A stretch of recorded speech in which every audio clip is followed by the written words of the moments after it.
Good evening, chat. The weekend is upon us. The week is concluded or concluding, depending where you are. I hope it has treated you well. And I hope that you have some good plans for the weekend, more importantly. We are going to be playing through some Horizon 5, as is tradition, on a Friday. So yes. We will launch that, shall we? Wolf! Welcome on in! I don't know, the N64 GoldenEye was on Xbox?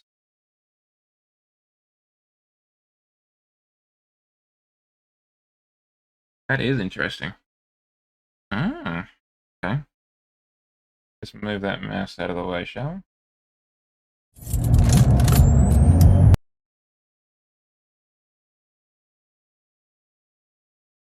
Is it part of Game Pass?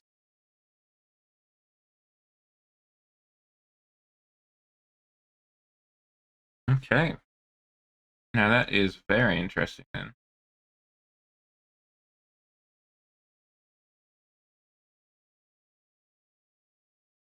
And the capture's crashed again. Why does it keep doing that?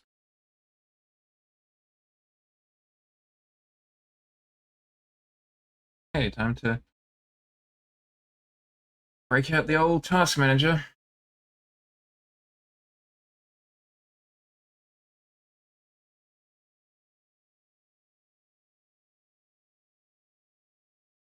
What makes you say that? What makes you feel like a 30-year-old?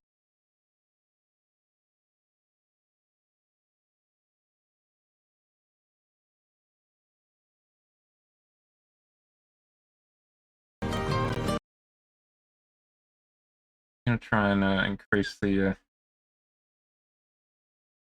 game is too old. I mean,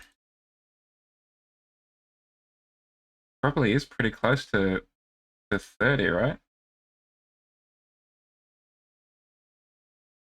Why did you crash again? Hmm?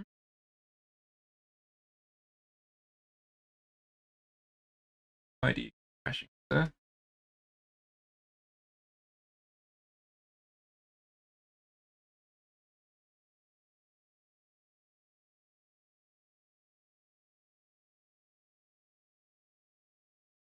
Okay, that seems to be working now.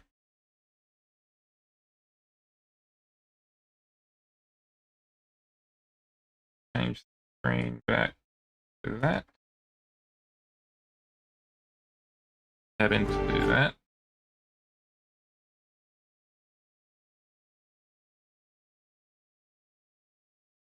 So why did it stop again? Hmm?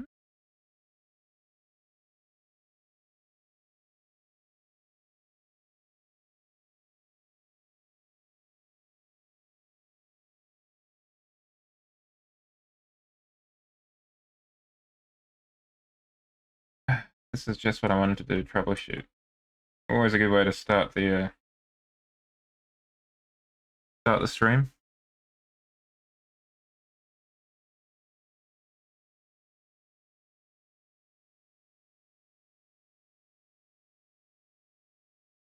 Which one's Redfall again? Is that the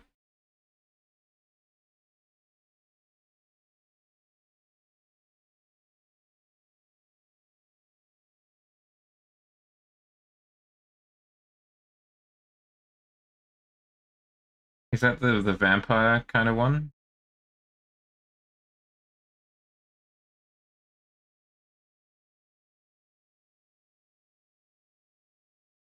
Okay. Is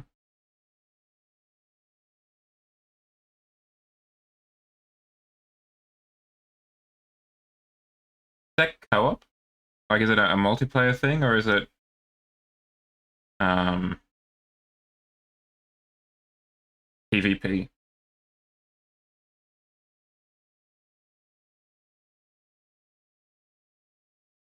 Both, okay. Okay, you're working when I'm not tabbed out.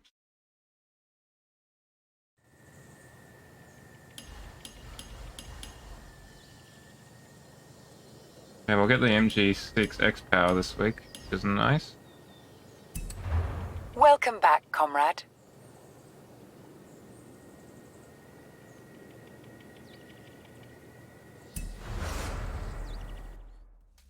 It seems to be working.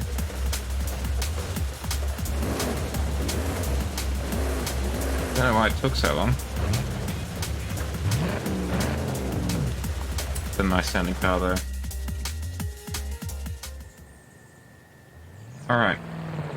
We can now start the stream properly because I don't have to, knock on wood, worry about tech issues hopefully going forward. So we're playing for a Renault Clio as well as the MG6 X Power. And how are we doing it?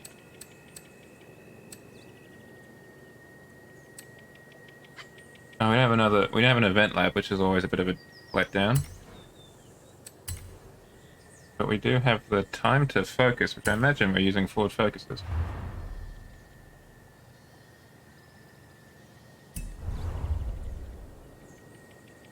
I imagine it correctly, and we can upgrade them a bit.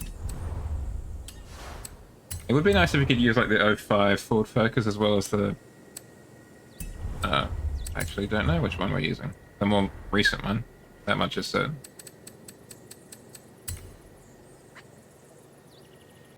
Ah, okay. Have you played Evil Within 1? Because I haven't played any of them, actually. Oh, look at that. We've already upgraded it. Do you feel like you're missing out on anything in terms of, I don't know, story or whatever?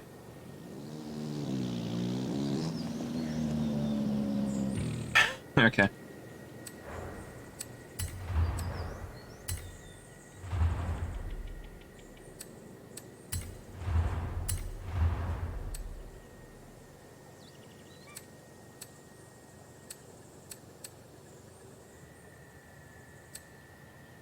Difference. Okay. There isn't one.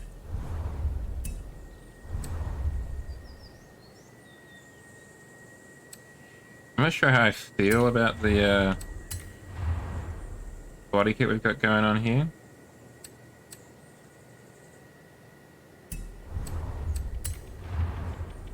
Seeing as we've actually done nothing to the tires.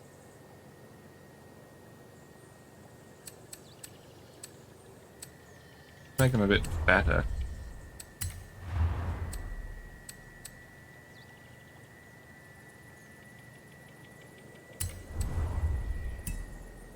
We'll take down the spacing. No, that's just how they are. Okay, interesting.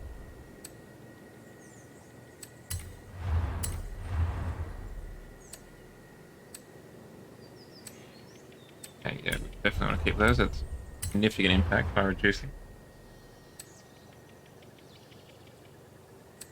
Yeah, ideally we want race suspension to get that camber going on.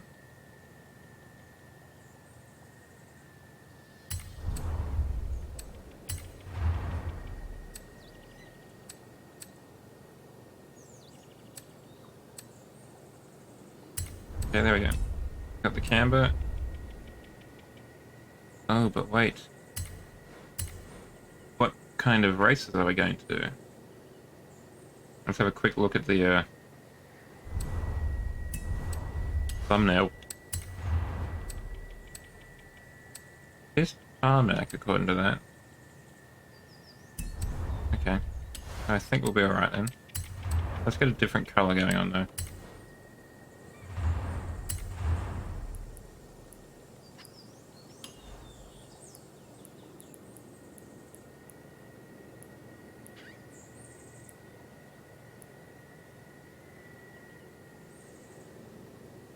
Electric green, I think, is a good...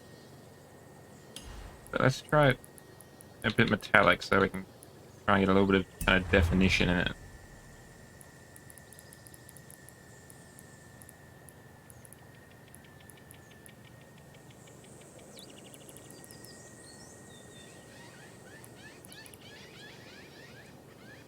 Much better.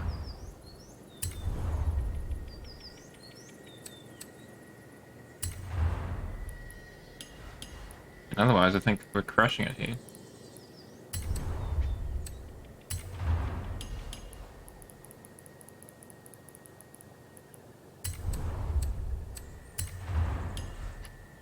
Go to my traditional green brake pads. I've seen them on the newer WRXs, and I think they just look sick. It's a nice change to the more traditional red calipers. Wait, was it no, it was a WRX, yeah. And I think the Porsche Taycan also has green brake calipers as well. We want to put some diagonals on it. Not especially. I cannot be bothered. I think we're doing fine.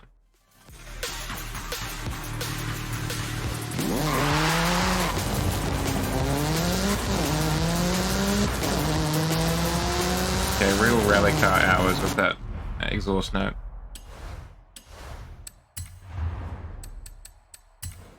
Let's find a team and see if it is actually tarmac, and see if we made the right decision with this car setup.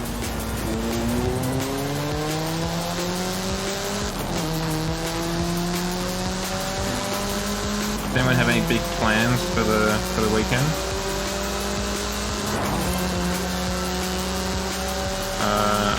I'm hopefully selling something on Facebook Marketplace, but then sadly yes. What are your sadly yes plans? Ooh.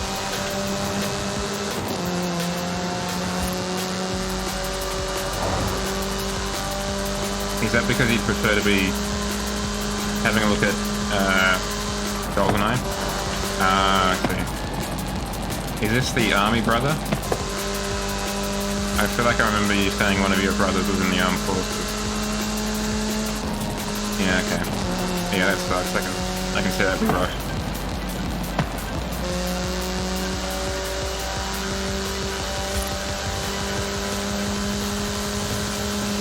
I at one point was tempted to join the armed forces. The Air Force, I can't remember what it was, probably in 2020 was advertising a photographer role.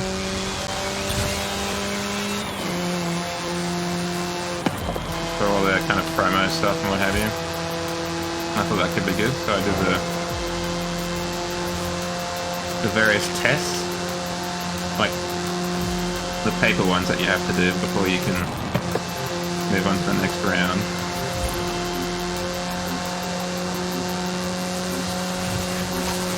But yeah, it's definitely hard in terms of living arrangements, because I had a friend who I went to church with, and now he's over in Perth because he's with the Navy. So that's just, you know, where the boat is based.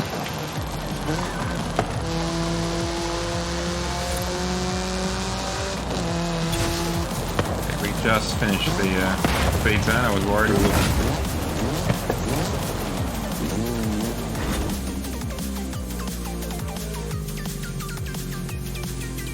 And we're going to show a menu, right, gang?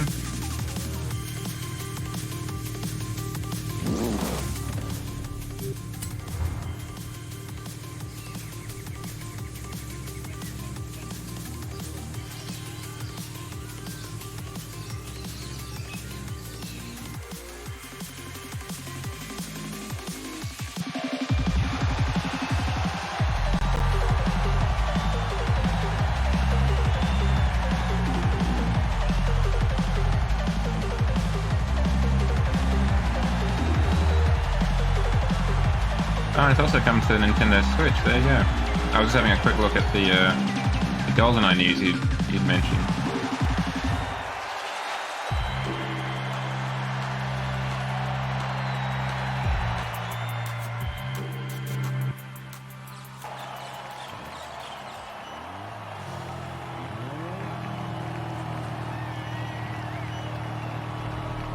It is a little bit of a bummer that they don't have the online multiplayer that the Switch suggests. That's a real shame.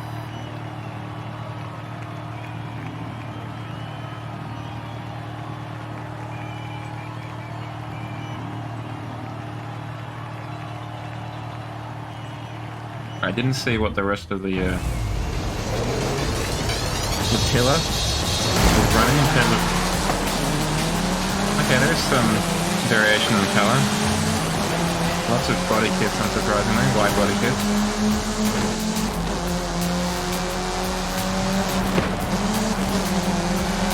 I think the one in white will count at 3. Okay, so rally tyres would have been good, as it turns out. That is a shame. Thank you, Sergeant, for popping in.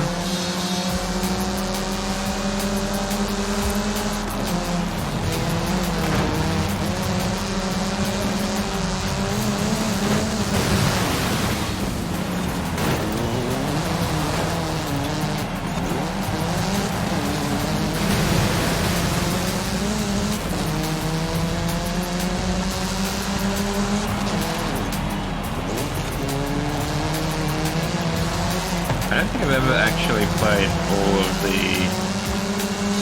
GoldenEye campaign.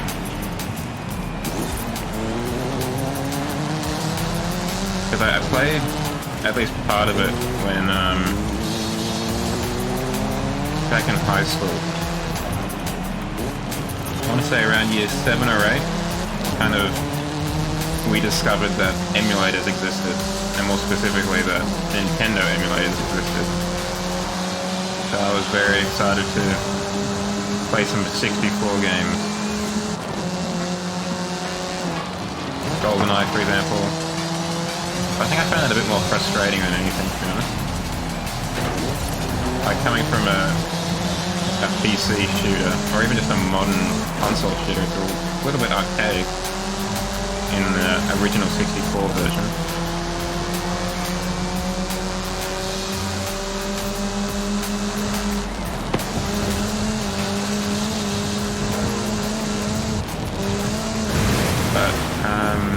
There was some sort of snowboarding game that I really got into. There was an Army Men kind of strategy game. If I remember correctly, you kind of played in third person. Or was it a helicopter game? I can't remember.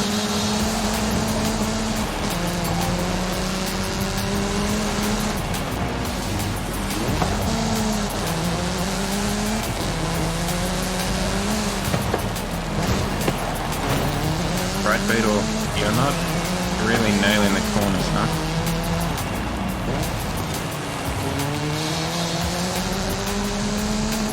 I appreciate that maybe like you didn't realise we needed rally tyres, but I still reckon we can probably take the corners a little bit better than what you're doing.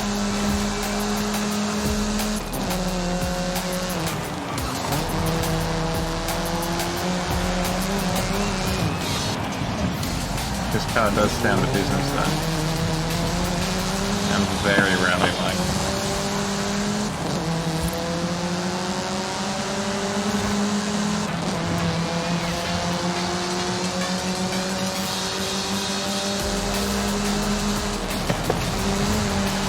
But I think there was also a sequel to GoldenEye on the 64 in terms of Tomorrow Never Dies, which is obviously the next Pierce Brosnan Bond film. And personally, in my opinion, one of the better Bond films.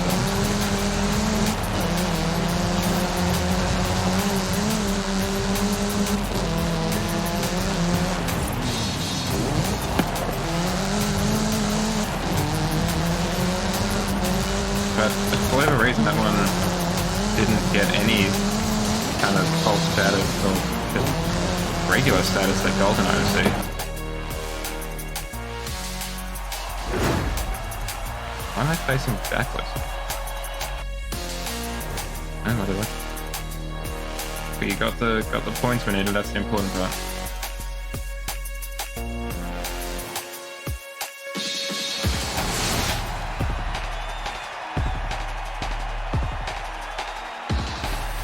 I mean, I know that I was alive when those games were around, but I feel like a lot of them have just flown past me. Because I didn't have a console. PlayStation or a Nintendo. Until the Xbox One. So it was whatever I could play at cousins' or friends' houses. So I have played 64 with whatever the controllers were called, the 3-pronged Nintendo 64 ones. They were designed by a madman. It was that and, what was the other one? Pod Racer. Pod Racer went off. That was a great game. Probably one of the first racing games I played, actually. That and Need for Speed 3, Hot Pursuit, or something, whatever it was called. The first Hot Pursuit.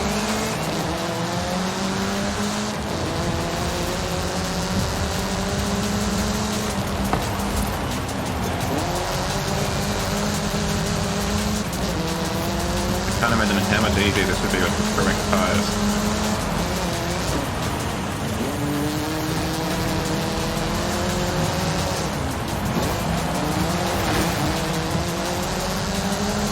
Sounds like it's time to break out the old slappers.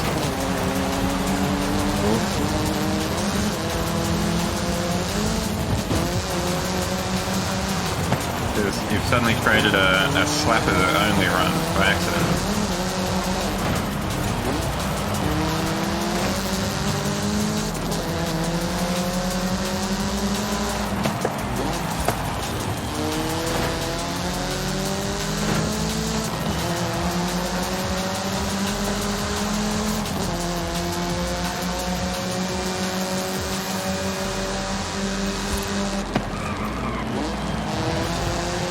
I don't know how possible it is, but I kind of wish that the body kit was a bit taller. I don't like the fact that the just kind of sticks out horizontally where it does. If it kind of was taller so it met up with the roof, as weird as that sounds. So the smoother angle coming down, I think that would be tight as hell. It would probably also cost 1,000 times as much.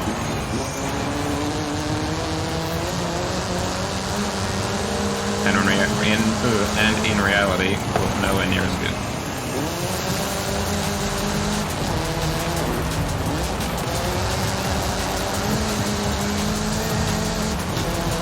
But I mean, at the point where you're adding a wide body kit onto your car, I feel like you are pretty close to basically just rebuilding the whole damn thing.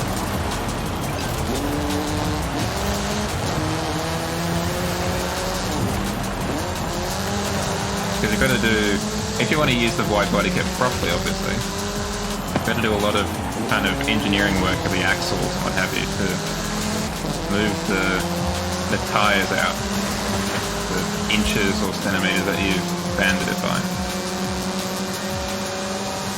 Because otherwise it'll just look dumb. Just have a, damn it Tristan, why are you not as cautious as me? It'll look silly otherwise, because then you just have a really kind of gapingly large wheel overhang. Yes, pretty cool. And terrible fitment. That's what I'm looking for. Terrible fitment.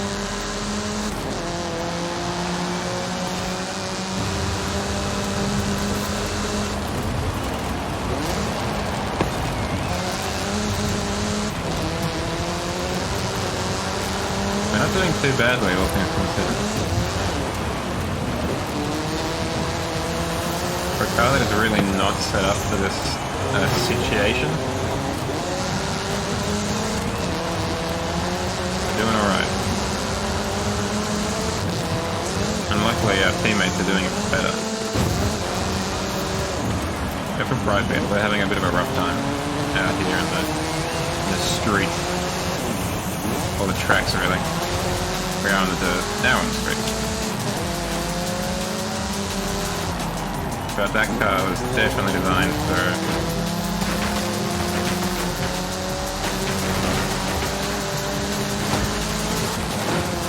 Go get him. Trying to keep Katya behind us, but that's all.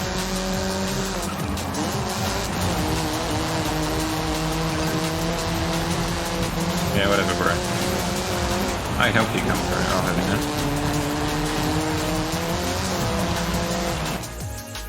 Anyway, we got the W. That's the important part. It's not about individual performances, it's about the group collective performance, which was a W.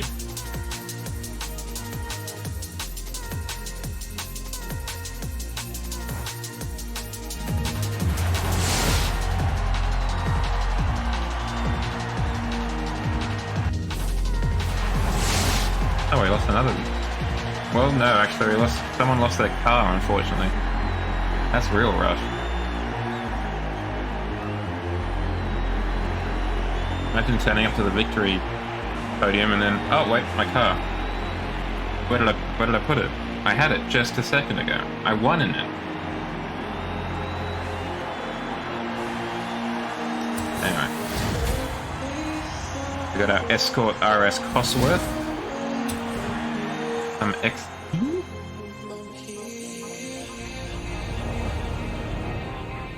You just sneeze?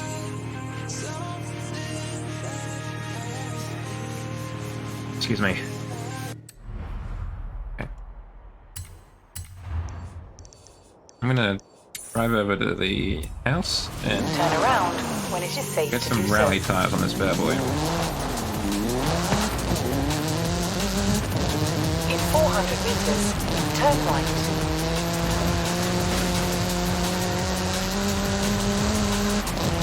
So I think the whole presentation is a lot more rally than street.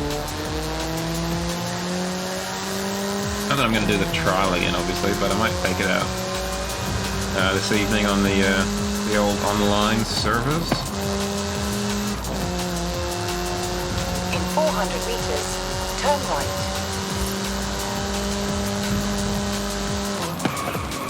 Turn right.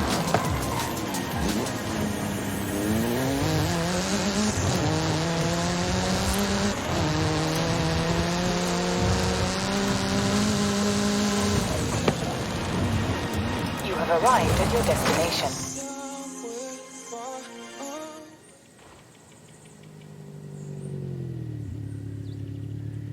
Well, it's the best part about having the green car is that if I could be bothered, and particularly if it was in winter in England, I could make it whatever the hell color I want.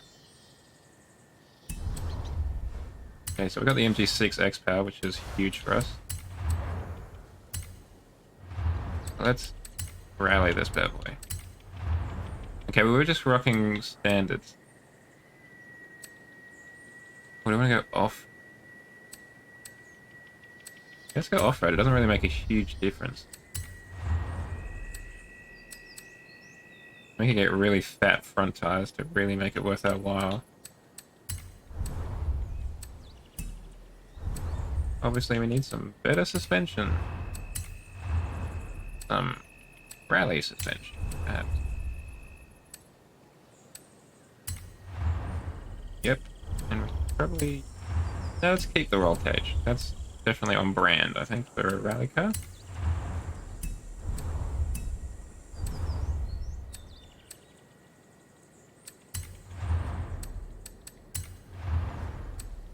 Oh, too much power. Already done that one. But close enough.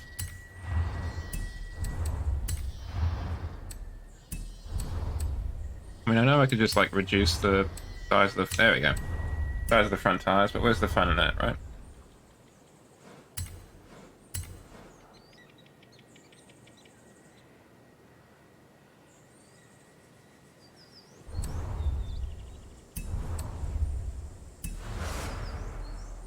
Just do a regular dirt race now in this bad boy. Oh wait, hold on, what was that? I think I just missed a gift. Oh well. Hey, Sarah. Yeah, let's do the same dirt race we just did. In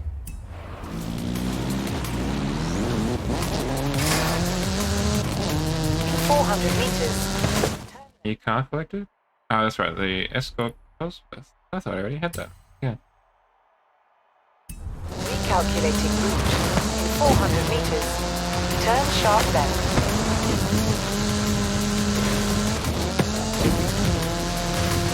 Oh, what am I In doing? 400 My meters. apologies, everyone. Turn right. There we go, much better. Now we've got the speedos going on, so we can all see how fast I'm going. You have arrived at your As I destination. rudely sit in front of the speedometer. A standard one, at least. Go for the regular one, actually.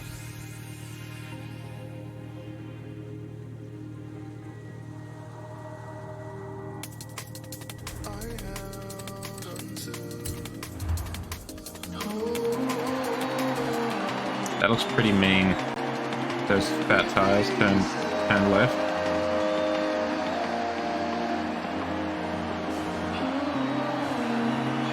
That's a car that means business. And what business is that, you might ask? Business of winning race.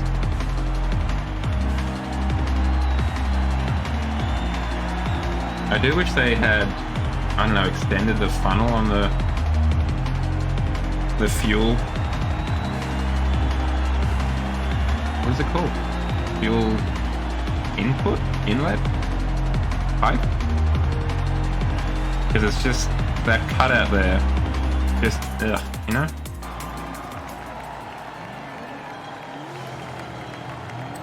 All right, ladies, gentlemen, NBs. Let's see what we can do.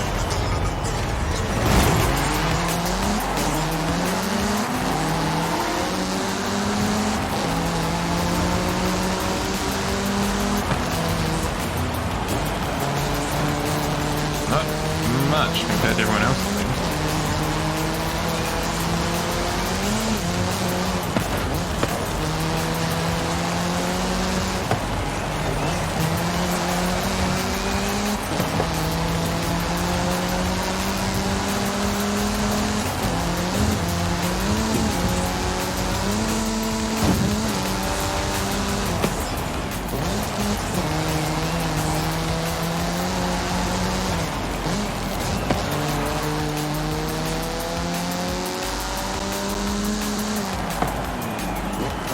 How dare you?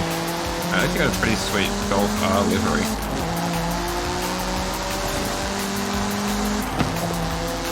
This is a tougher race than I anticipated it to be, and I don't quite know why.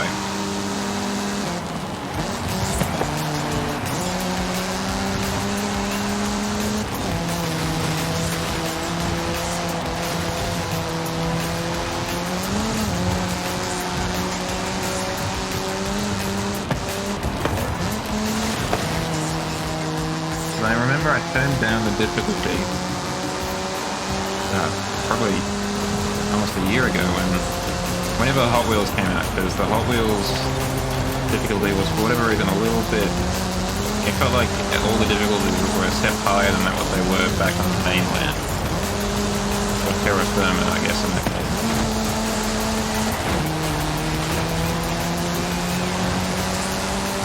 So I dropped the difficulty down. So it's been relatively comfortable in terms of winning.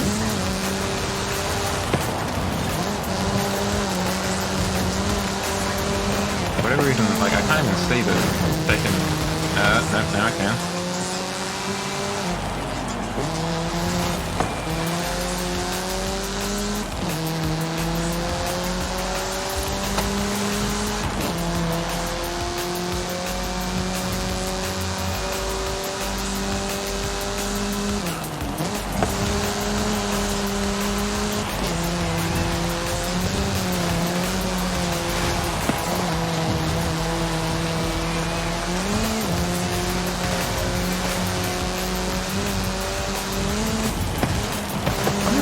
I don't know if we've got the WRX hatchback in this game, but I wonder if that would qualify as a super hot hatch in here.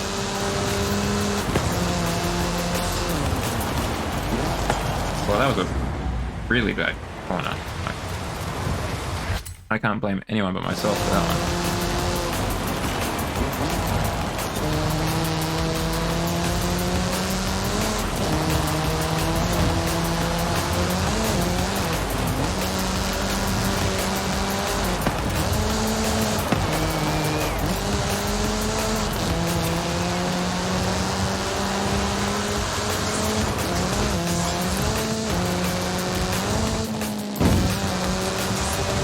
But the car definitely feels a lot more at home on the gravel now.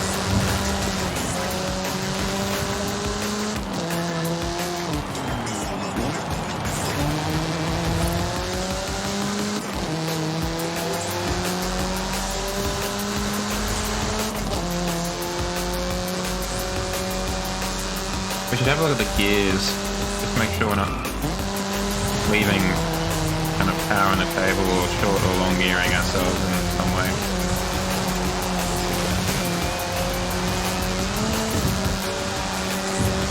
Because it is weird that it is such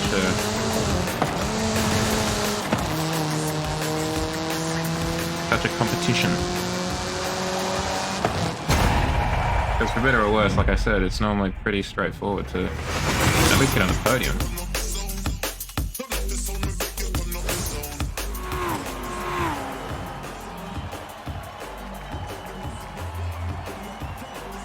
Yeah, a whole 7 seconds faster than us. Huh.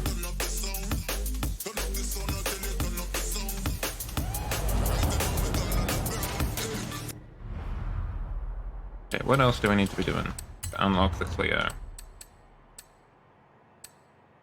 I guess what else can we be doing? Shelby Street, what does that have to offer for us? Okay, one car, awesome, awesome. S900, it's S80836, and I don't own it either.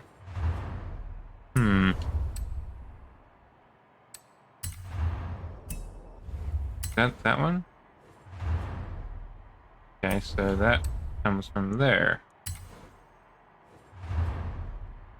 And in that case, we can use our super van, I think, or the GT350R. Okay, more options.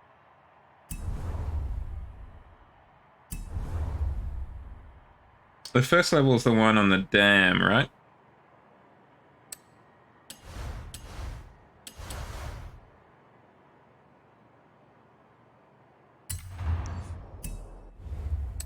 Okay, well done.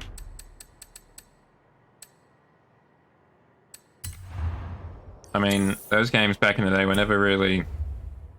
That generation of games, I should say, was never really known for their ease. You got value for money by making them hard. What was it? It was that one, you can drive. Or the super van. Let's just use the super van, at least for the first race, because it's just fun. Sticks to the road like glue. In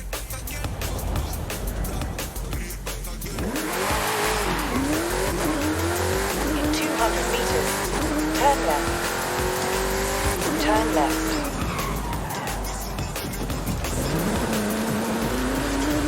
Okay, well, hopefully we can stick to the dirt track like glue, I guess.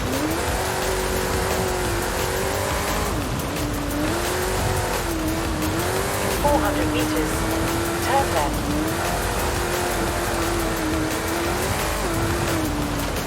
GoldenEye is definitely one of my favourite Bond films, I think.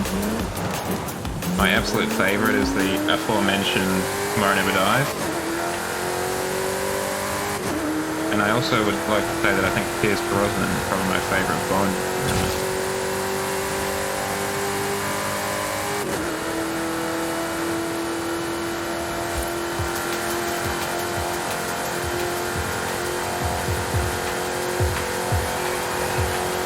Daniel Craig in his tenure did quite well.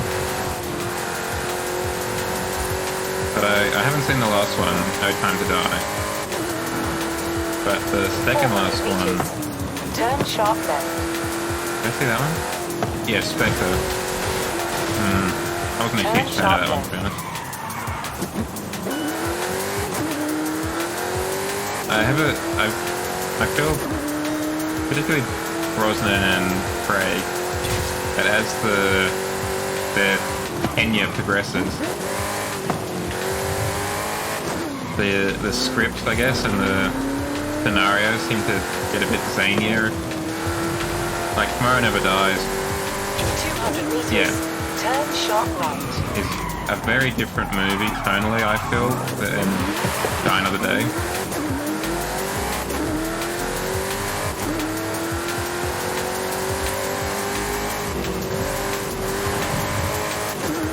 Even though they're both like the same actor, it just comes off as a bit more zany and far-fetched in Die Another Day.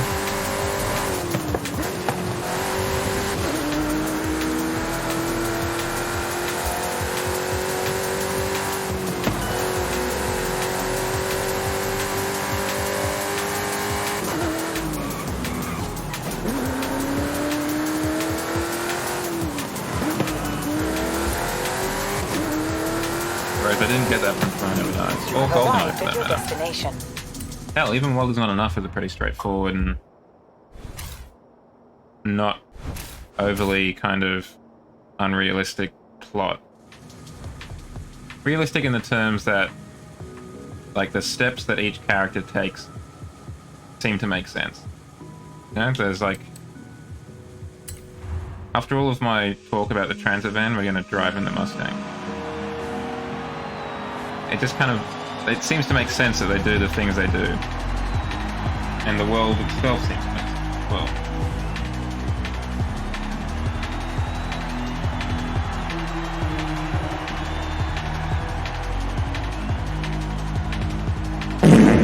How dare you? You're playing on the hardest difficulty, I didn't notice that. Wow, well done you, Wolf. What an absolute gamer.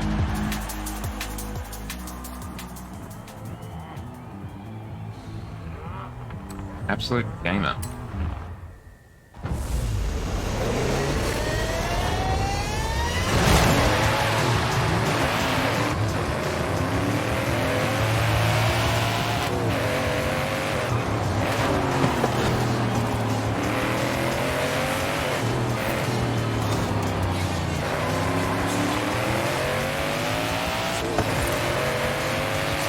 Just gonna hope that the Mac keys are a bit too heavy for the corners.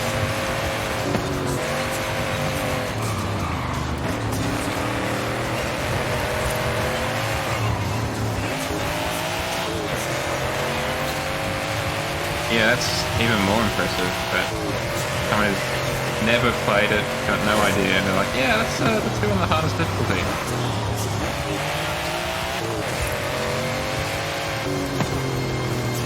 That is not me. I don't think I've even completed Halo on like legendary difficulty or anything like that. And I've played through that campaign numerous times. Halo 1, that is.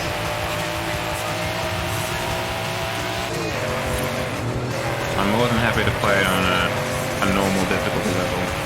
Like normal, for example. Okay, so all the vans are at the front. Maybe I should have taken that.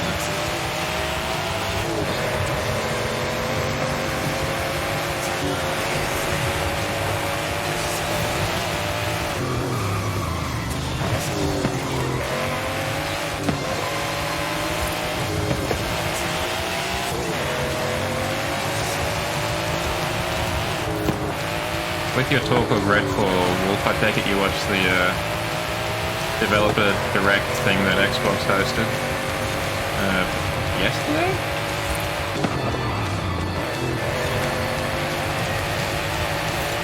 Did you watch the stuff about Forza Motorsport?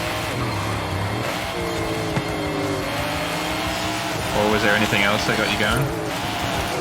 Oh, well done you.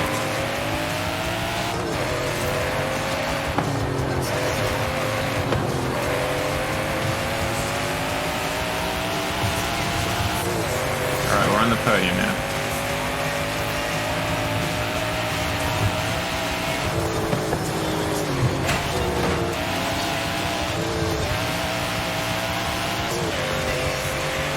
Oh yes, that game. That kind of was just released out of nowhere, basically.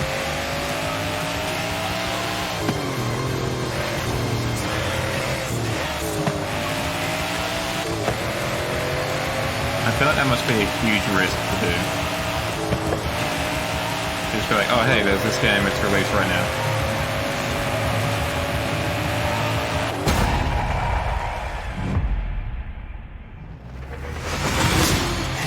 I should maybe have a look at it. I've never really played a rhythm game before.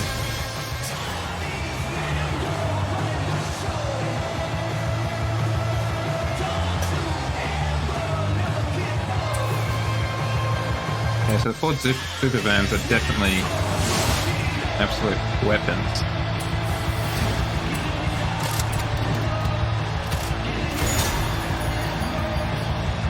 So you're playing GoldenEye, Evil Within 2, that Hi-Fi Rush game. Wow. That's a lot of games on the go. Yeah, I mean, in theory, it should look astoundingly good. Like, that's the kind of MO for those kind of games. Gran Turismo's, Forza Motorsports, they're always kind of like a, hey, check out what this new console can do kind of thing. What Forza Motorsport 5 did for the Xbox One. Turn around when it is. That kind of makes sense because it's more of a more controlled environment than Horizon is. So I can see it would be a bit more straightforward to implement.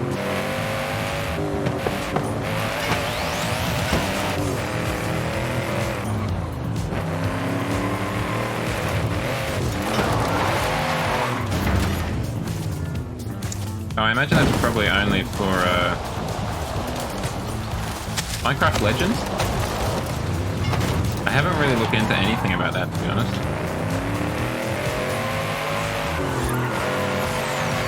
There's not Minecraft proper, Minecraft Dungeon. What's Minecraft Legends?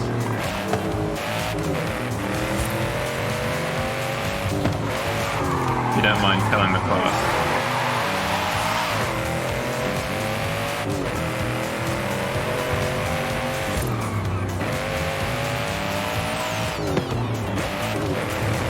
I guess their thought is that Minecraft is like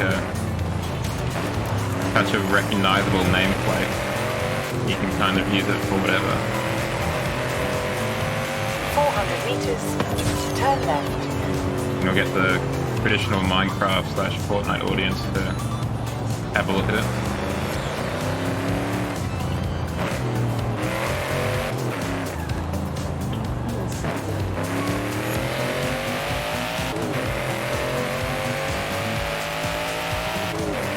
So what is it? Is it like a RPG, an RTS, FPS?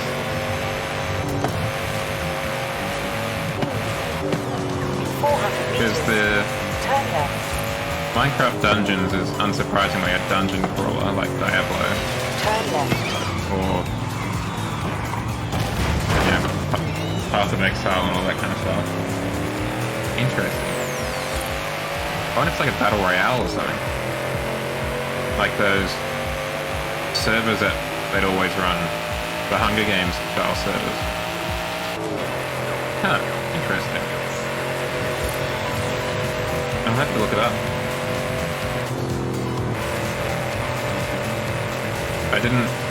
I've only seen a few videos kind of reacting to the event, talking about Forza Motorsport mainly. Oh, didn't quite nail the dismount there.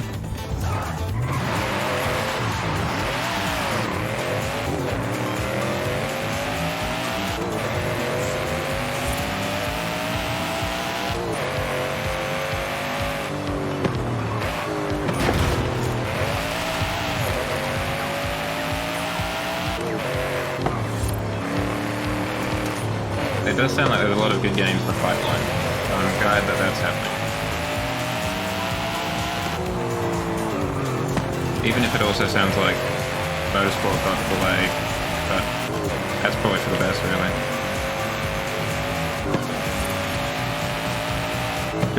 probably launch it properly. If it's late, it's late.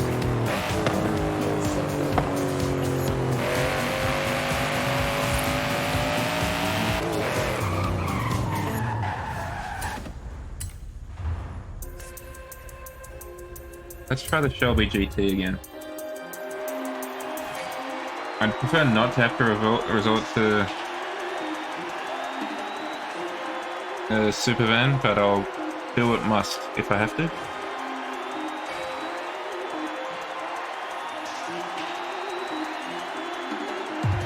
What about a solo stealth vampire? Or a vampire killer? Hunting the hunters.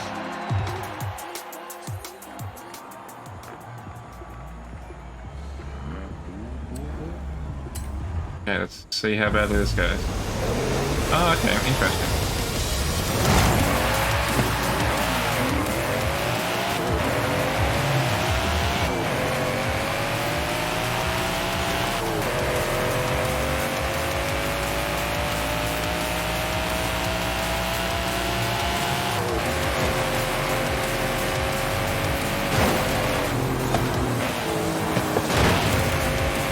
I figured you could be a vampire, but maybe it's more like a Left 4 Dead style situation, except instead of zombies you got vampires.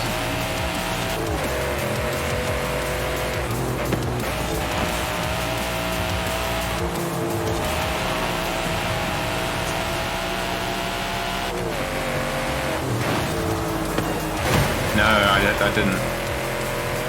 So I'm kind of... I saw one when it was like first announced way back at E3.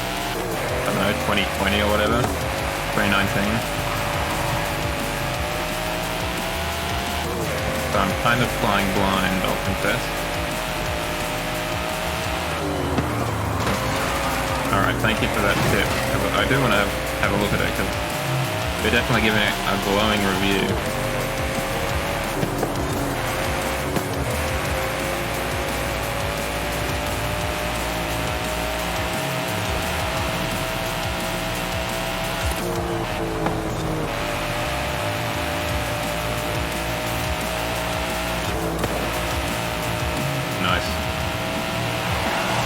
Very contrasty, it sounds like.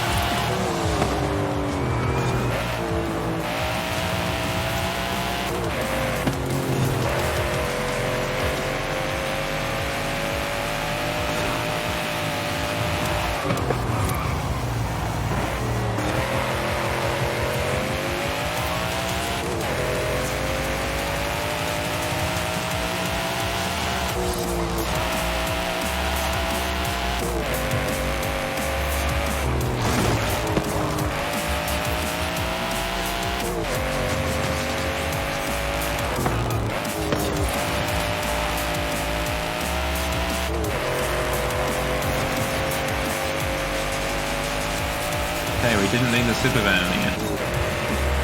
We were able to get the W with just a simple Shelby Cobra. Oh no, sorry, Shelby GT.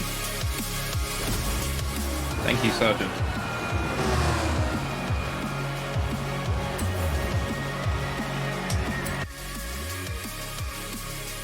Okay, we're pulling ahead quite comfortably in the championship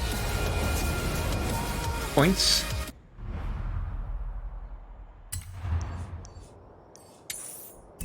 Finish it off for the circuit.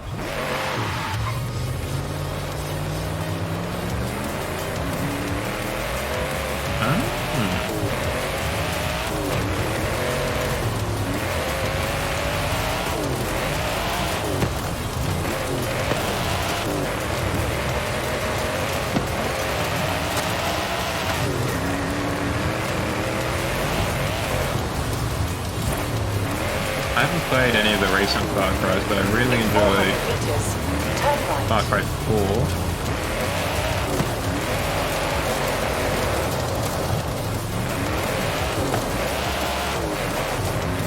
Far Cry 3 was alright, but Far Cry 4 was better, I thought. I mean, it's just a more resolved game in the sense that the mechanics were introduced in Far Cry 3 and then improved upon Far Cry 4, that's just how it is, you know? Turn left. Yeah, it was, definitely. 400 meters. They definitely. I think it was the characters in the story that just really sold it. Turn left. Bass really formed his heart out in that one. Oh yeah. You have arrived at your destination. I haven't really given Far Cry Primal a second thought, except for maybe a few years ago when I saw it was on sale once in the Xbox store. Oh yeah, Blood Dragon, of course. That was a very cool DLC from them.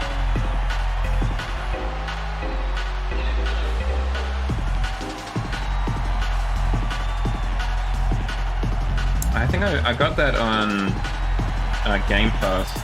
Not a Game Pass. Xbox Live Gold. When they used to give away the games that came with it for 1 month. I played a bit of that, but I haven't played too much.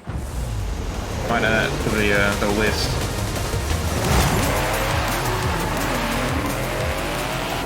It's definitely clever. And I do like that Ubisoft does kind of take those risks with their games / DLCs. How about we set this one kind of in 80s retro wave synth? How about we set this one in the before times?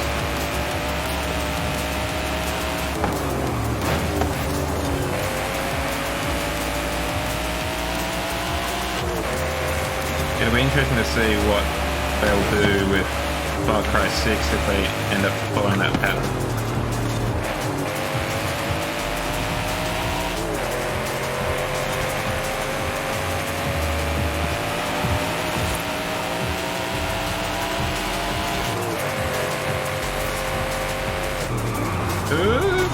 Let's try that again. I was too caught up. I got white line fever. I was too caught up with getting in front of St. Aussie 8 here.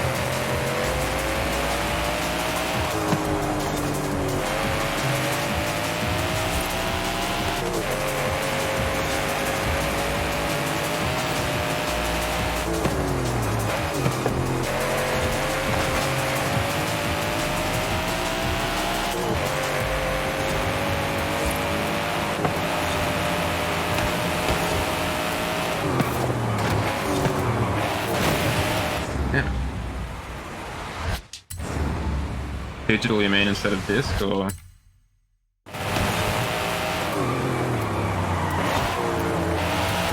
Yeah, we can do that corner much better than that.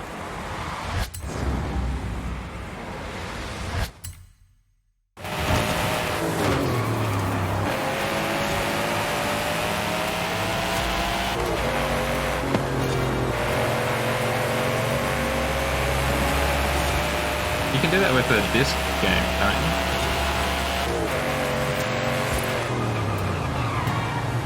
You just gotta put the disc in the... Oh, of course. Yep. Hard to put the disc in the drive when you don't have a disc drive.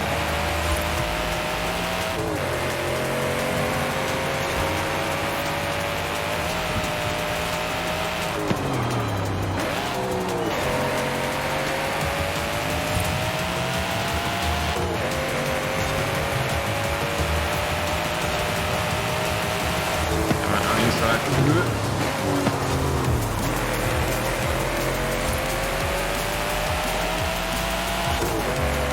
Lovely driving, if I do say so myself.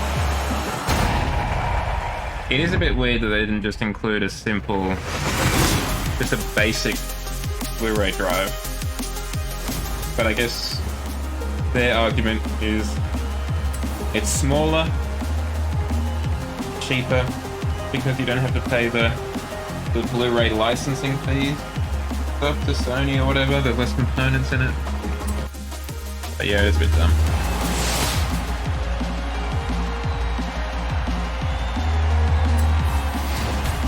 I think it could be a lot more forgivable if they also sold a external drive that you could use in its place.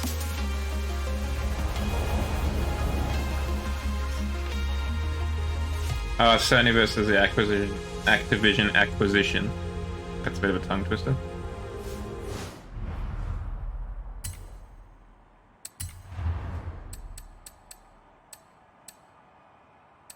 Okay, now I've got the GT500, which means we can now have a look at this one.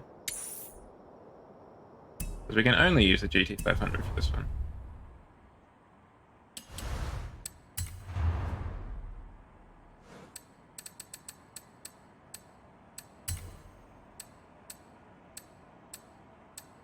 GT500 2020.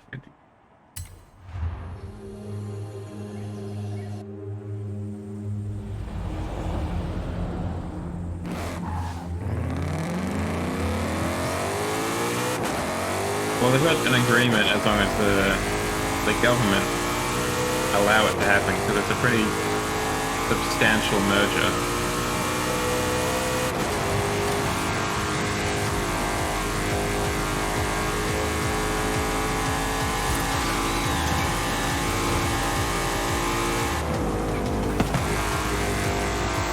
Probably.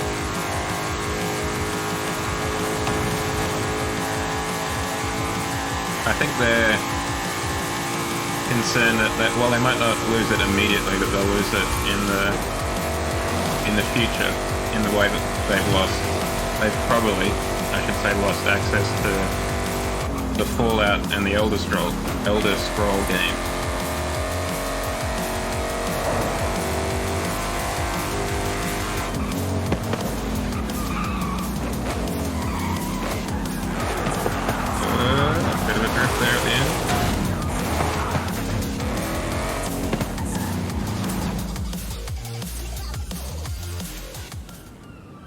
I don't know. Outside of them acquiring Activision, I actually don't know what happens outside of that.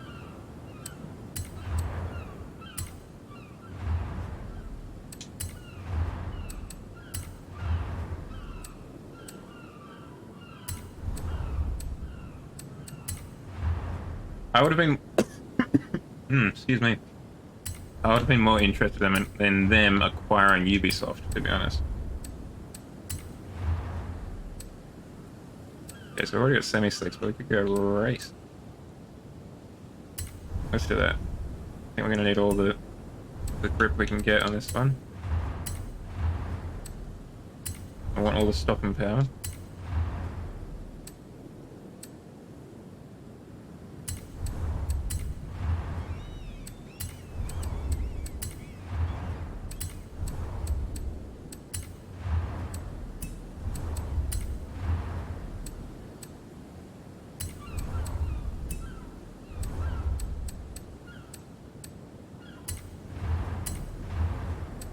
You just have the tow bar and a couple of canards.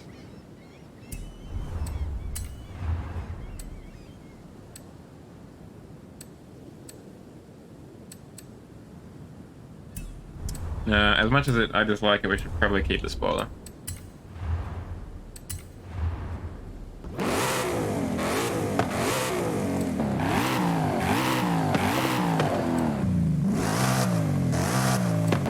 That one. A little bit less supercharger to its note.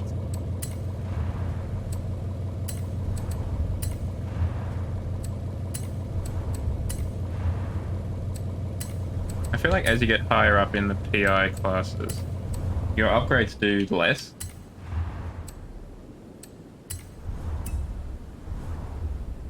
Oh, we didn't have a look at the kilowatts.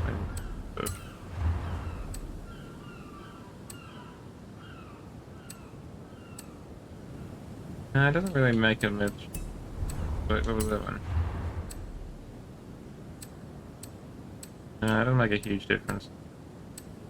Just stick with this. A fine outcome. Wolf, a fine outcome. Oh, that's it. We should probably look at diffs. Because we will need a diff. We have a lot of power going to the rear. I'm a 700 kilowatts. Could have been X999, but S813 Much more manageable. Much easier to turn. Accelerate.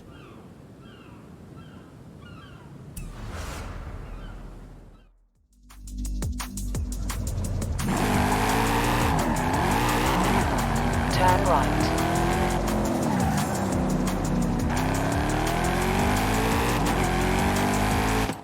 Just put a little bit of diff.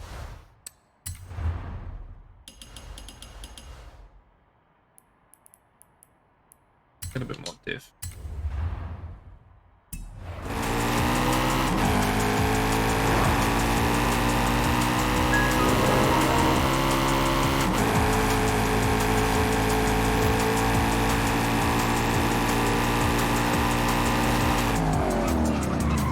Arrived at your destination. Okay, this should be properly fast. Okay.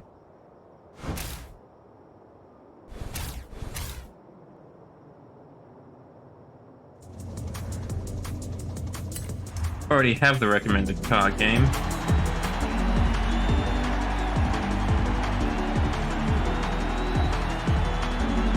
Oh, excuse me. It was sweet.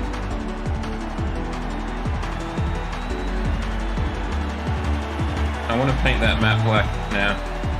I forgot we were doing night racing.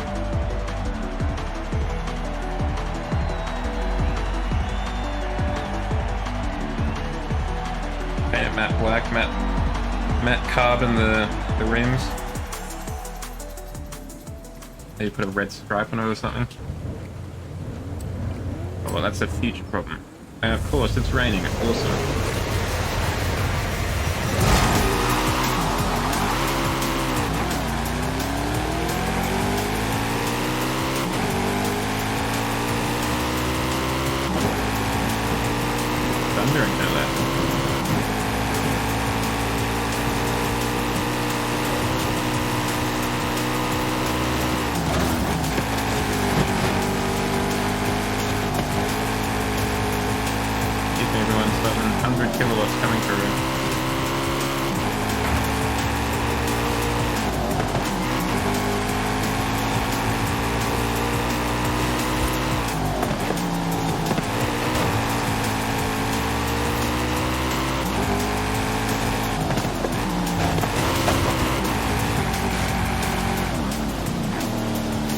Very glad we put the race slicks on.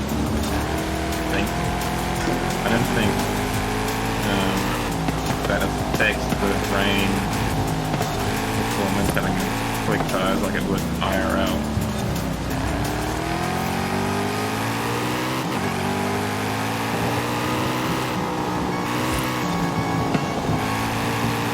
Probably will in motorsport, but not in this. At least not in this realism.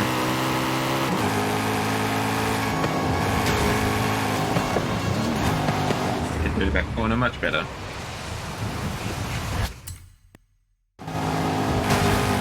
Oh, not much better, but it was better.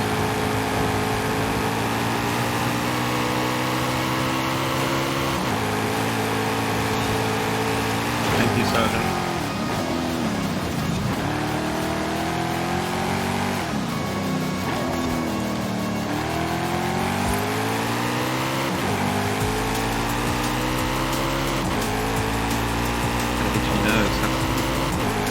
Conducive at all to winning a race.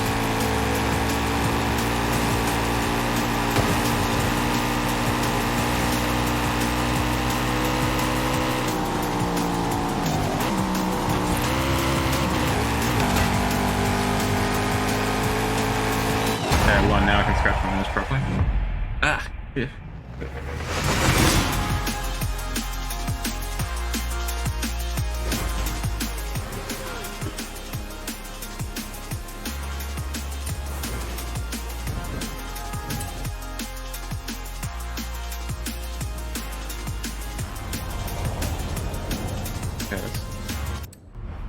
We're gonna head to the festival. Paint this car. I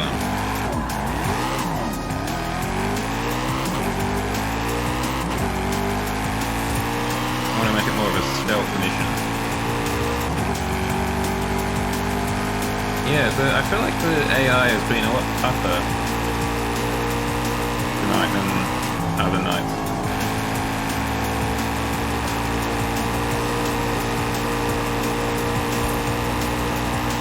Normally in a lot of these races we just kind of blown away. Tonight it's been a lot tighter. Turn right. A lot more hard fought.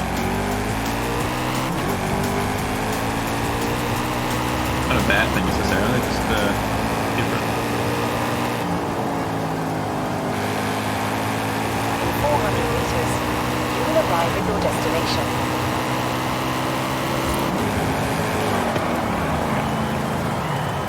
You have arrived at your destination. Paint. Paint this bad boy. Oh, we've got 2 colors. Press. Our first color is going to be black.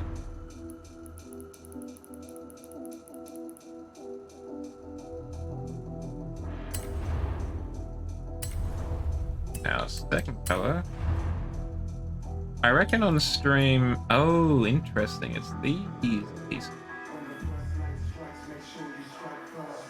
Well, let's make those carbon fiber. I think tomorrow's stream, I'm gonna have a look at PNG with the steering wheel. Or I was kind of inspired when you mentioned the fact that GoldenEye is now. Yawning, excuse me, is now on Xbox. So there's a non-zero chance I might have a look at that as well.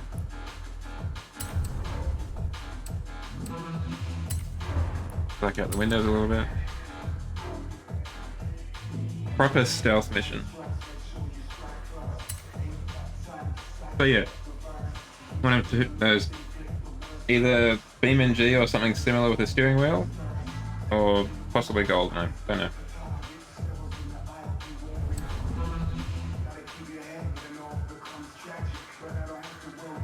I think I'd be happy with both as well, to be honest.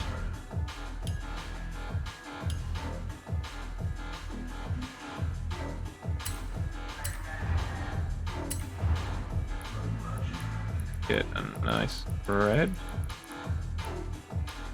That one is a bit darker.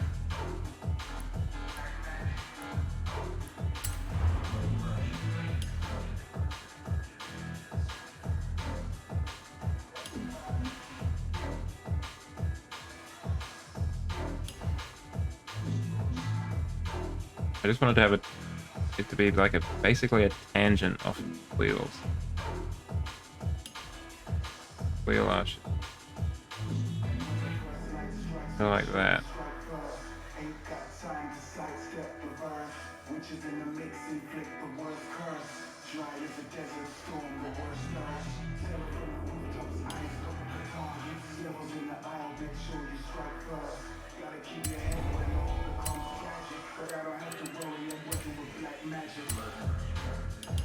Okay, it's on both sides now.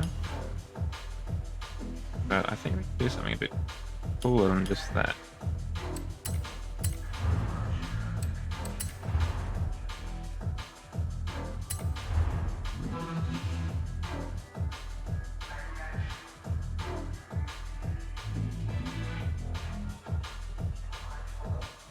Have the whole kind of front do that. And we'll kind of try and do we want the whole front? Maybe just the lights.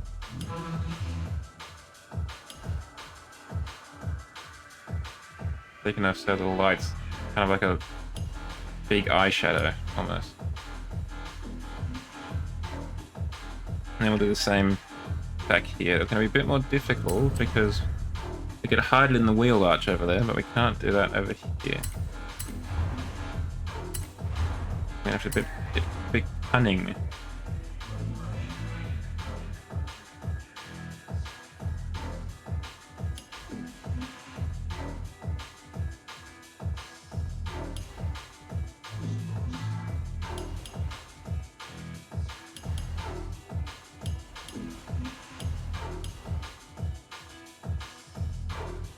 Something Kinda like that.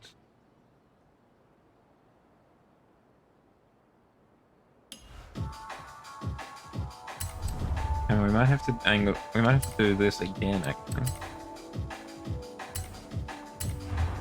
Oh, paste the bad boy. I'm gonna flip the bad boy. The old flipperoosie.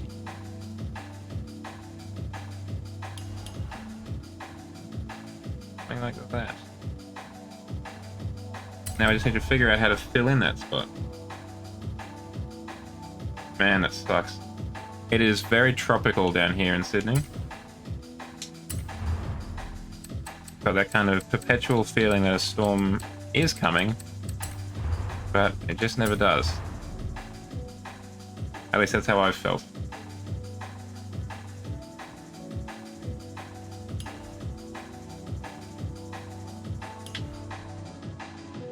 Hey.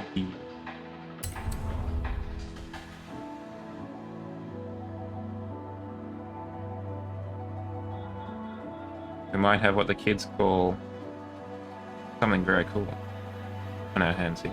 Yeah.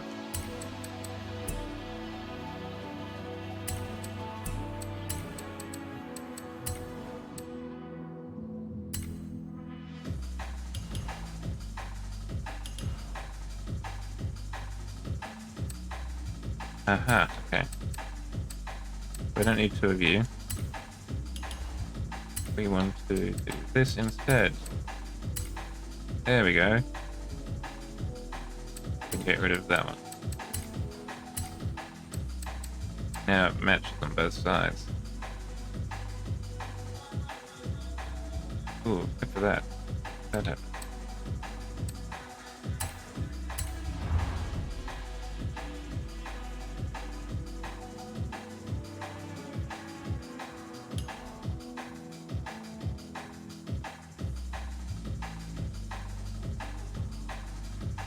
Okay. Keep making holes by accident. Okay, there we go. Are you doing that over here? No, you're kind of doing it a little bit, actually.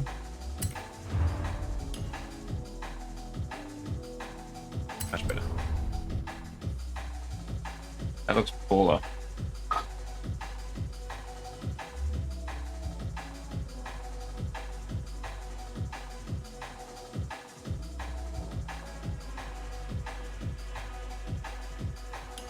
Could maybe do the same or something similar.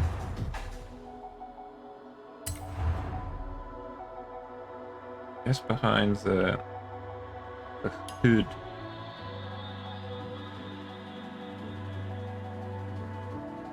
In this kind of dip that they've got, right?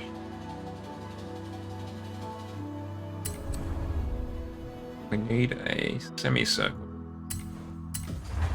Like one of them.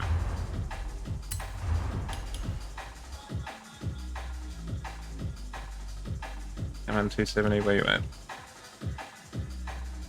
There you are.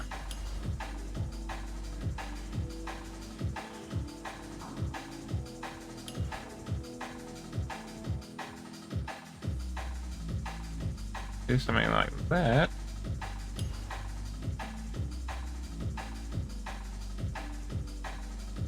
Pretty close.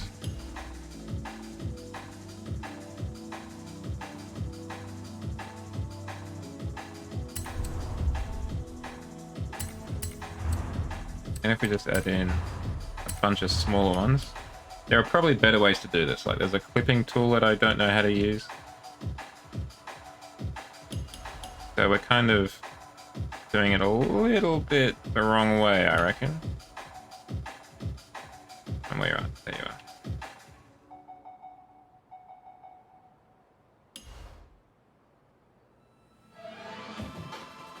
We're just trying to get it most of the way there.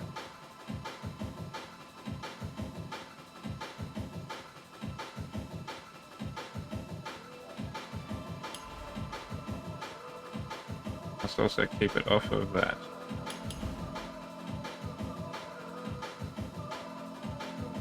Let's move you back out of there so we can see what you're doing.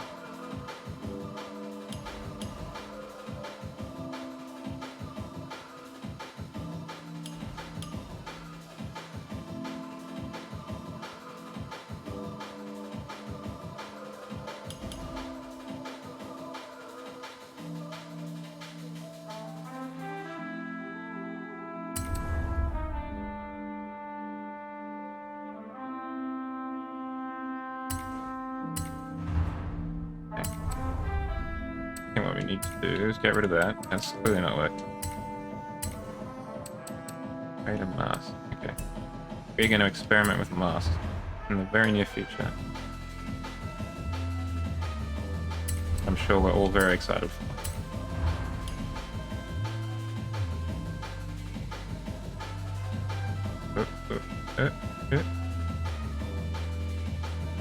Because that looks pretty perfect.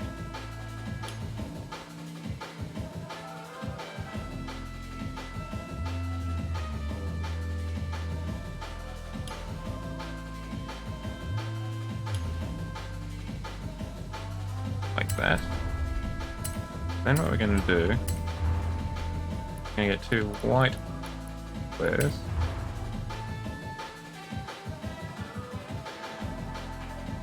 Put them, one there. Another one here. Hopefully, use them like that.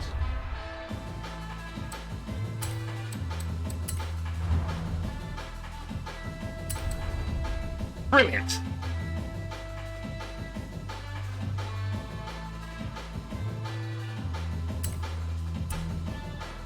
Now I've got a really, in my opinion at least, sweet looking ride.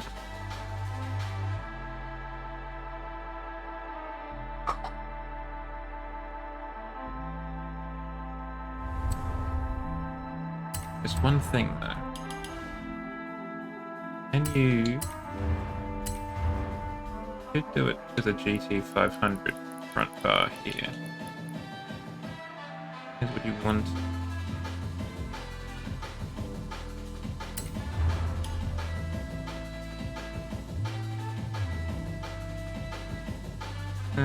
Not especially, because it's shiny. That's the issue. More than anything. Do we want to do it to anything at the back?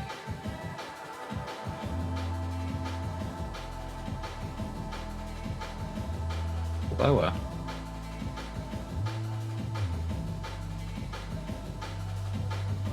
Yeah, it's lower. Why is that lower?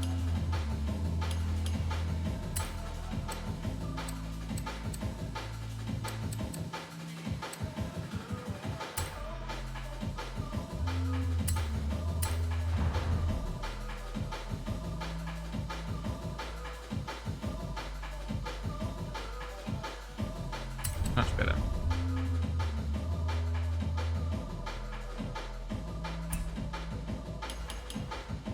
I don't think we want to do anything at the back.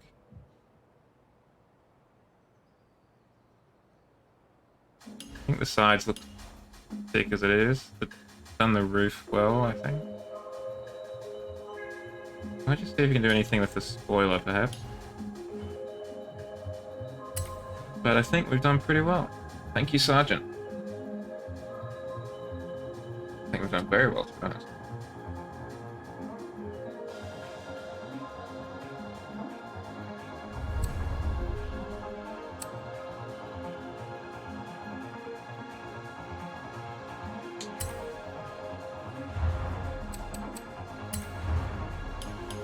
Okay, we can. But what are we painting?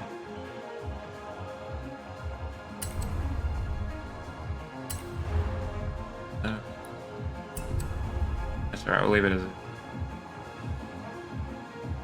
it. Without saving, there's no point in changing it. It's not like we were changing much anyway. Let's give it an old share risk.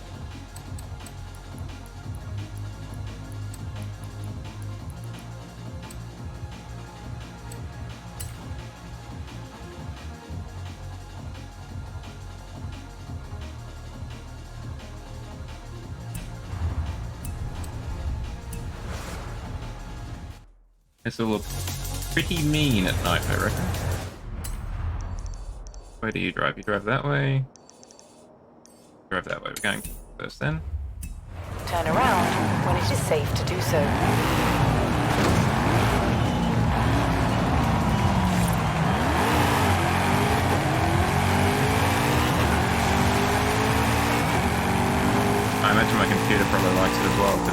Less reflective surfaces. In 400 meters, turn left.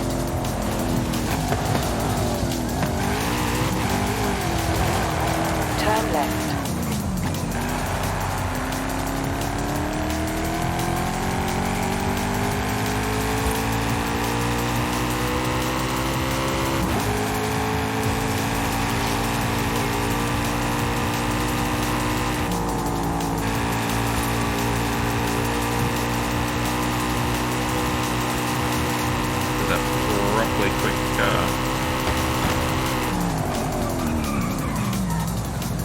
You have arrived at your destination.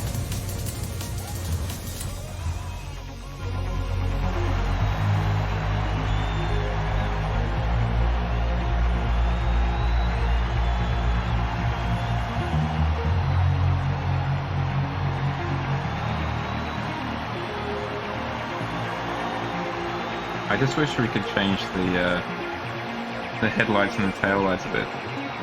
I'd like to black out the... maybe not black out the taillights, actually. But I'd like to somehow redify the headlights. Kind of like a red version of those yellow racing lights you see. At least it's dry now. So... not actively raining.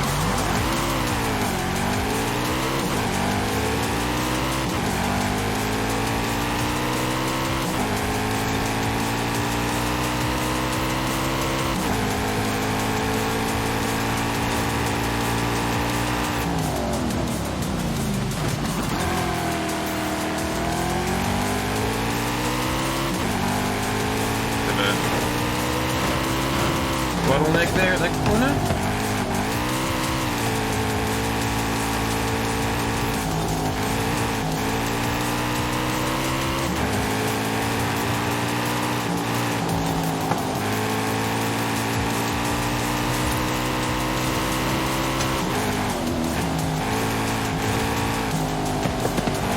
Bye everyone. Bye everyone.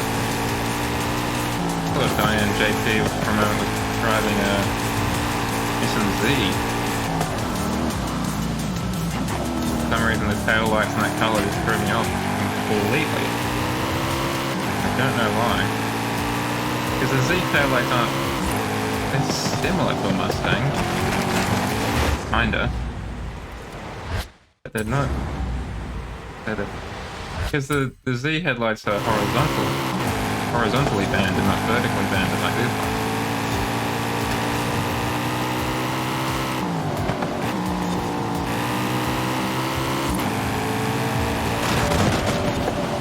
That is just a terrible example of driving there. Let's try that again, but this time properly. Much better, Joe. There you go, see?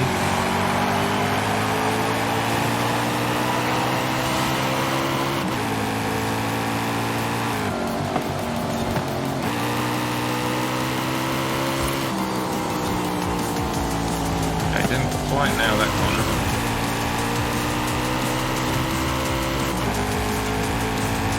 Run into anything either, so it's comes out, you know, kind of neutral. There's my other corner.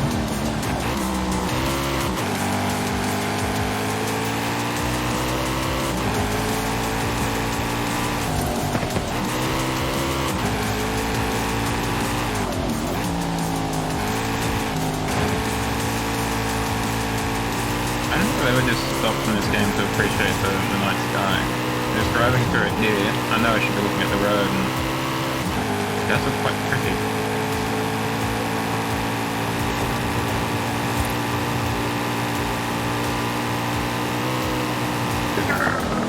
Okay, if we do that dirty, and we bounce off of him,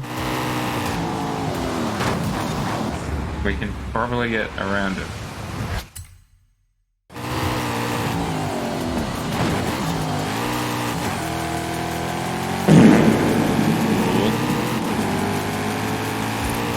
Proud of that maneuver, but this is street racing. Street rules.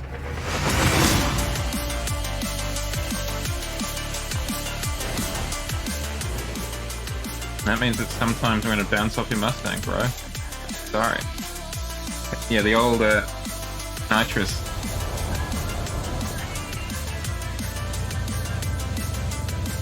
Okay. The final sprint race.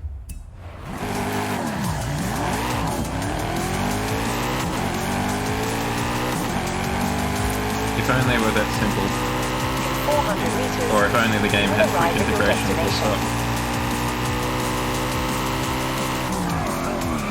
Oh, speaking of which, Wolf, and whoever else may have joined, You have arrived at your destination. you haven't seen the new outfit we're wearing. Check it out. Looking pretty sick, if I do say so myself. Bit of a red kind of tray situation there. Know what you'd call that? Divot?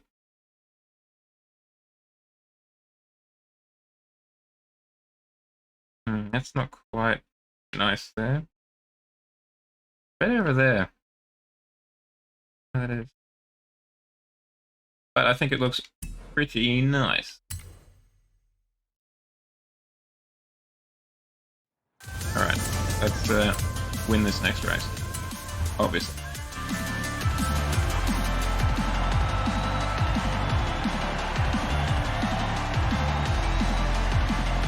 Oh, yes. I vaguely remember that game. I've never played it myself.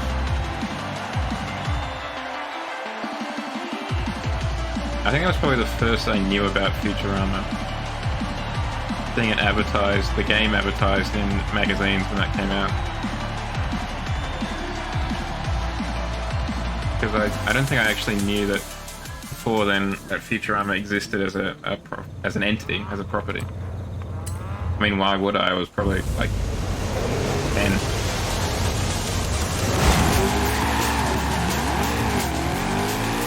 As a 10-year-old, you're all about The Simpsons. And then, in my opinion, as you get older, you realize Futurama is significantly better.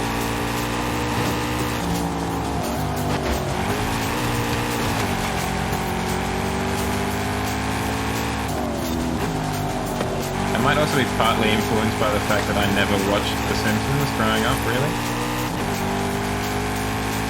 Like, we saw bits here and there, but I don't know about you guys, wherever you may be from, but in Australia at least, The Simpsons was on at 6 o'clock. And what else was on at 6 o'clock? The nightly news. So, Mum said we were watching the nightly news.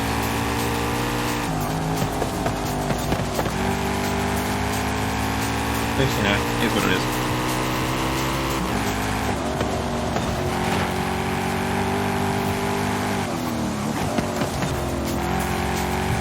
I'm probably better for it, but yeah, Futurama is all time, really.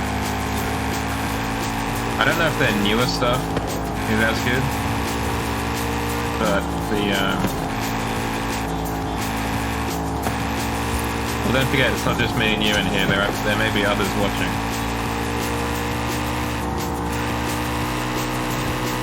So, reveal your weakness in the knowledge that others may use it against you.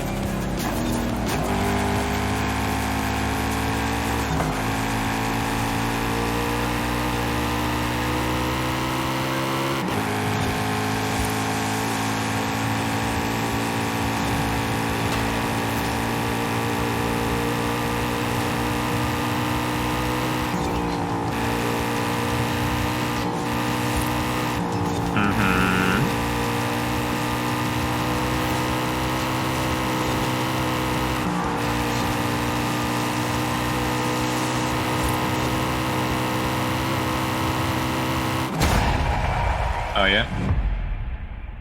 Well, I feel like an aversion to getting stabbed is not an unhealthy thing to have.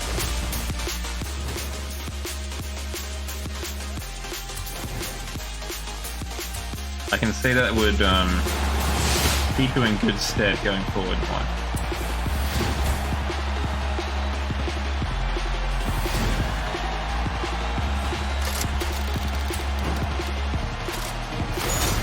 I remember... I don't really think I was ever particularly traumatized by the news.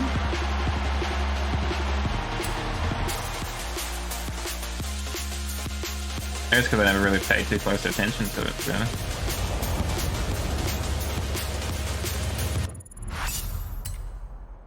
Oh, we got the Clio, baby! Oh, well, okay. I think you brought that one on yourself.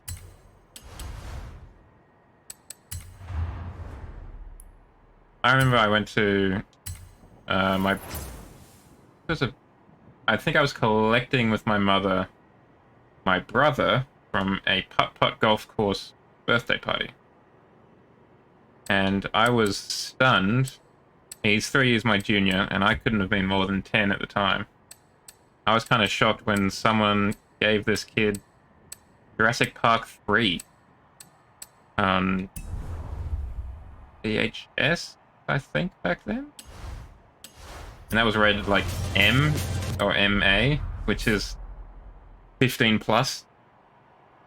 Recommended or required, respectively, for those overseas. So I was pretty stunned when that happened. It's kind of amazing what some parents are like, yeah, it's fine.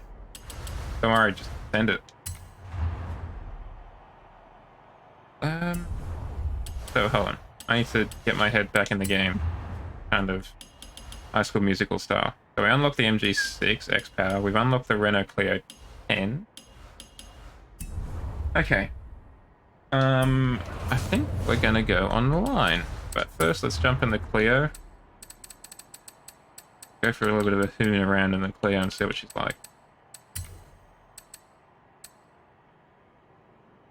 Renault Clio RS 10. Deliver to me, please. I was always a little bit jealous of my brother as a result, just on that topic. Because I was the older one, obviously. 3 years older. But, you know, as a result, my brother got to watch things that I wouldn't be allowed to watch earlier. Because, you know, there's only so many TVs in the house. My mother can't police it all. So, it's kind of like, well, you know, he's almost 15. We'll just let this one slide. Which did annoy me a little bit, I must confess. But that's the privilege of being the younger child and the burden of the older. Was it me? Ooh. Was it me that you were introduced to? Oh, okay.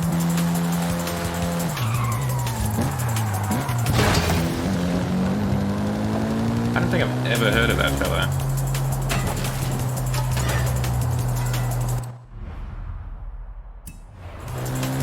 I'm just kind of driving around aimlessly. I really only discovered YouTube properly in, like, I want to say university, probably.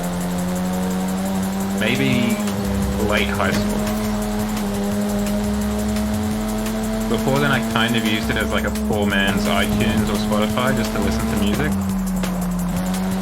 But I don't think I really watched like Let's Plays or whatever until, no, like year 10 or 11, maybe even university.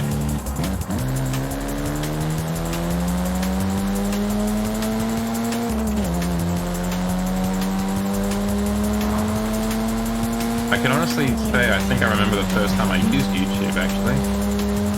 The first time I used YouTube was because a friend had come over and wanted to show us this kind of funny indie project that he discovered called Red vs. Blue.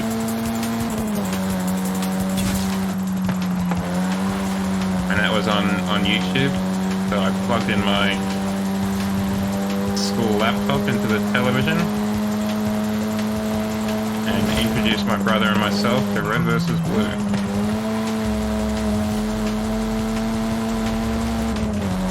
You have arrived at your destination. It's weird to think of a time almost before YouTube, but wild. Okay, we're going to move online. Let's see what the open racing has to offer us.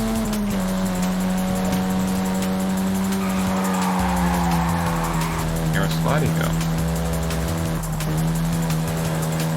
Trying to remember a childhood game to tell me, or one specifically?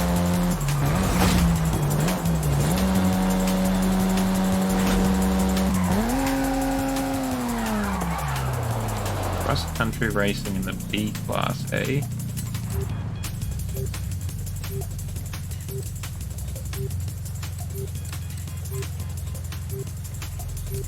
Let's break out the Evo.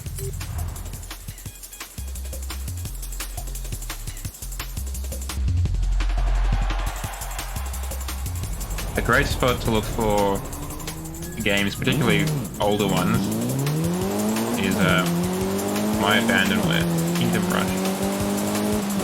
Is that a mobile game?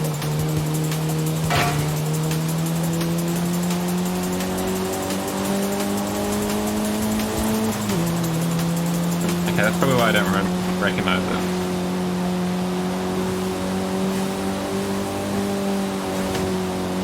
I'm definitely a boomer in the sense that I rarely, if ever, use my phone for games.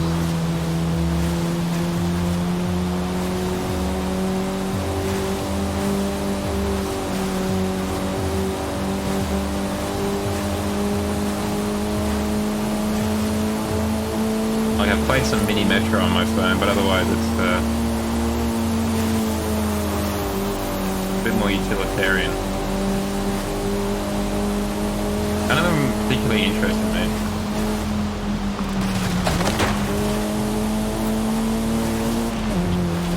I remember one killer app. Can you get zombies on there now? But yeah. I knew you could get all the battle royales. I didn't know you could get zombies.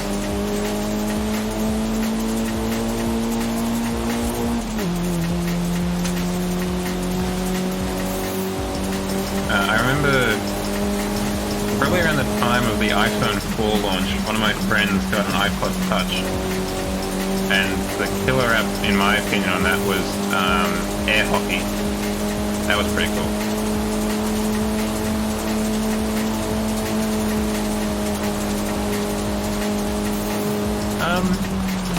I think so. I think I'll at least play it once. It looks like it could be interesting.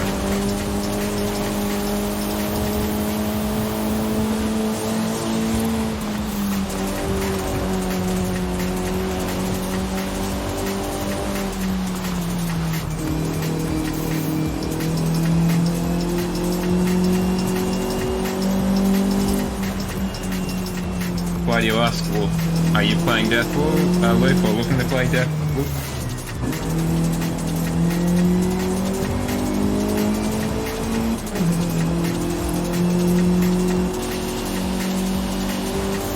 Oh yeah. Did you enjoy it?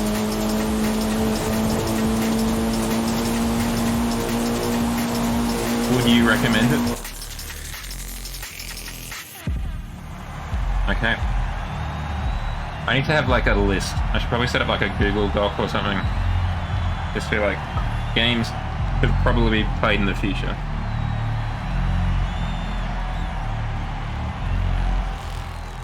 How so? Well, what kind of person would you recommend it to? Outside of yourself, obviously. You could go back in time.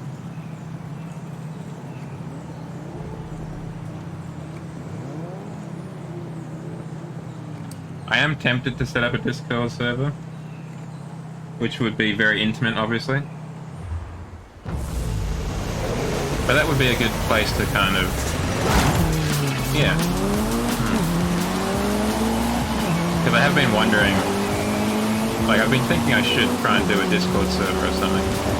But I'm also conscious of the fact that... well, there's very little point. It's not like I've got a community of any particular size that I need to organise. Basically, you and Shadowfox, who logs in a bit later because they're over in England. And that's about it. And sometimes Mr. Ying will make an appearance. but it's also I'm not really a big one on Discord servers full stop. I never quite know what to do with them.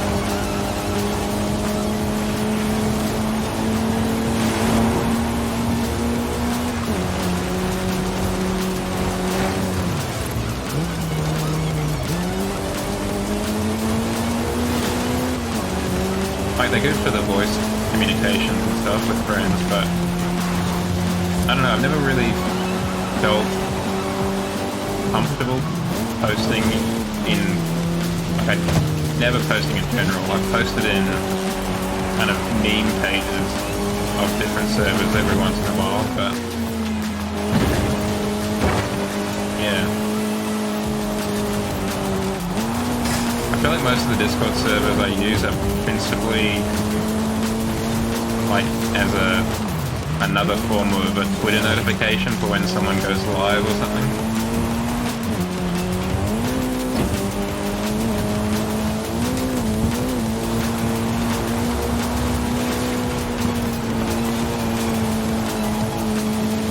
I feel like I need to get one of those How for Dummies except on Discord.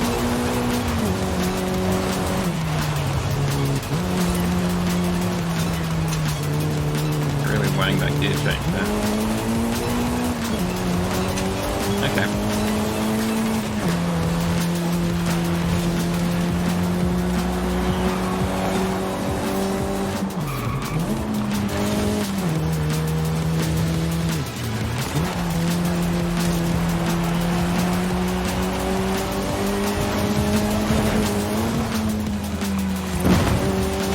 Like, I'm pretty sure it's on Game Pass, so I've got very little reason not to have watched it.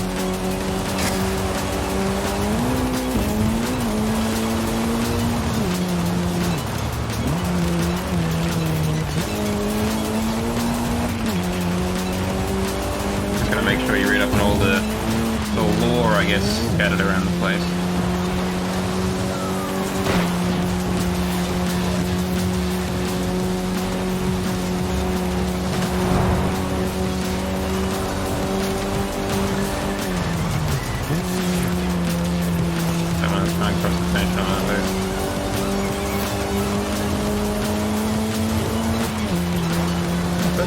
Oh, well, nope, not third place anymore. That's a shame.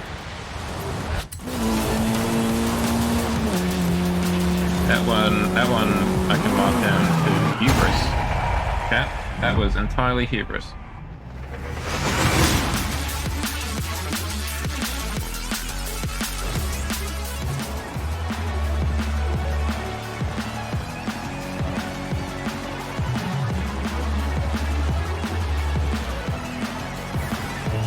Good on the Volvo 242 Turbo.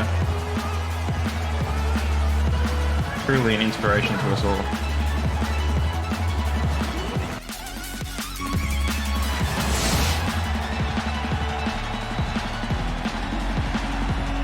No, of course. I appreciate that. I did suggest that I might play it in the future, so thank you for not spoiling anything.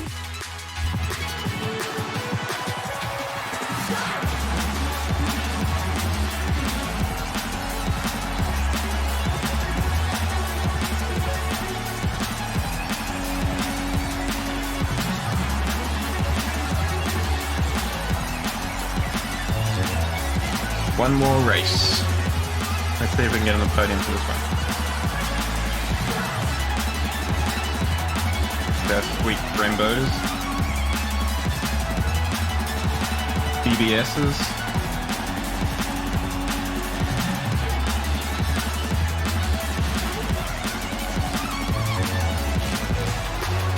I mean, there's only so much to it, isn't there? You just got the campaign, that's it. So everyone played it when it first came out and then finished it, I guess. Well, none yet, at least. And it's hard to know what's going to happen with the whole Dustin Rowland situation, so I imagine that's probably going to put a dampener on development. Okay. Well, that does not inspire me to play it, if I'm honest. Not that I was desperate to play it in the first place, because obviously I haven't yet. I could have played that instead of Gas Station Simulator for like the last 3 nights.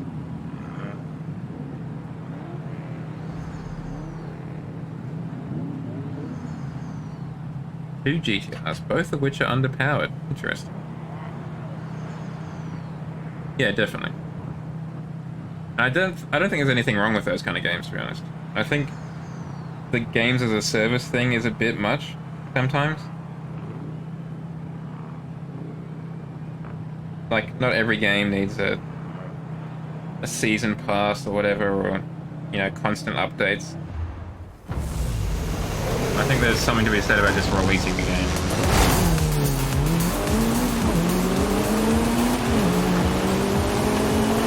So it could have like a good old-fashioned expansion pack. Properly meaty DLC.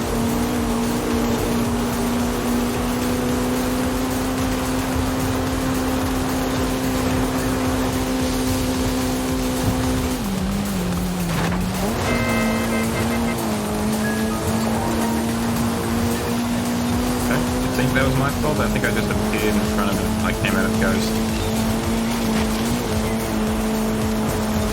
Like, supposedly the new, there's a Suicide Squad game coming out in the near future. And it's single player only. But at least as far as we know so far, it's going to have a battle pass. Which to me makes absolutely zero sense.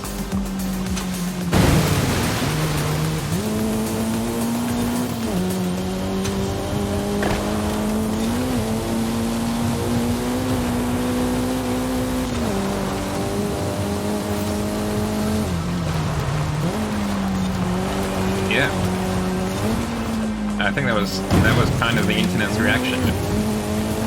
Kind of Twitter and editorial pieces or anything to go by. Why the hell do we have a battle pass on this? Because Marvel Avengers, I think, did something similar as well.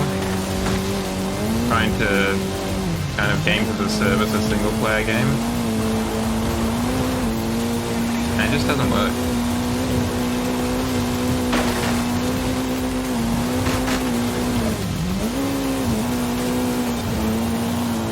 Thank you, Sergeant.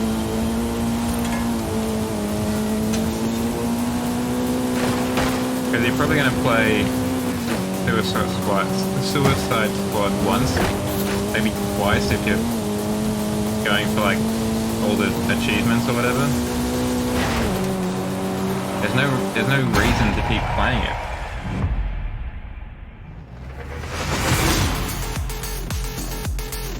It's not like Fortnite or the game that I'm playing, War Thunder, where, you know, each engagement is different and that's why you keep going back, because you're playing against real people.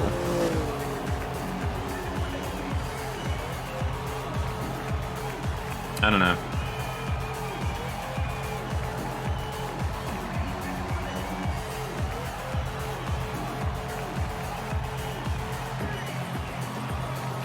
It does make me appreciate the games that Sony put out quite a bit. The kind of Uncharted's and Spider-Man's and whatever. Where sure you've got things like the Miles Morales, which is kind of a glorified expansion pack. But they're kind of done, they're not trying to games as service afterwards. Yeah, I don't know if anyone actually knows what it's going to be, like how it's going to work, if it's just a cosmetic thing, or if it's like a gameplay requirement. Okay, for you, Wolf, for you. Hydrate, you bastard! Hydrate! What car are we going to drive, though? Let's hop in the Sesto. I don't think I've ever driven the Sesto Elemento. Yeen! Welcome aboard! How has your end to your week been?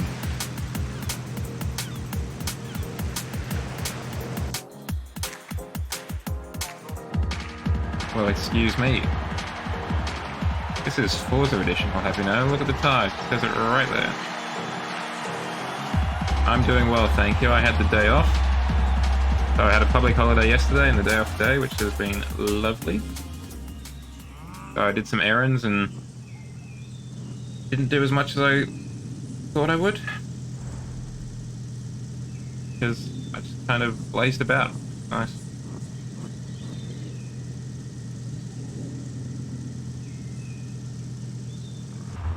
Slept in, which is always a pleasure.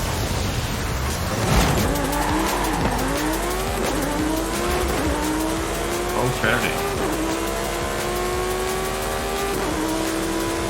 Well, just double check to be sure that I'm not kind of leading you astray, but I'm pretty sure that's the case.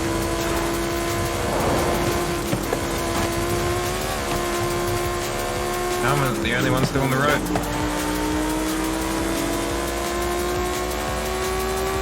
Oh, the trooper.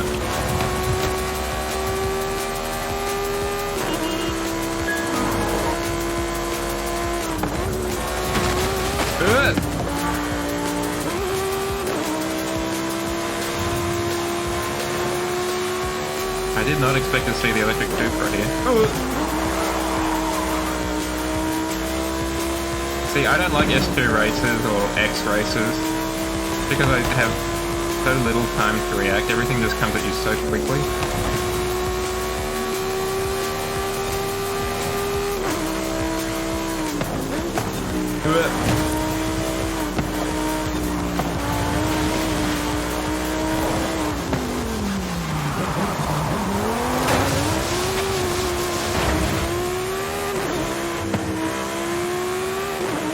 Pesto does have good things.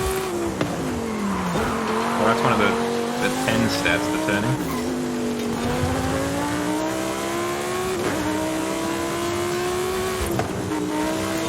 Currently we have a podium spot. I don't want to alarm chat. I intend on trying to hold on to that.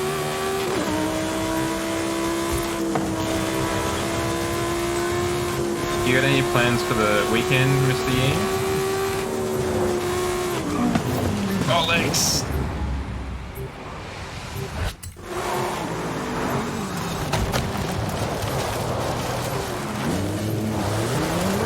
Let's just get across the finish line, please.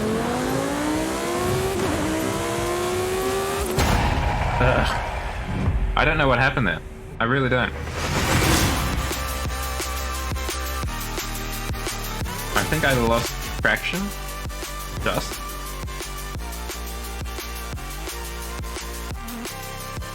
I wasn't the only one. Knowles, that Cupra or coupler, fell off as well. Apparently Mosley's are the go. Things going.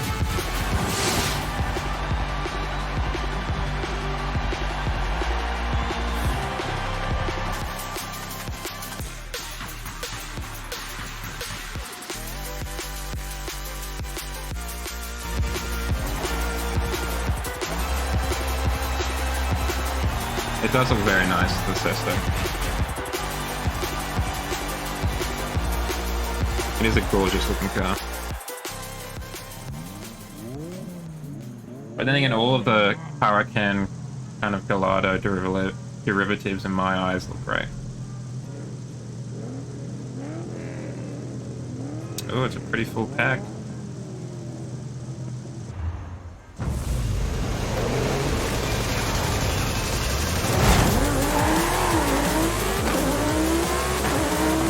Super X5M.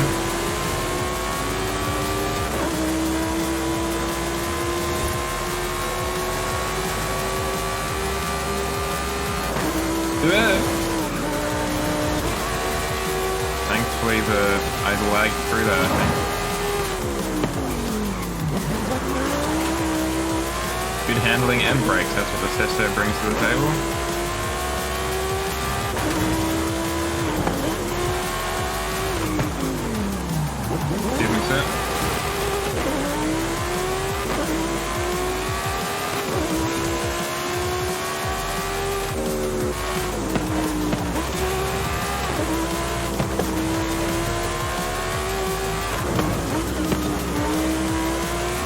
It just takes so much concentration to erase it as too.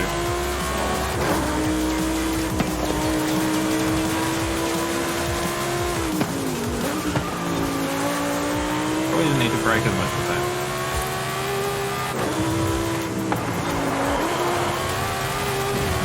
Balls. Ugh. The old rip once more.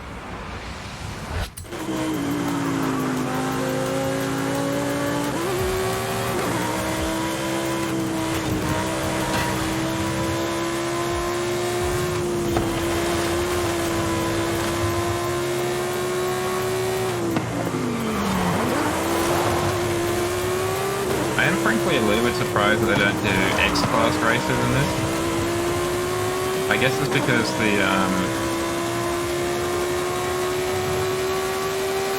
I imagine there might be some kind of network issues given just the speed at which you'd be traveling. But also, because it kind of pops out there could be a huge disparity between one X-Class and another.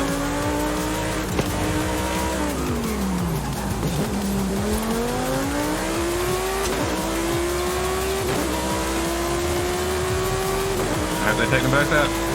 Damn it. Oh, maybe. Oh, no, I took myself out instead.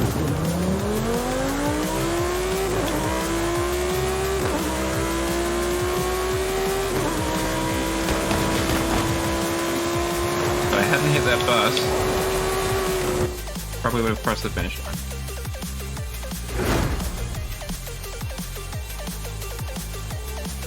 I also really like how the Sesto has the exhaust pipes mounted on its back. Kind of on the engine cover. I think that's very cool.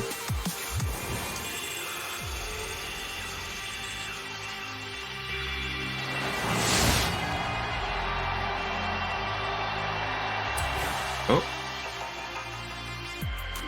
They were suddenly in space for a second there.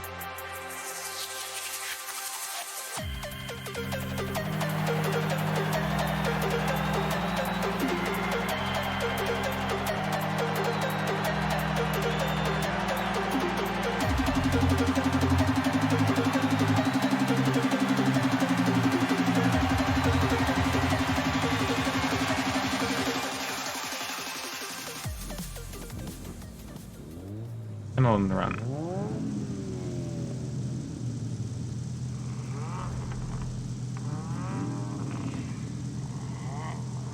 All aboard the big oof train.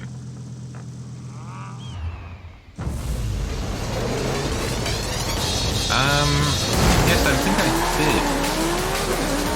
I raced it. I cannot remember what the answer was though. We'll have to investigate again after this race.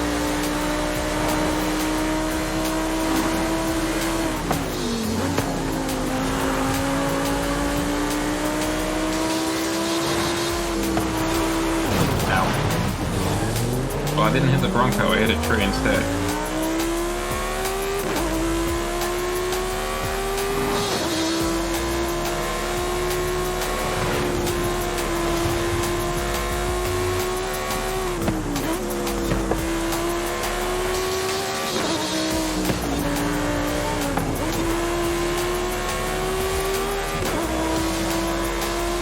I'll have to take the DeLorean out after this. And we've also got to play around with the MG6X power.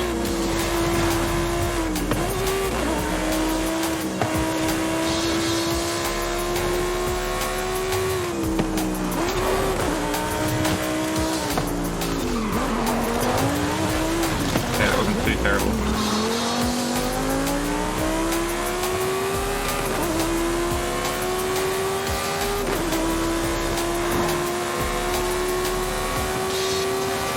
Whoa, brake check.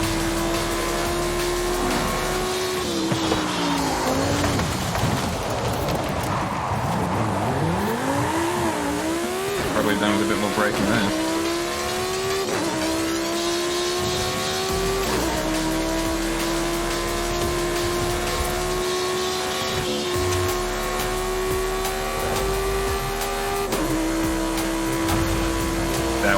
too close.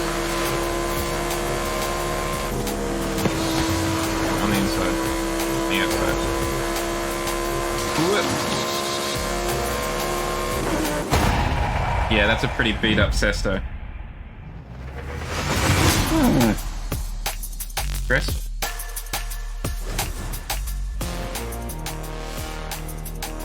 Just stressful driving at this speed.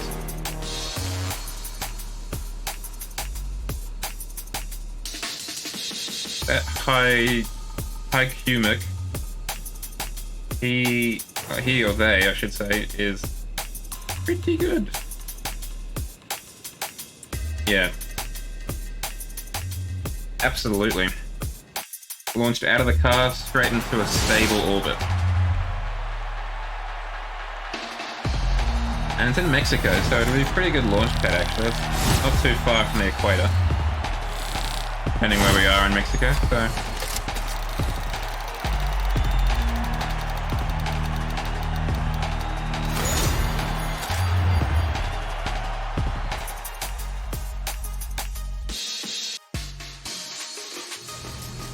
Nope, not again. Not again.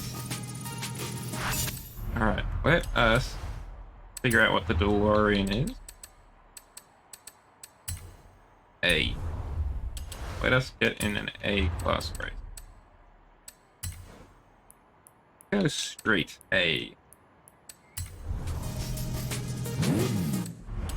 Try and hop in the DeLorean too, actually.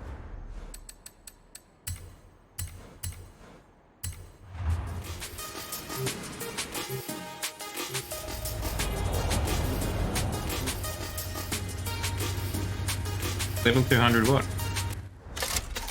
Didn't want to do that, I wanted to join the race. Thank you for the journey car.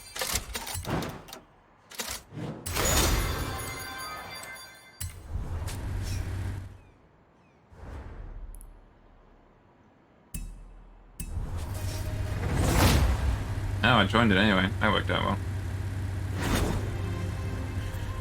Must have somehow hit them both at the same time.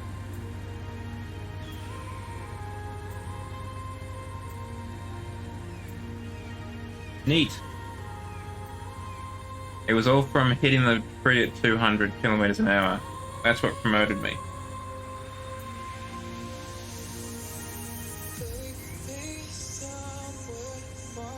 Thank you, Sergeant.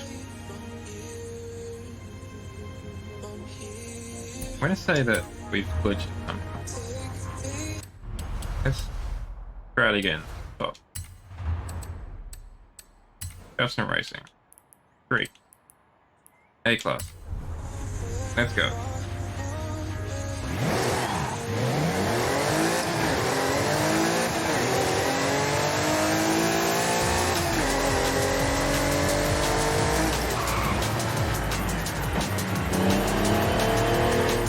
I don't know if it's because of Back to the Future, but I feel like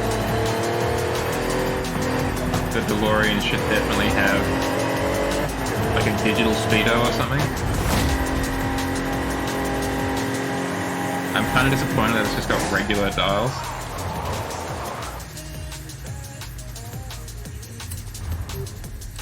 Current car. Yes, please.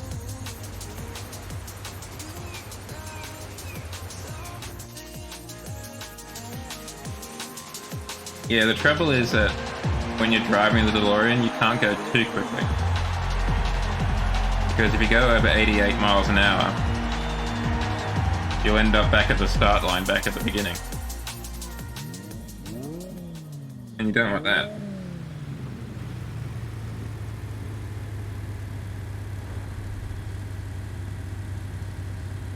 Peugeot 205 and a Clio 10. Alrighty then.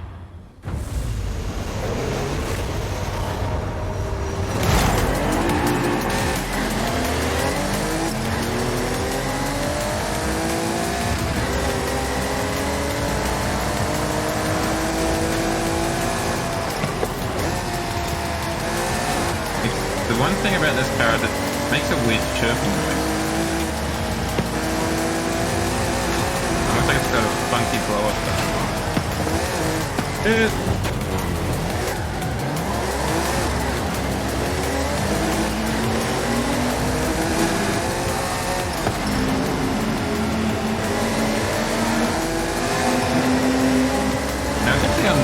change that though.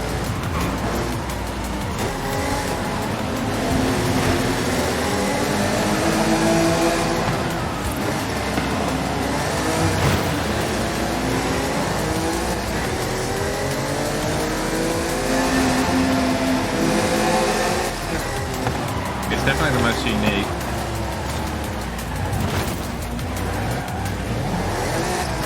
Just not driven by the best Fox, apparently.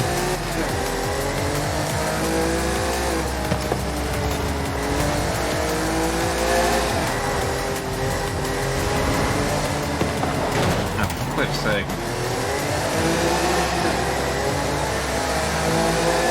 This race is just an absolute write-off at this point.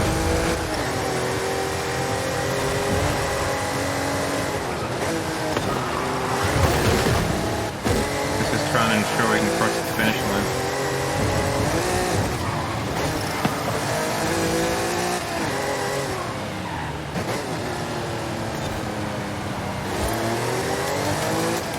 Eddie, my man, what happened?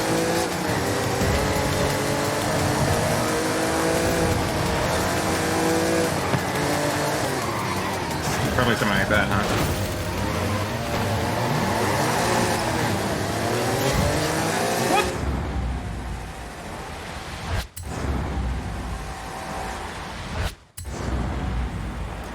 Oh, it's just off the wall. That's annoying as hell. Yeah, so, about crossing the finish line. Probably not gonna happen.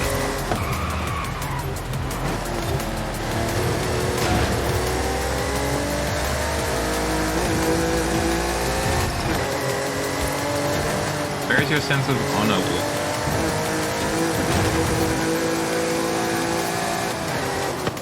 We got pretty close, actually.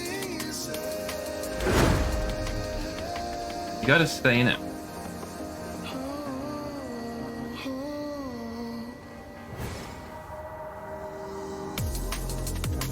It's not like you get punished outside of, you know, time costs or whatever. Oh yeah, I mean, if there's a bully in the server, that's a whole nother matter.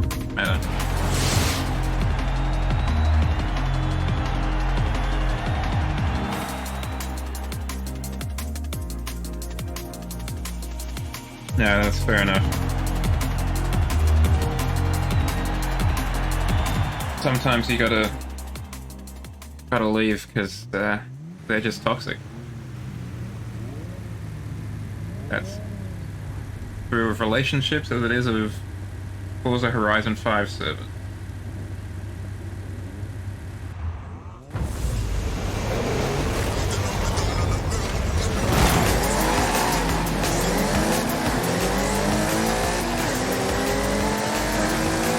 Somewhat lacking the old get up and go thing compared to the others.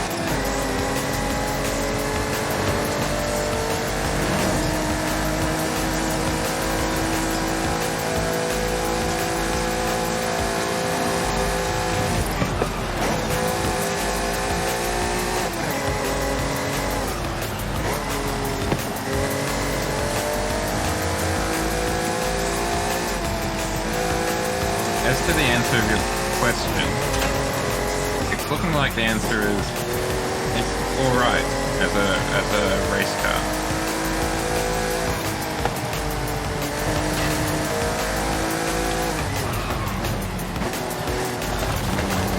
Damn rock slating so much.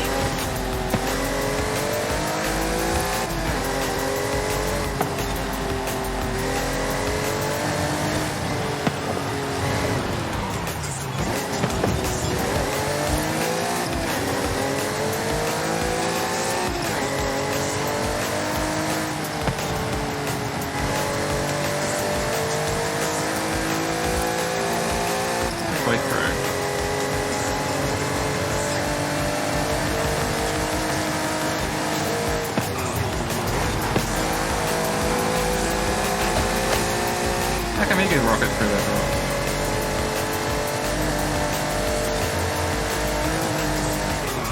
Rig.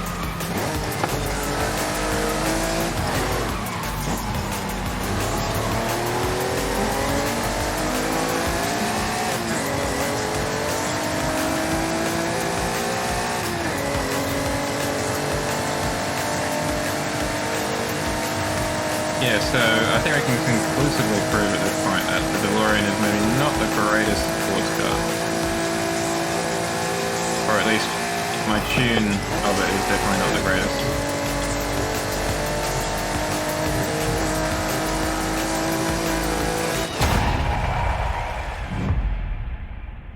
I think the only reason we beat Eddie is because they've got an even worse car. I think that's the Peugeot 205. No, it's the Nissan Polestar, that's what it is. Peugeot 205 came first. Wow. Did not expect that.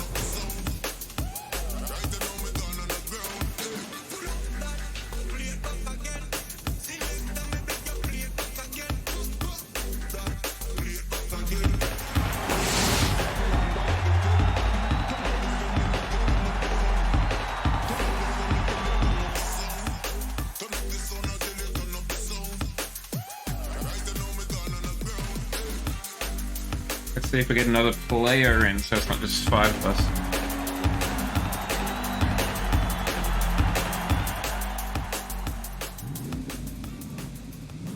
There's a pretty cool looking BMW I had. Nope, just the 5.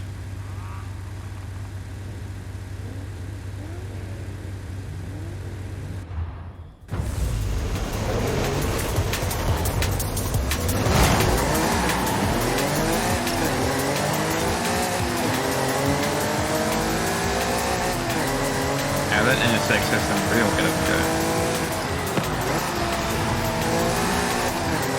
As long as it can stay on the track.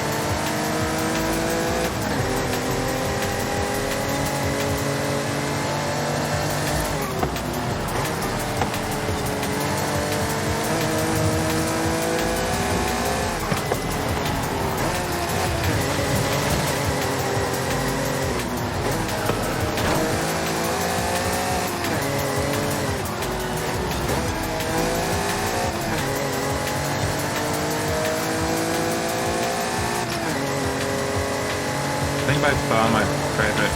Good morning, Shadow. How are you this fine day? Assuming it's fine for you.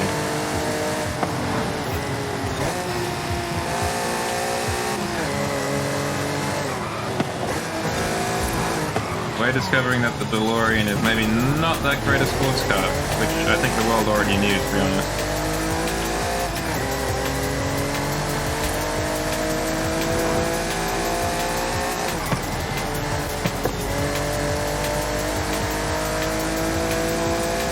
Fine choice to...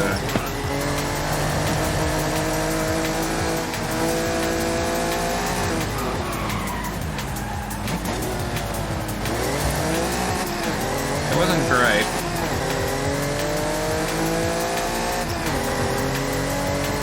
I really wish they'd be more descriptive in their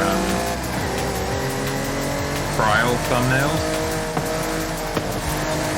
Because I had to do the trial in stock or like sport tires. That wasn't ideal.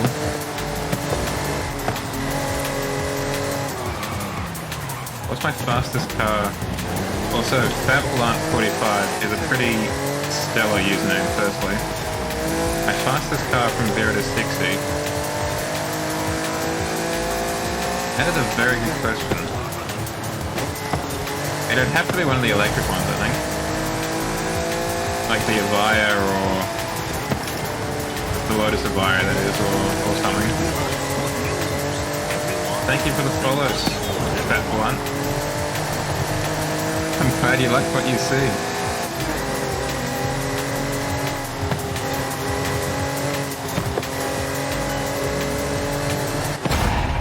I have a question though, Fat Blunt, for you in return. Surely you tried Fat Blunt 420 before you chose Fat Blunt 45, right? Like, surely.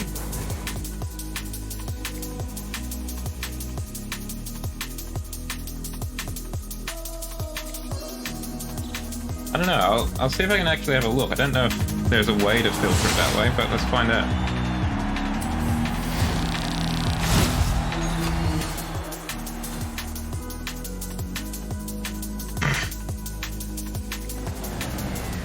let's not do that again. Wow.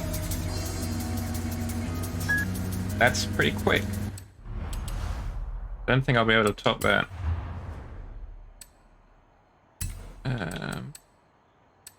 Okay, well, first things first, we want to sort by performance.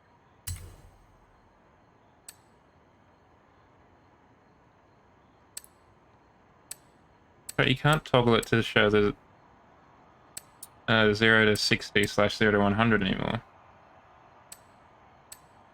I mean, surely the Jesko is pretty quick. It's got a 10 acceleration.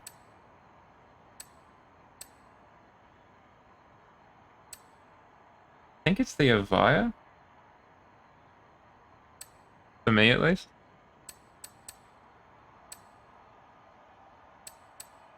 I mean, the Regera is the coolest accelerating car, even if it's not the fastest. Oh yeah, my V10 Audi S1's pretty quick off the mark too.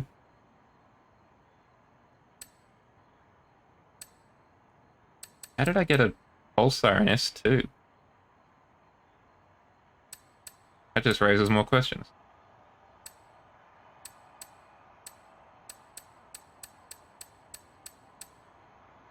Yeah, I think the Jesko is probably my fastest accelerating car, and I hate it.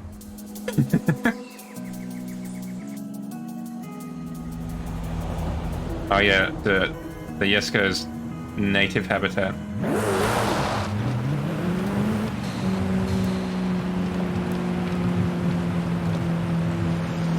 Gonna try and cruise it.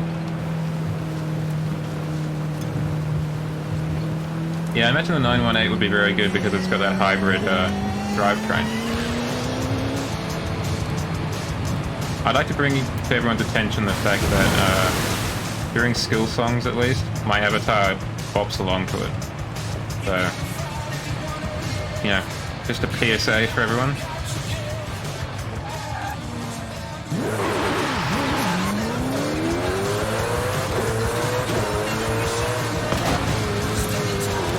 Wait, I could just check the old in. What do you mean it was locked? Okay, well, we'll unlock it then. A pitiful 2.8. What's even the point? Might as well just sell it. That was a LaFerrari, wasn't it?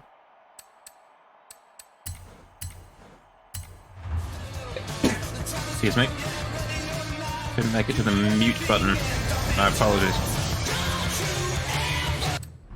Okay, let's take this over to the festival.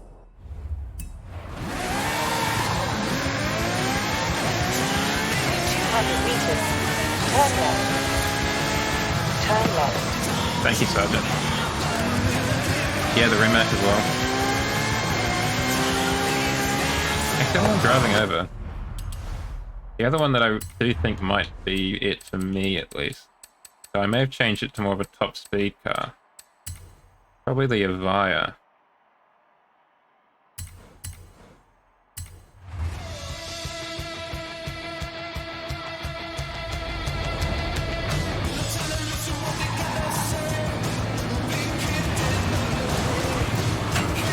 I mean, it's probably performing a little bit differently because I put drift suspension, gearbox on it. To try and unleash as much of the top end as I could.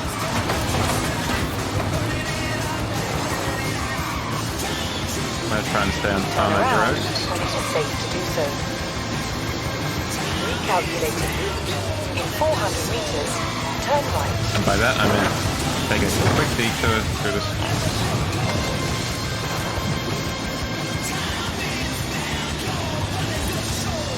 Ferrari 355? 400 meters. Turn left. Turn left.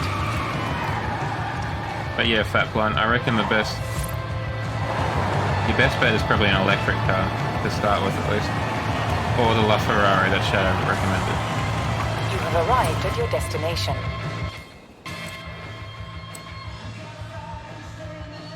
LaFerrari.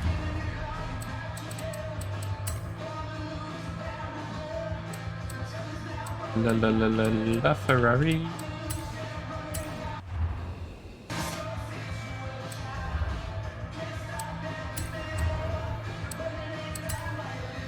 What can we do to do?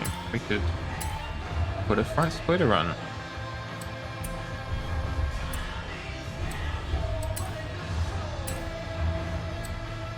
But first, we're going to all-wheel drive you, and we're going to twin turbo you.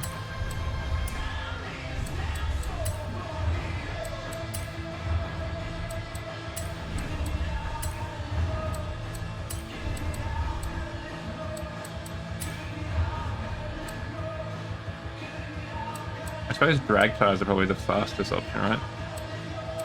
Let's just go slick race for now.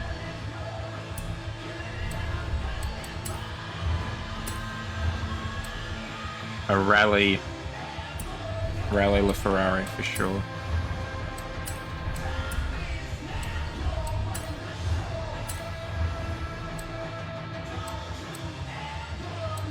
We'll pick back in on the gearbox once we've done what we can to the engine.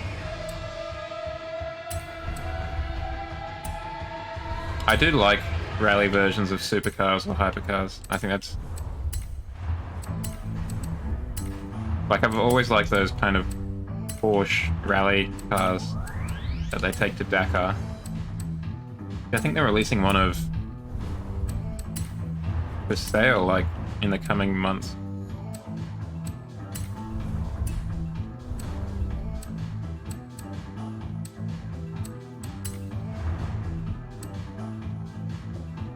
I think we're just gonna have to leave it at 984, sorry.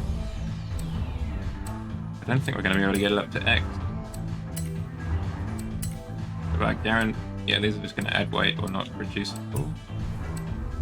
They've obviously got the good stuff already on it. That is a good question too. Here's my fastest off-road car. Let's have a look.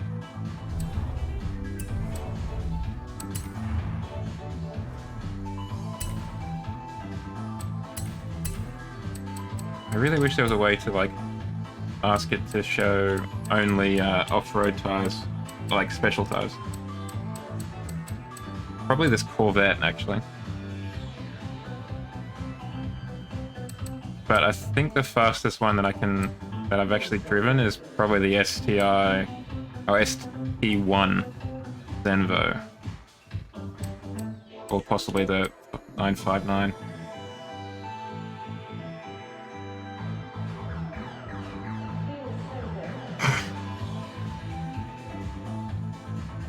Yeah, that makes a lot of sense.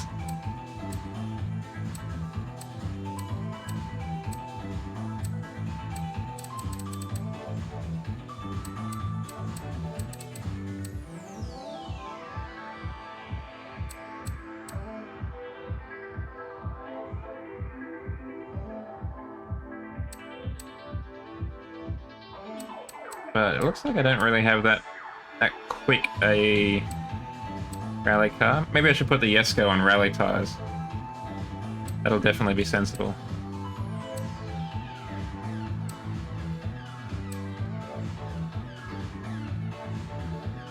Put the X5 M Forza Edition on a... Hey, can you change a Forza Edition's tires? Can I make this an X5 a bit more traditional? Oh, we can't get off-road tires, but we can get rally tires. Question is, can we get rally suspension? Yes, we can.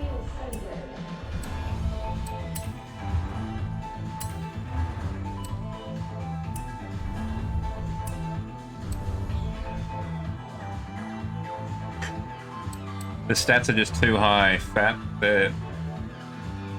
They can't be contained.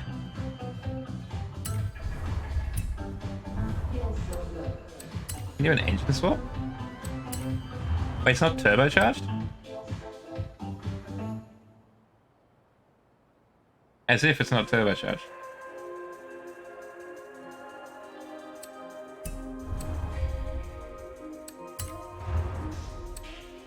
Yeah, not gonna make it rear-wheel drive. I'm not a madman.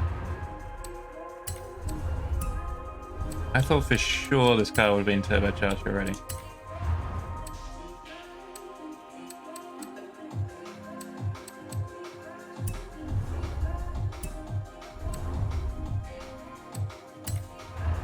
Okay, so we have a new fastest car.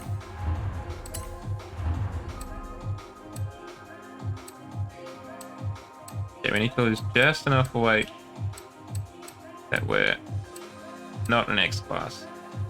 That'll do nicely. So if there's ever an S2 class off-road race online, we've got the car to break out. If I just feel like I've had too good a day and want to endure some pain. Oh, actually, Shadow, I do have something to show off to you. A little bit of show and tell. I made what I think is a pretty sweet paint job for this Mustang GT 500. Behold.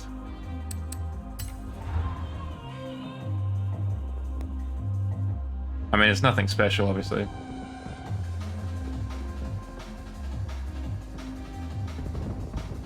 But it's got a certain kind of Knight Rider vibe to it that I quite like.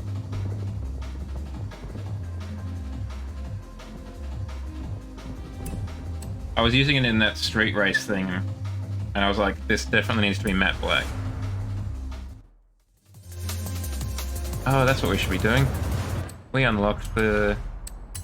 Let us take the Renault Clio online. Renault Clio 10.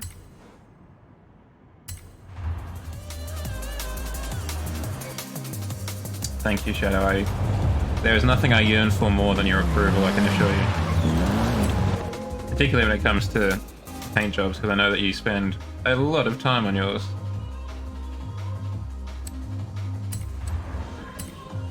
Okay, what can we do to you?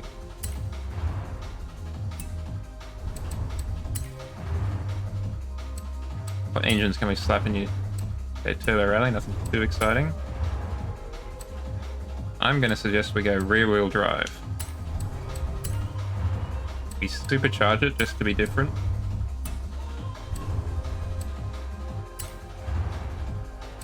Probably need a spoiler as a result. Because I imagine the weight distribution is a bit more to the front and is probably ideal for a rear-wheel drive. Get some sport tires. Fat rear ones. Bit more fitment going on.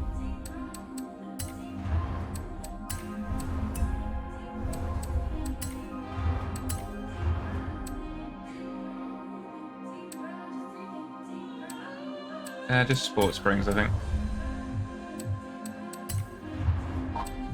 Sport brakes.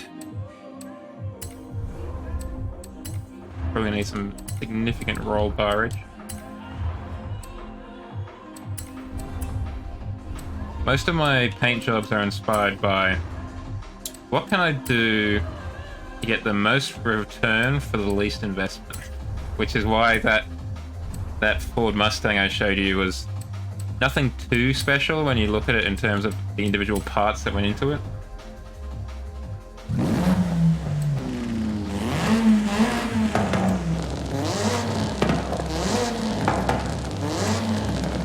Yeah, I think I'm definitely a believer of that. Oh, did too much. Let's go back to the build. Yeah.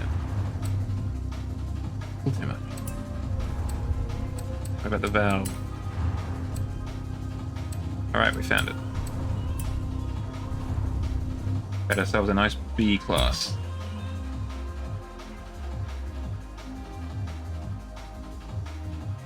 I do like this kind of darker turquoise color that they've got on it. It's different.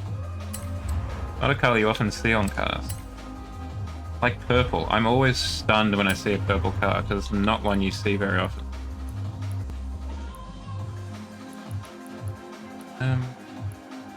Let's try and recreate that color, but maybe metallic.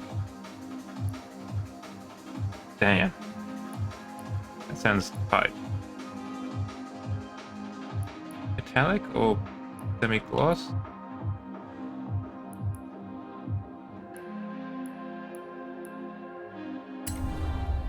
Oh, that was silly. Joe, you want to change the color? You're just talking about how much you like the duck egg.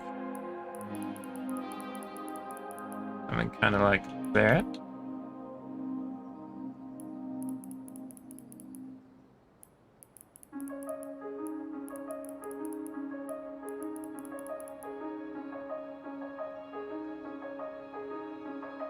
Nope. That was not working for me.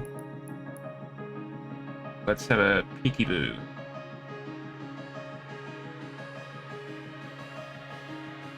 Wowza.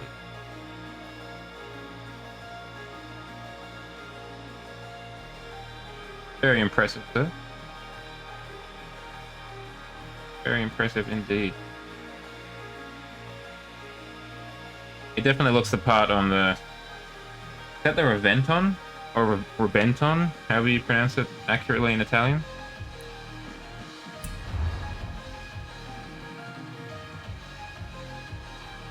Yeah, it looks nice. Well, I'll just try and put her on stream. There she is, huh? Ooh, nicely stretched too. Let's see if we can fix that. That's a bit better.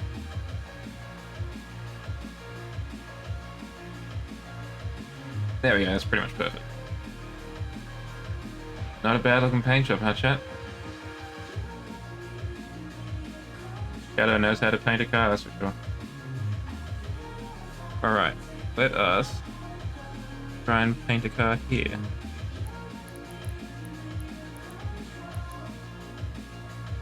I reckon if we go slightly more blue, and then with the other slider we go slightly more green. Yes. That looks nice.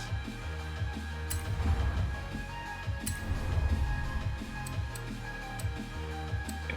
Heroes can't be painted.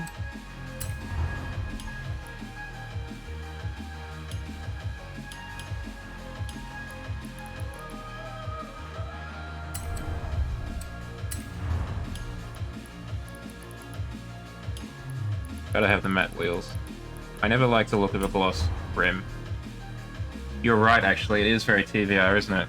The Sagaris, or however you pronounce that, would look very at home in this color.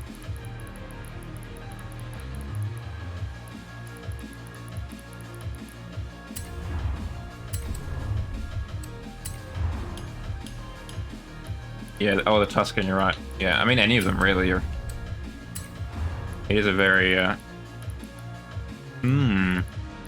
never done it in a color.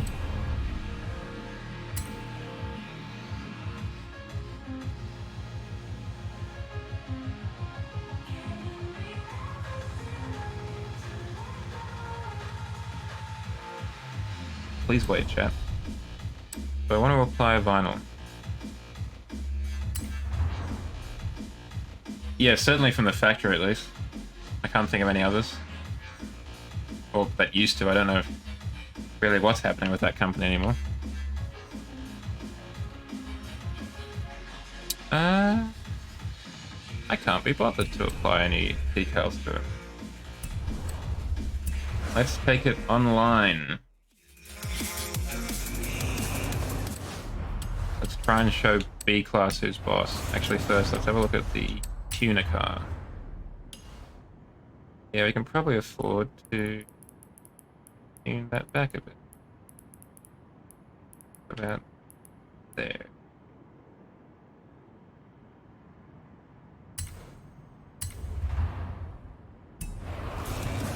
Now let's go online. Okay. Well, I wish them the best of luck. Let's go road B.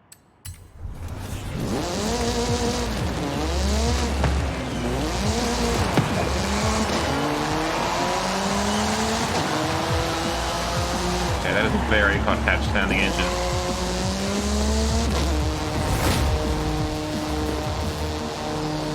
Yeah, I think I'd agree with you.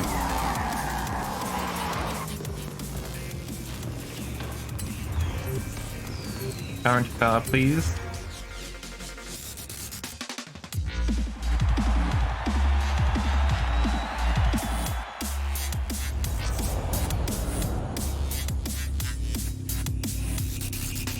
Don't know why I've got poor network conditions, chat. I think it's just because it was raining this week and, well, Australian internet doesn't like the rain.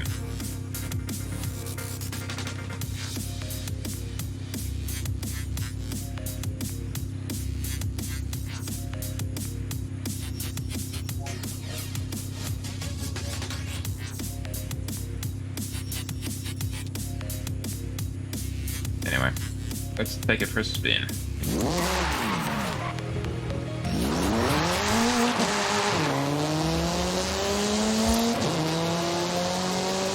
It looks weird not being able to clearly see through my rear windows.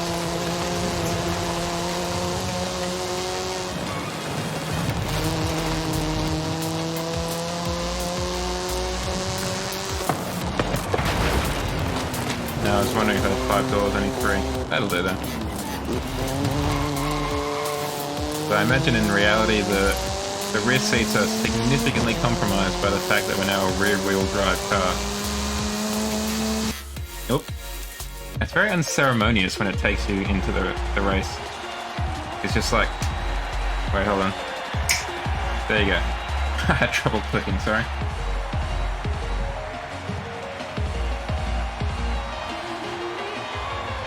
So do you have any plans for the weekend?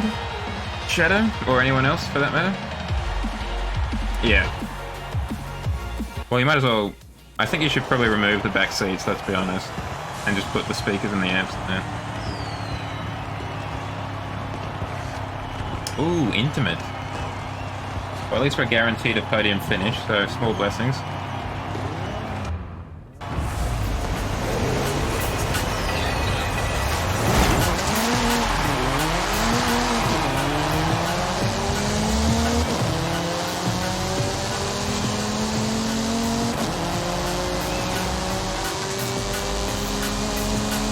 Keeping up with the 370, which is always nice.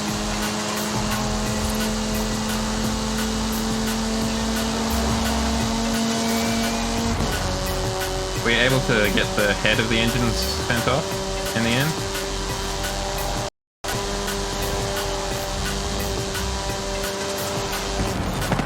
Coding overloaded, interesting.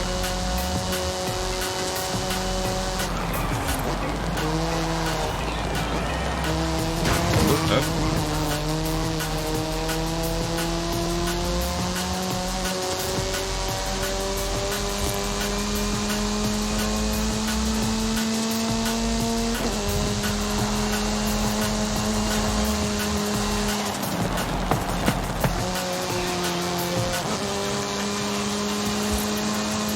Am I coming for you, Red Rocker?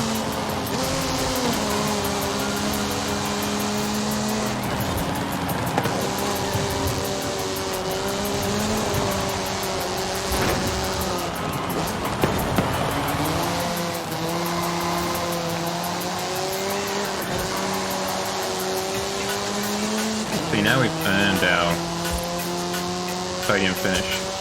Oh, they've left. Okay, well, we've earned it a bit less now.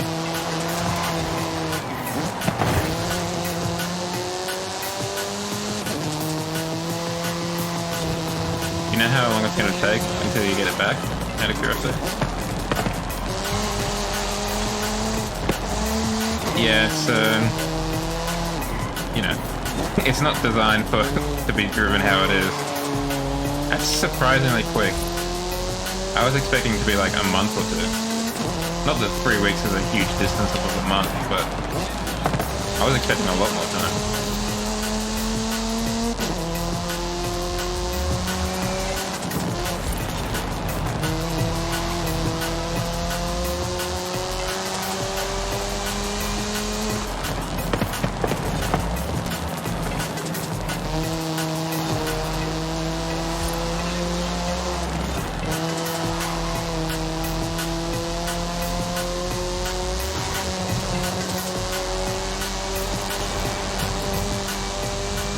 I really wish this game had the old 1 series in it. The rear-wheel drive, kind of small station wagon looking one. Yeah, I imagine it'll take a lot of sandblasting. Many kilos of sandblasting. Oh, good old Danky Cheese, he's won both races.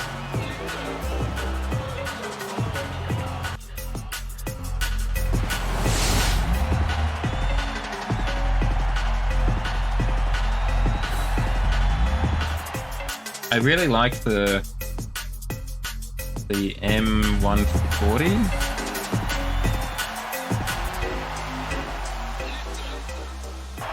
Which is, I don't know if it was a 5-door, I think, here at least. Where they put the 4-litre straight 6 from like the 3 series in it.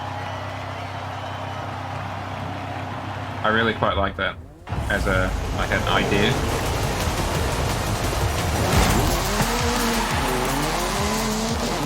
Alright, now we've actually got a competition here. Hot Clio on Clio action. Will the turquoise Clio best the blue Clio? Stay tuned.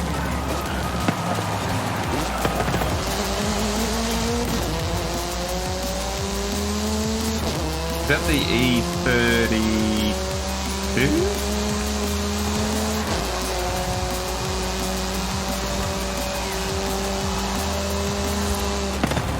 That Clio is rocketing ahead.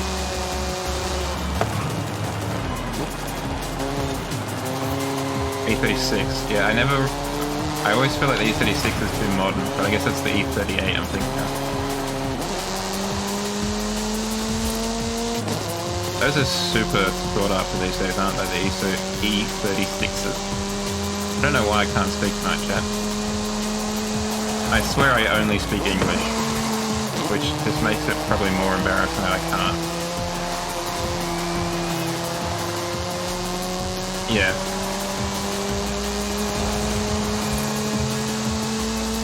And I feel games like Need for Speed Carbon and Most Wanted and the M3 that was in those have definitely created a kind of Halo car effect as well.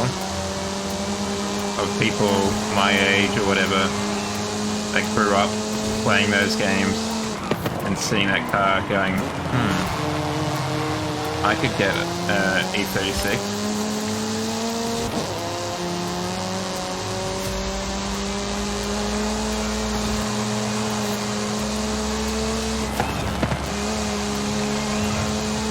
I still see a few E36 M3s around the place every now and then.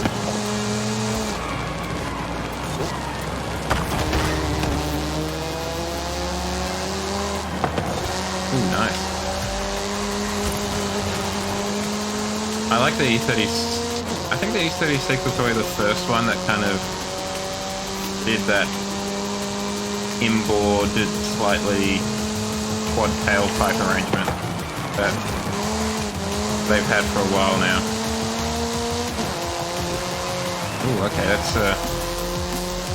quite the choice.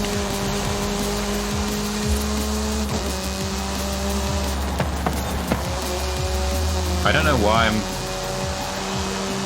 so kind of put off by the cream leather. I think it's because it's kind of reasonable. I feel like it would almost make more sense for the purple car to then have purple leather inside it. Like it was some sort of cartoon character villain's car.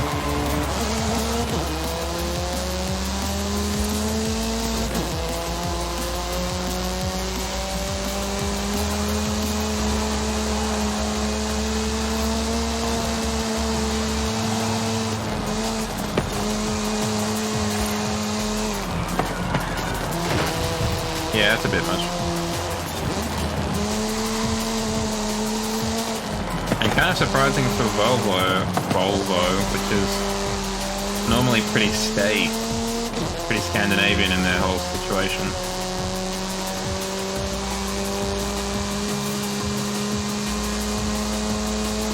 Now that Actually, that kind of color scheme and interior combination sounds very TVR as well.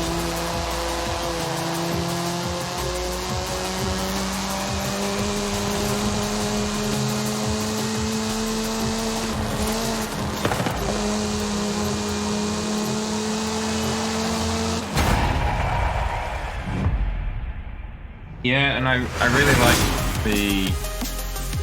Well, I like the current generation design language of the S60 and the V60, but I really like the generation beforehand. The one that's in the game, actually, in Horizon 5. I quite like that generation.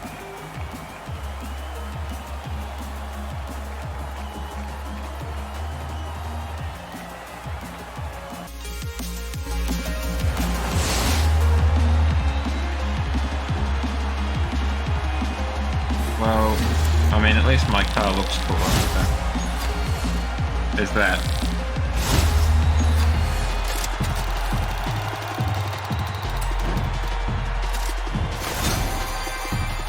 Yeah, they don't, do they? They've got the Mercedes one. Let's go...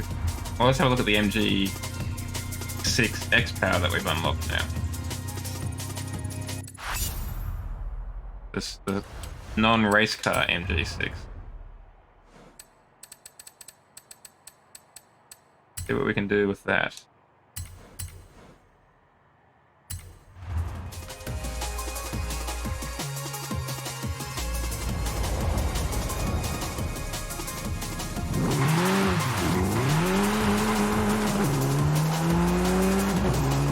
Thank you, Sergeant. Thank you. Yeah, it does. It looks quite nice. Oh, I just noticed that. I'm not a fan of that, though. Not a fan of the X tail lights. Oh, the X brake lights, I should say. But otherwise, it's a nice looking car.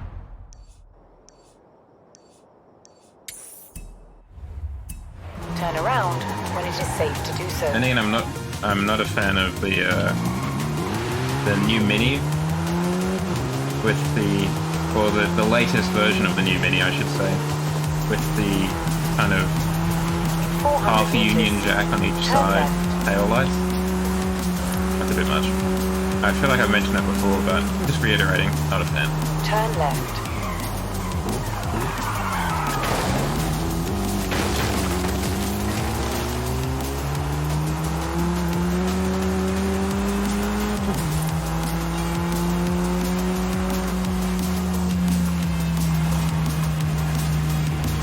The interior looks a bit nice, but it also looks like it doesn't have many knobs, unfortunately. I'm not a fan of the depth of knobs and dials and buttons.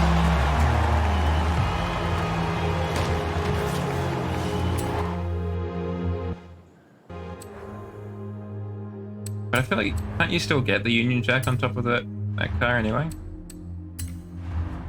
But we're not going to do any aero, because that'll just make it into the car that we got before. We can have another 4-cylinder, or we can get a turbo. Okay, well, just 4 cylinders all the way down. Let's rear wheel this bad boy. Go for the top of A class.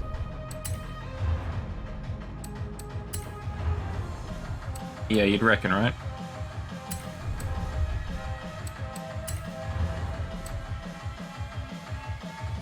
Allow me to put the engine from the original X-Power in it. The kind of V8 sports car. Hey, let's go for semi-slick.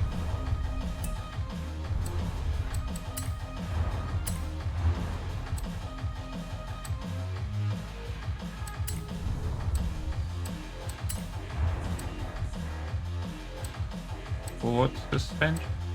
Well, race suspension only takes us up 1 PI point, so I might as well do that. Get some rollies in. Stiffen her up a bit. Reduce her weight a bit. Have a look at the gearbox. changed nothing in the end. Not a huge amount. Put a diff on it just in case. I just noticed the badge is a little bit large. Bit obnoxious. My go-to gearbox is normally race 6 or 7. Whichever one gets the best results. Failing that, whatever gets the best results.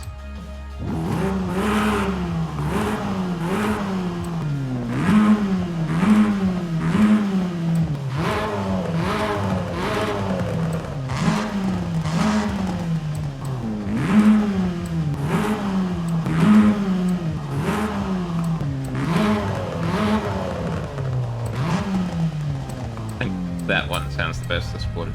They have, haven't they? I've also seen a lot of car companies kind of get on the trend of putting their names on the boot.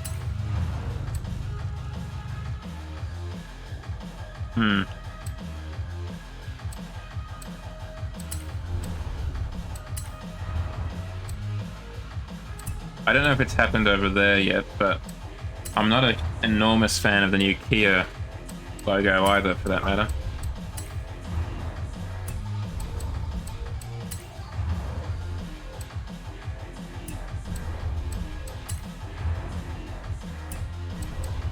Apparently, I read, I think it was in The Guardian, there's been a large uptick in Google searches for the car maker KN. Because it looks like the Kia logo looks like KN. So people are understandably like, what is this KN brand? Where could I go to learn more about it?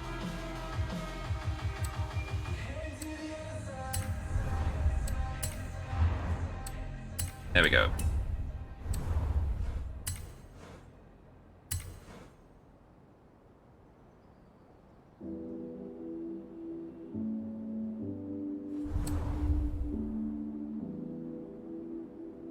So frankly, I think that badges on the front of a car are kind of not as useful as the ones on the back in terms of advertising to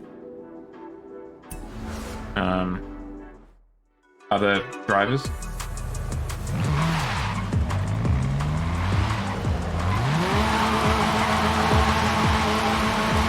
Okay, well we didn't test it before, but we can now definitely say that you can do donuts in this car.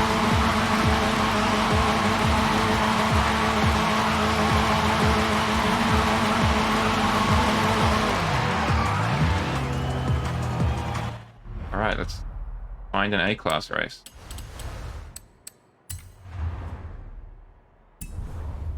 Actually, we should have a look at the colors we can do for this car. Give it a quick lick of paint. Have they now?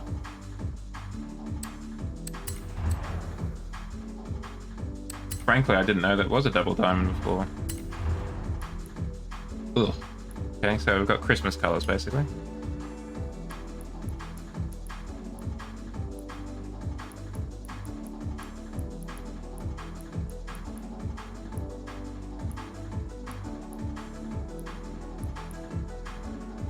Go a deep purple, kind of smoke on the water style.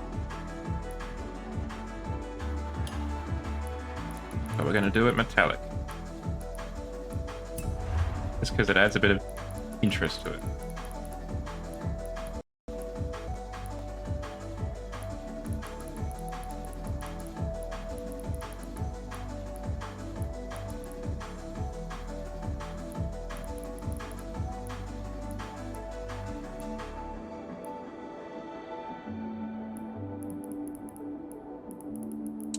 Take the brightness down.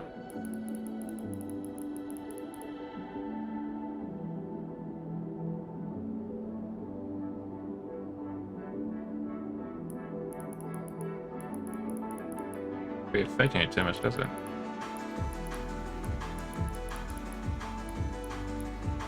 Yeah, that'll do.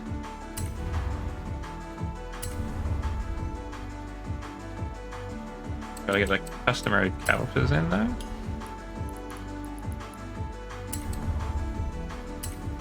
That's how you know it's a Jow original. Because it's got weirdly green brake calipers.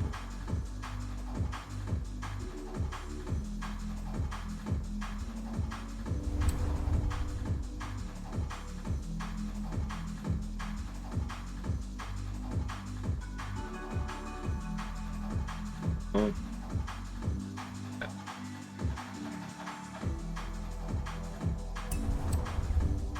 Okay, now we can go online.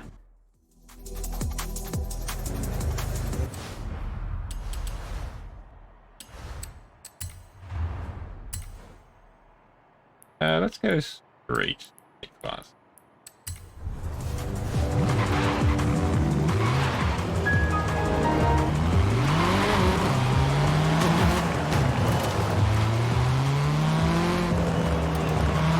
Just thinking about what we were talking about before with badges, and you can kind of see it on this car too, because of the X badges in the rear, on the C pillar of the car.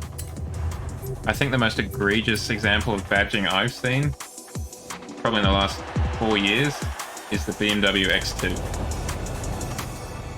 where it's got 4 badges on the car. Front and back, and then on both sides where that X is. Oh, let's get into the sun. Where that X is there at the back. On both sides, they got another BMW badge, just in case you sat beside them the entire time and wondered, what car is that? What dealership could I go to buy that kind of car? Which is a shame, because I actually think it's quite a good looking car. Not that I'm ever going to buy one, but if I did, I would probably have to speak to a panel beater about trying to get those removed, to be honest.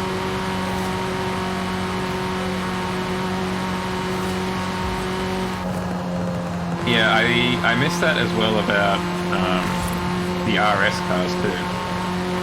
Like the Audi RS4 from like 2004, 2005, you could barely tell it was an RS car. It was almost like a sleeper car, and that's why I really liked it. Because it was a kind of car that if you knew, you knew. But if you didn't look too closely, it'd just be like, it's another Audi A4.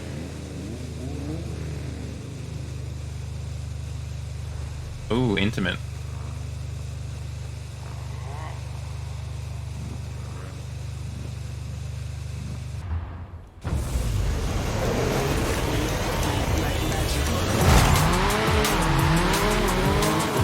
I do like to an extent that Volkswagen has kind of continued that trend of being fairly demure in their styling and what have you of their sportier cars. Though I don't appreciate their kind of sports package that you can opt for on a Golf, because I get excited quite often thinking, ooh, there's an R, a Golf R, but no. It's just a 110 TSI with an R badge on the front.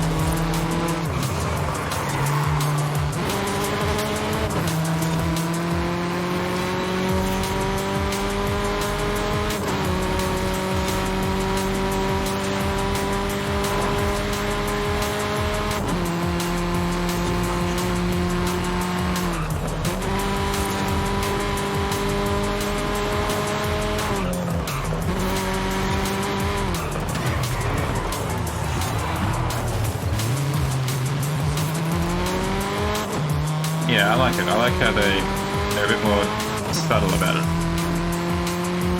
For the most part.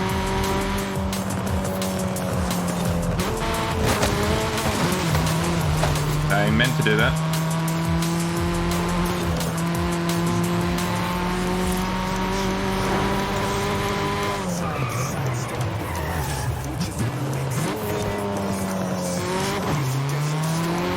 Here's a weird question. Shadow, did you notice if the AI for you were a bit tougher this week? I felt like a lot of the AI in the races were a lot more competitive than they have been. I feel like last Friday I was beating them by, whole seconds, almost 10 seconds every time. This time it was a lot tighter, a lot more touch and go.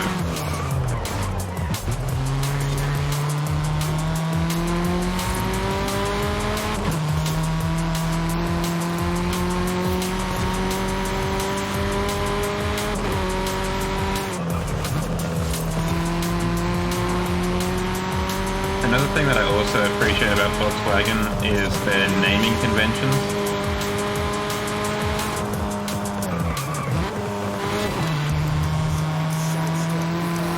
I had a lot of trouble in the... I can't remember what it was, but the one where you could drive the super van. The first race it was just... I think it was super van 1, 2, 3 and then me. And I didn't think I was driving too badly. Yeah, that one.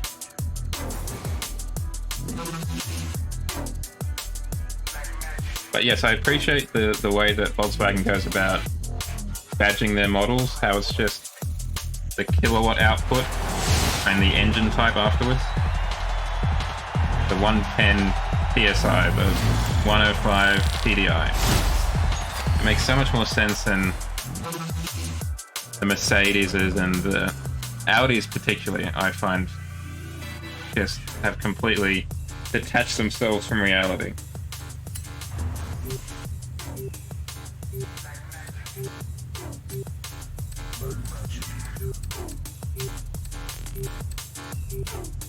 Ah, sure, we'll do an Alpine.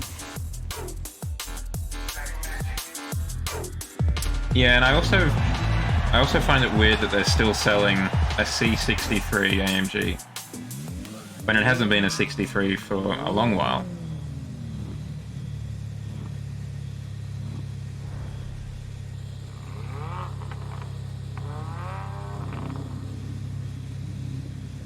I appreciate that they're concerned that if they put out a smaller number,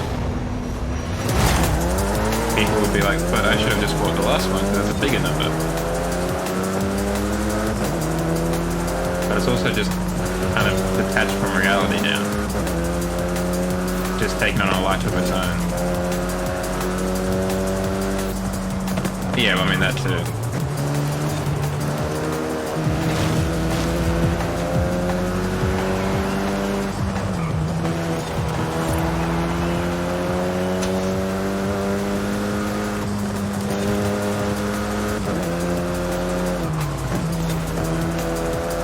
I think the Volkswagen method of just listing the output basically just makes it a lot more sensible.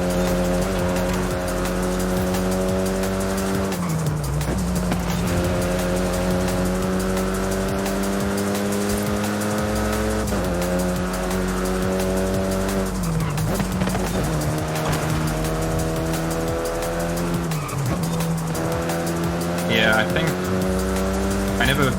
Because the 63, was that naturally aspirated? Or the 6.5, I should say.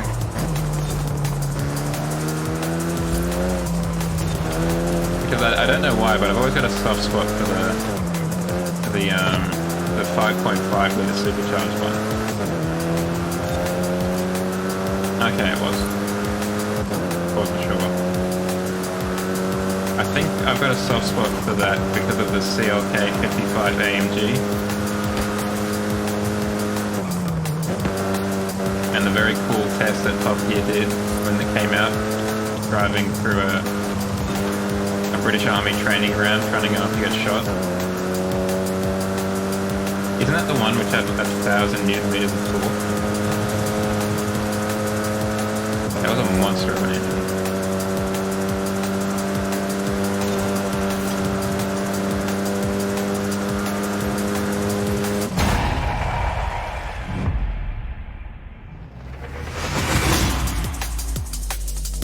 Oh, of course, out of Brabus version.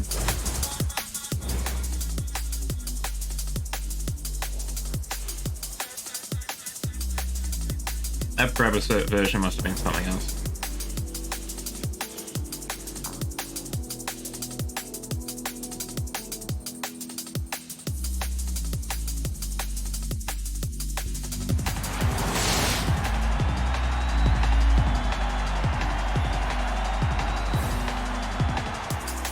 Yeah, basically. Or started turning again. Once you've stopped it.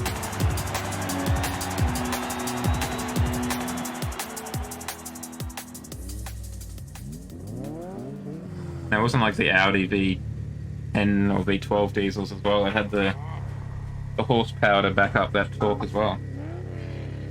Not that they lacked too much, the Audi V12s, but still.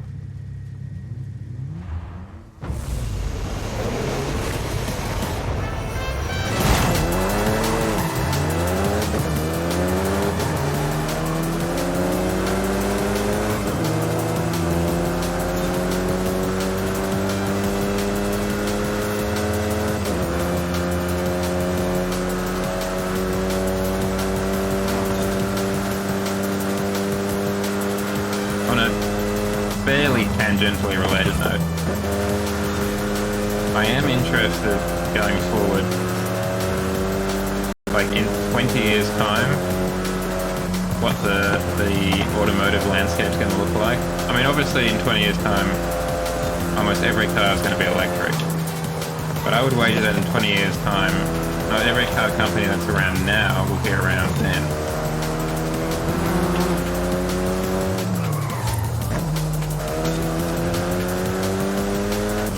Because I think there's just going to be less people buying cars. Yeah, I think I probably agree with you there, Shadow. Except that the only caveat I might put on that is an RS4 estate. That's the only caveat.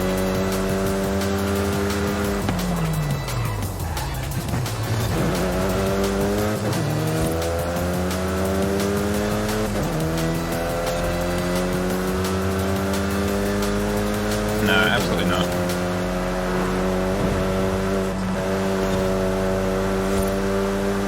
I've said before, my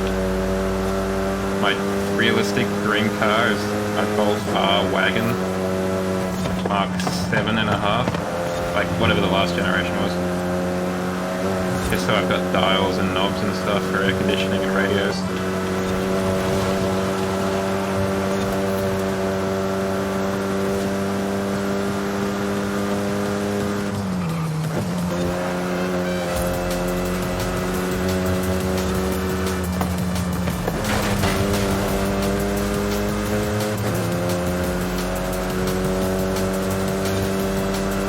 Just so practical as well. I mean, you can in theory sleep quite comfortably in them.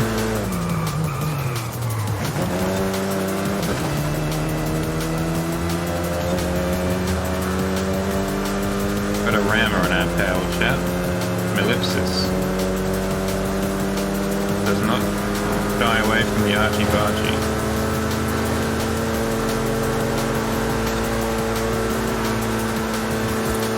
Unfortunately for them, they are not quite as confident at turning.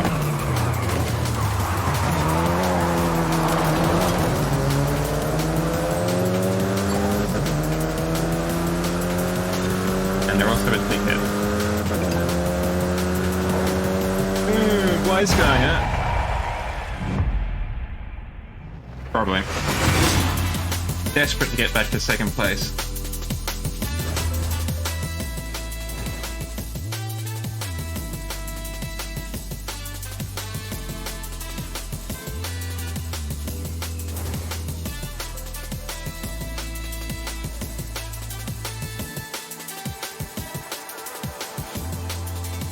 One more race. That Datsun's quick.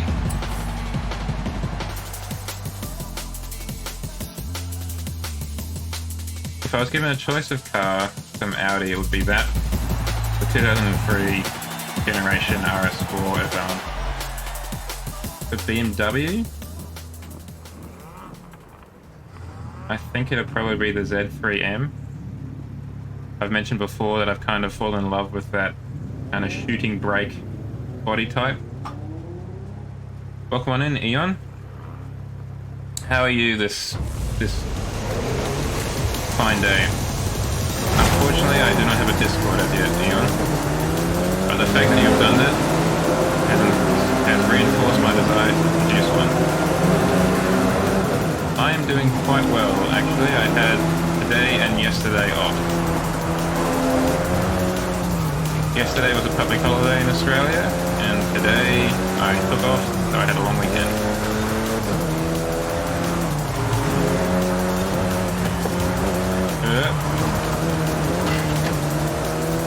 So it's been nice. I've been able to sleep in, which is always a plus, as anyone who works full-time will testify. No, but I will take suggestions that I will take under advisement. Why, Aeon? What are you suggesting?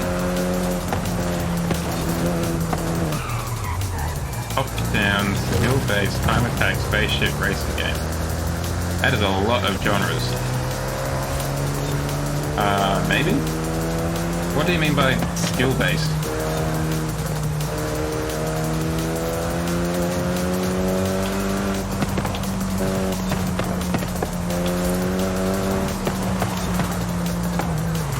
Bollocks. Okay, well this one's... Oh yeah. Maybe. I'm not particularly skilled as a racer, as you may have just noticed.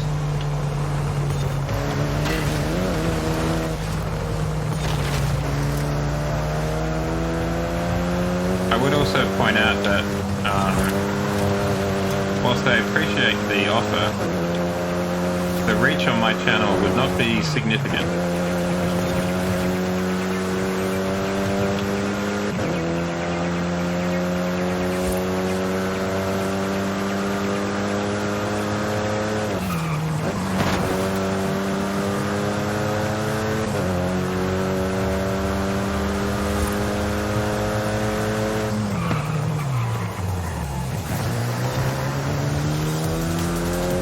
So if you're looking to kind of promote it here,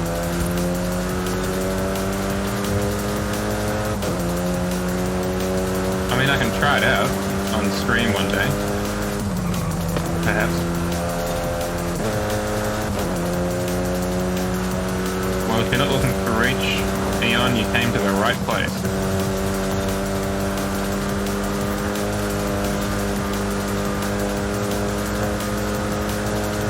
Yeah, you're looking for playtests, in other words.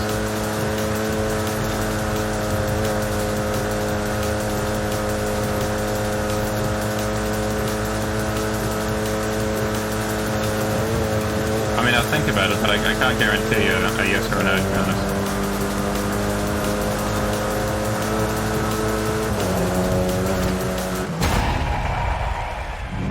Partly because most of the games that I play are more for just like a quick escape thing rather than a grind to perfect the course or whatever.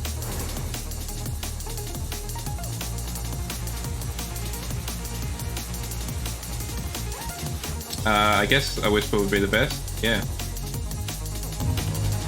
I mean, how are you sharing it, I guess, is the other question. Is it just a zip file attached to a Dropbox or something, or...?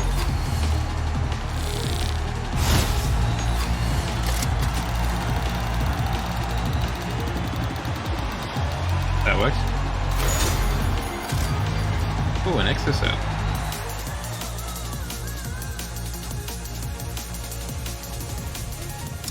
No, that's enough of the same type.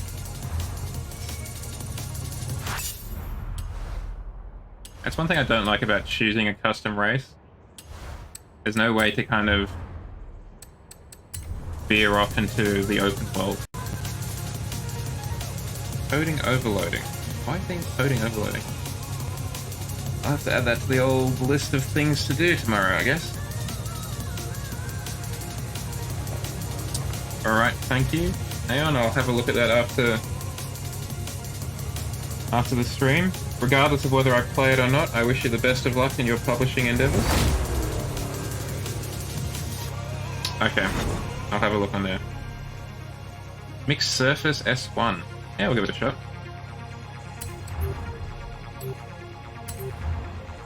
And thank you very much for the follow, Aeon. Everyone?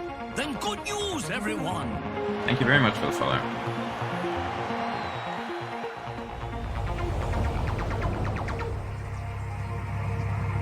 For that, I would like the ability to veer from, like, I choose Street A class. I would like the ability to then choose to do street races, or to veer off and do A class races in different categories, or to veer off and do any race in any category. That too. The ability to tune, like right now, for example, when I can't really do anything except just drive around.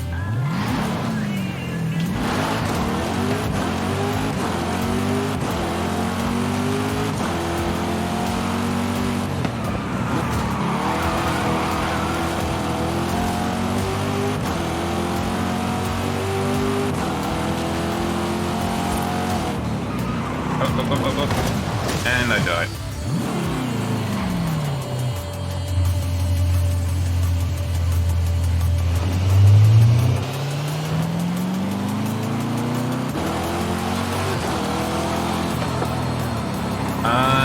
Probably not, because I don't think I've ever dabbled in the event lab. I think I dabbled the littlest bit, like just dipped my toenail in Horizon 4 when they first released it. But otherwise I have never touched it. But I'll be very interested in what people produce from it though. I think it is very sensible and kind of cunning on their part to be releasing props regularly. Because it's basically, it's just free content. Like, it's gonna have such a high return on investment.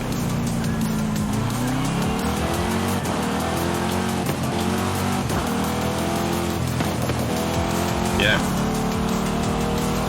Though I could see the car parks being a very cool kind of tight street race as well.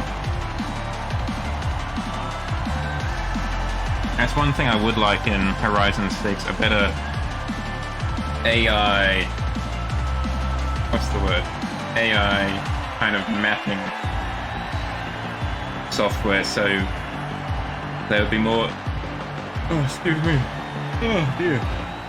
Oh, it's catching up to me. So they'd be more able to navigate custom courses. I think that'd be very cool. What is that purple car? That's what it is. I thought it was a Eclipse.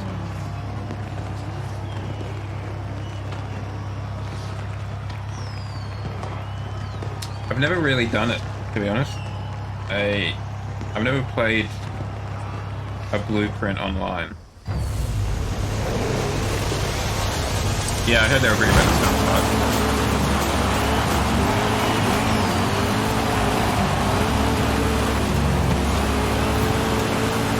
Ooh, a Lotus.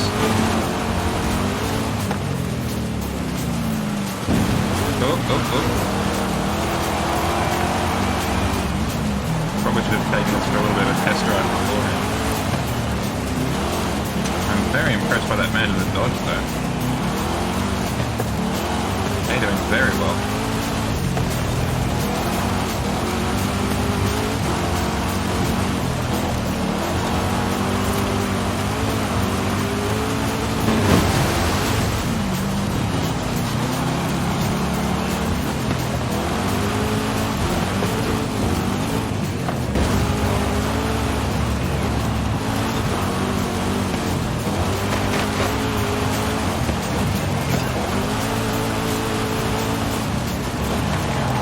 Taking a bit more concentration than I thought it was.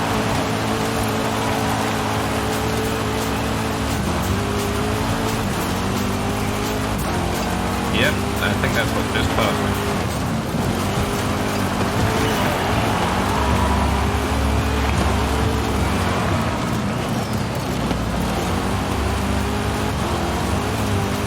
Bit of an eclectic bunch in this event.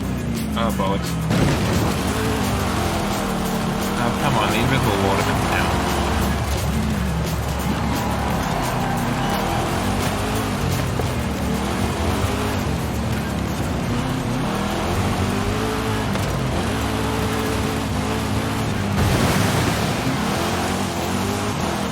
Cleaning off the car a bit.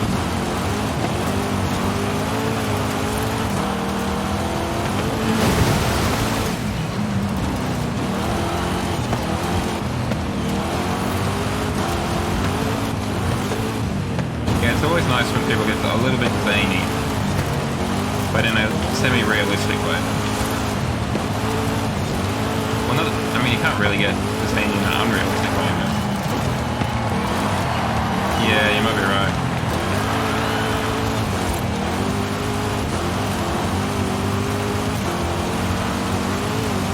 I don't know if I actually did anything to the diff.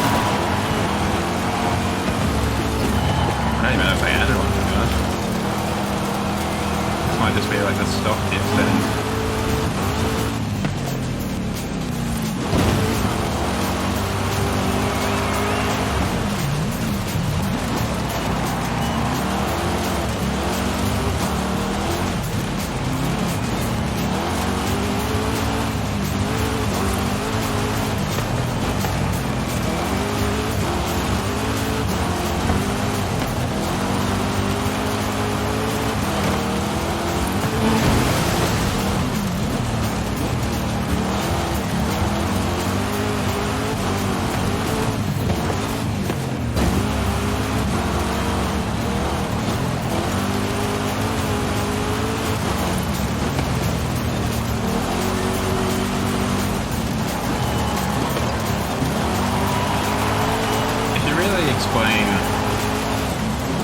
Maybe they did at one point, but they should really explain tuning a bit better.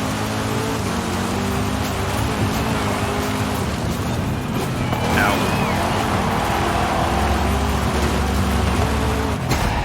Like in the game.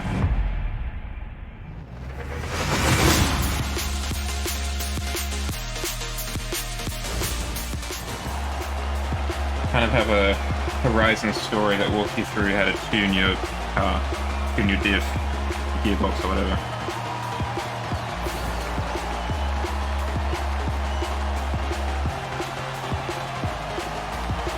The Vipers came first and second. That is interesting.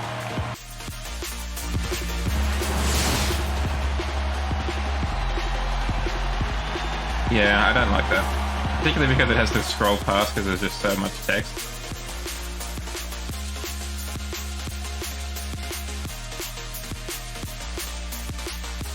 I mean, even if they just pull some, obviously with their permission, but pull some Forza content creator's YouTube video and just put that on the right hand side. Like, alright guys, hey, check this out, I'm going to teach you how to tune.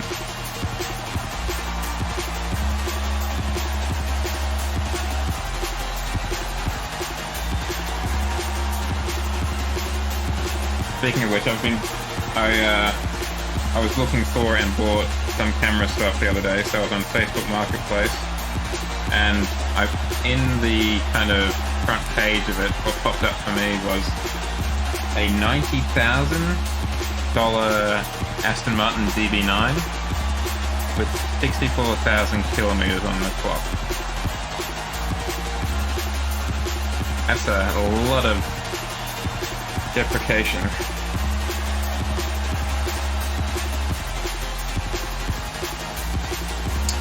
It definitely seemed to be an older model because it didn't have that, at least as far as I could tell, it didn't have that, the kind of small sat-nav screen that would pop up.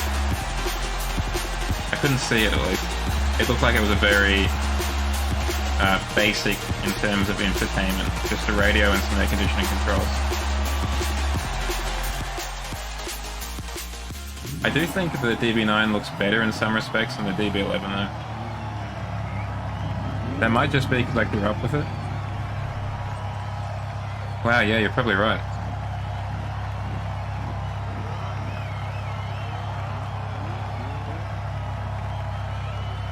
Damn.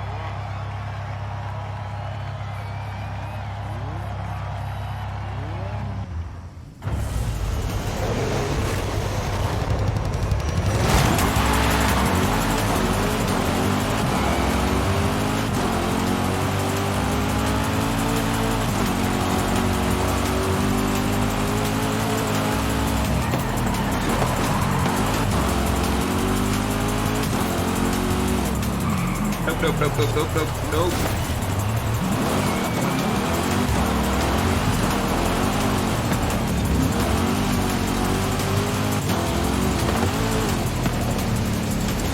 they've got that kind of almost like cursive look to it, don't they? As they flow up and along the spoiler ducktail, if I remember correctly. Another tough road.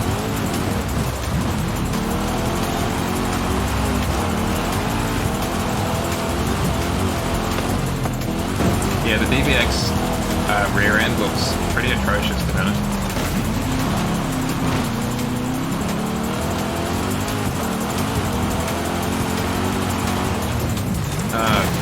We're just not having a good time of it here, chat.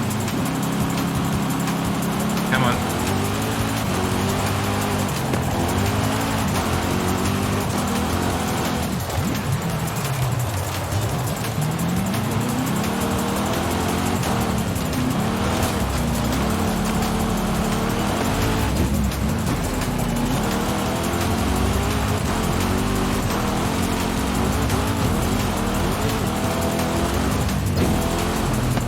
I think it was stupid to try and incorporate the rear end on it. I think otherwise it could have been a relatively attractive car. But it's the ducktail spoiler situation on the back that just ruins it for me.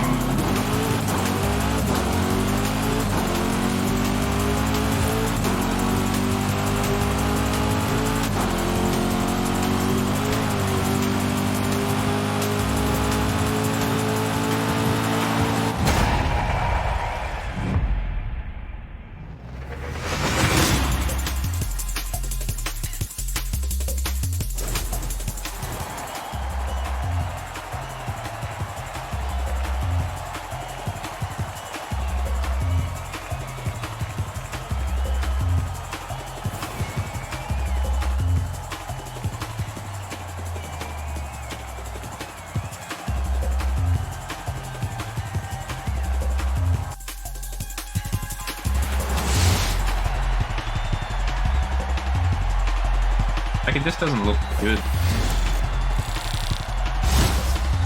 The way that flows up like that. We are not doing that. We are not doing S2 street racing again. Like, I think if they just had it go straight across the back from one side to the other, like the Porsche, like the Porsche one, actually. All of the Porsches now have that tail light, now that I think about it. I think it would have been a lot better.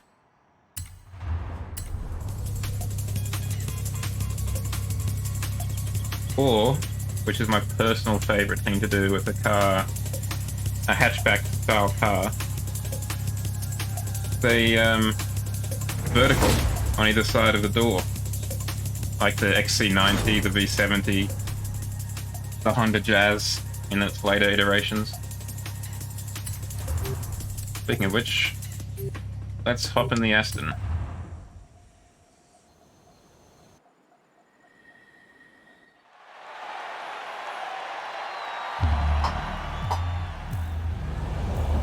Those, I mean, they could have also just done something like this.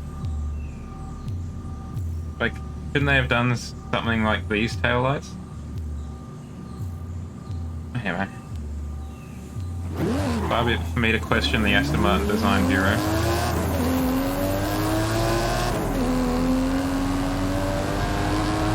Yeah, I think they look really good.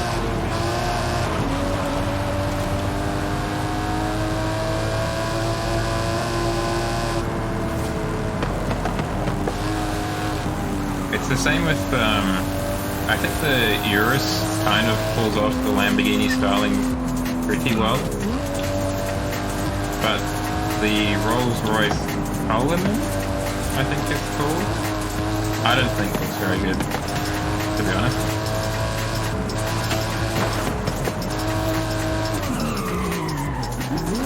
I think it's because they stuck to, I think in both of these situations, the DBX and the Cullinan, they've stuck too close to the the design language that they take on their smaller vehicles, their sedans and their coupes, and it just doesn't work when it's just been stretched on the y-axis to make it taller. I needed to think a bit more laterally outside of the box, but they weren't allowed to or didn't want to.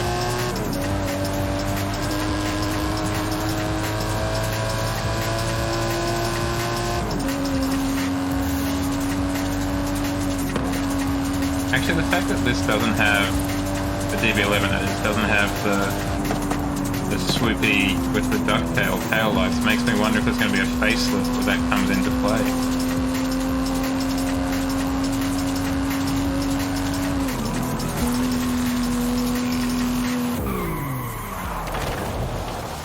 Okay, we'll do A-Class road race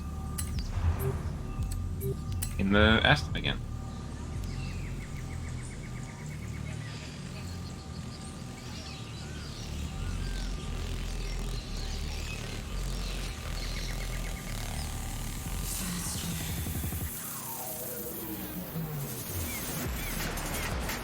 Thank you, Sergeant.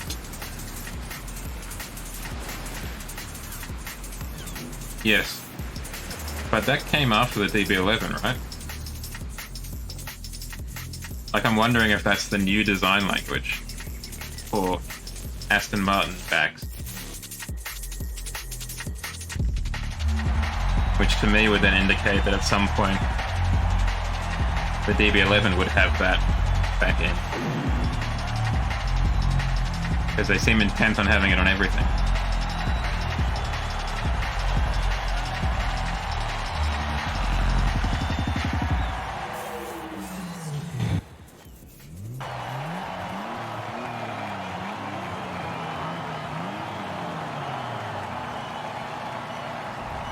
Oh wow. Packed house. Let's just hope I don't get beaten by a Clio. I think that's my primary objective.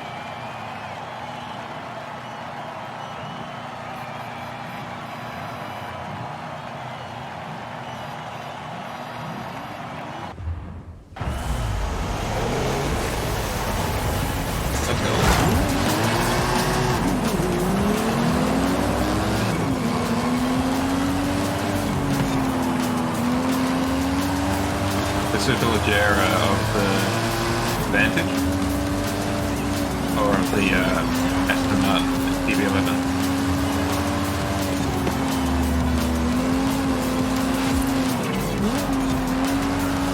I mean, I think the Vantage works, like that back end works on the Vantage very well.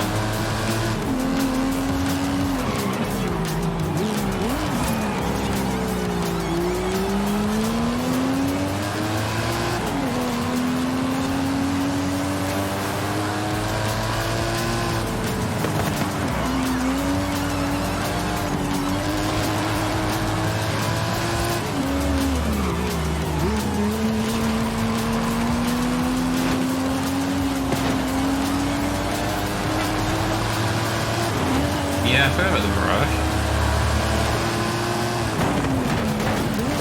I also keep forgetting that Aston Martin has a thing for V-names.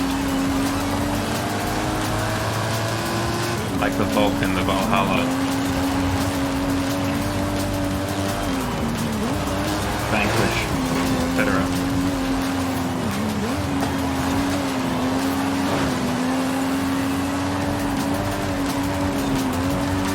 Yeah, the Valkyrie. Which is weird when you consider the Rapide and the DBX at one point were in there as well.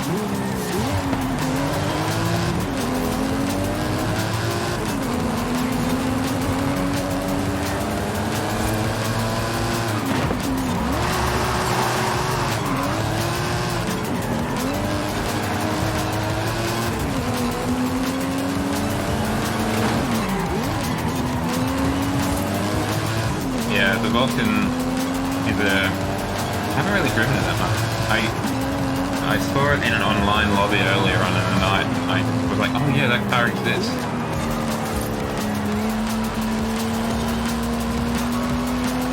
It's basically just a super DBS. with a different set of clothes, obviously, but yeah, and another track-only car too. Wow, we are a lot slower than I thought we were, given our position on the ladder.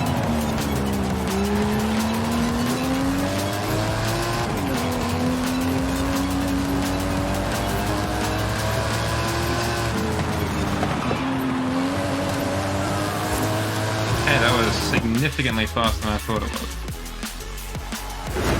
Who do we think won it? Probably the Bone Shaker, right? No, it was the Lancer. Third place didn't even finish. My goodness. Okay, there's something a bit funny about that. A fastest lap time of 47? Of 47 seconds, and the next fastest was 57? Hello, Jaeger. Or Ryan Jaeger, I should say. How are you this fine evening? Or morning, or afternoon, depending where you're on. Welcome on in.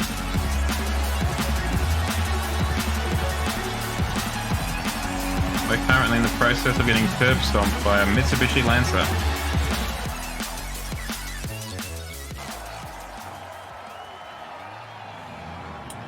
Yeah, it dominates it too much though. The Mitsubishi Lancer seems a bit too fast.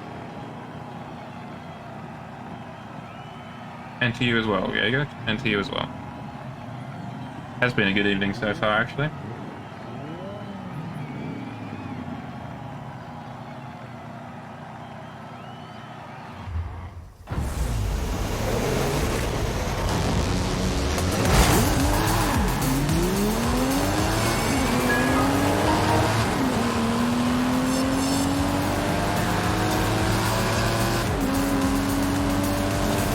Look out, it's a ghost. Good.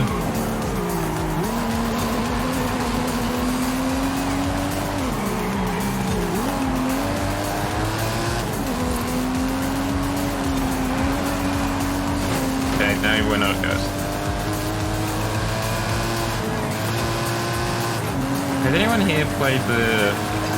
Sorry, that Hoonigan car that ran into me reminded me. Has anyone here played the newest Need for Speed out of curiosity?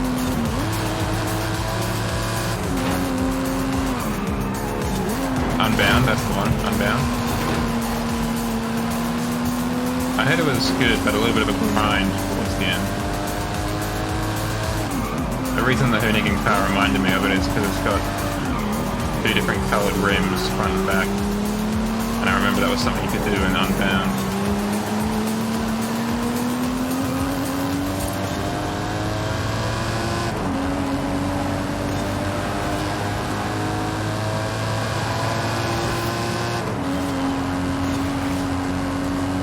I'll probably have a look at it eventually, just because it's included in Xbox Game Pass.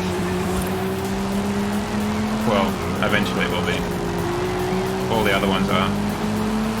Through the EA Access subscription that comes with it.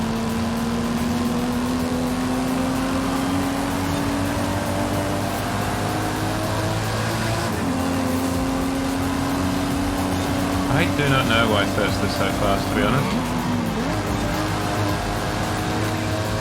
They're less fast this round than they were last round.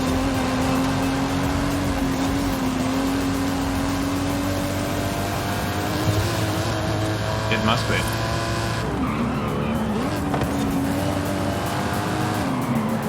I'm surprised I can still see the Bone Shaker, to be honest. They used to be pretty much illegal online.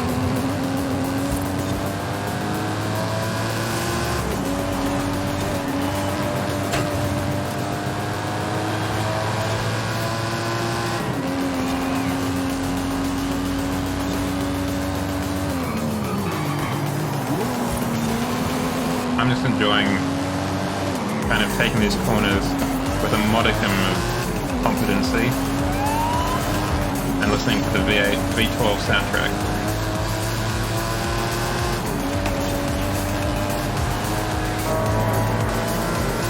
Yeah, like what?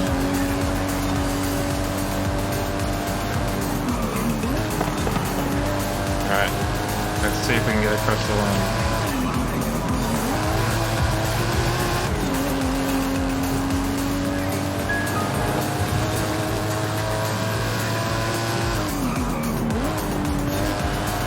Not looking good, chat. Alright, so my time, and I didn't finish, was 3:21. So let's say it's 3:30, 3:26 to get to the finish line. How did they get 2:48?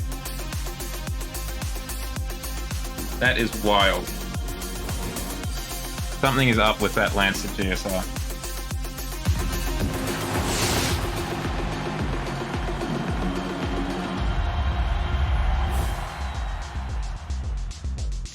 I don't know.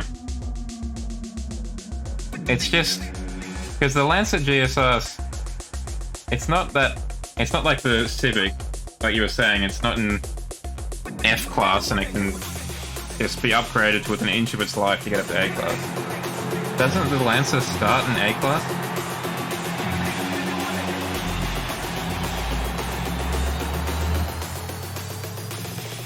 But I'm also not confident it's a hacker just because why are you only winning by that much? Why not make it 1 second per lap, you know? If you're gonna hack hard.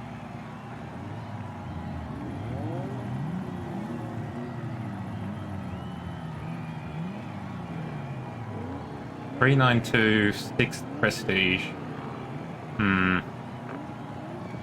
Don't know what to make of it. Anyway, let's just try and cross the finish line.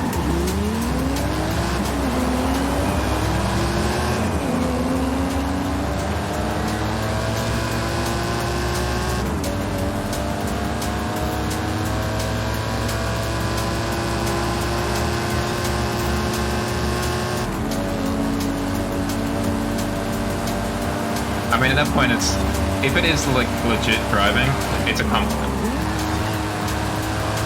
There is no greater compliment you can receive in any video game than being called a hacker.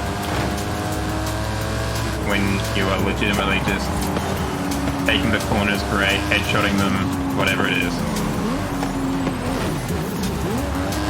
That was very lucky.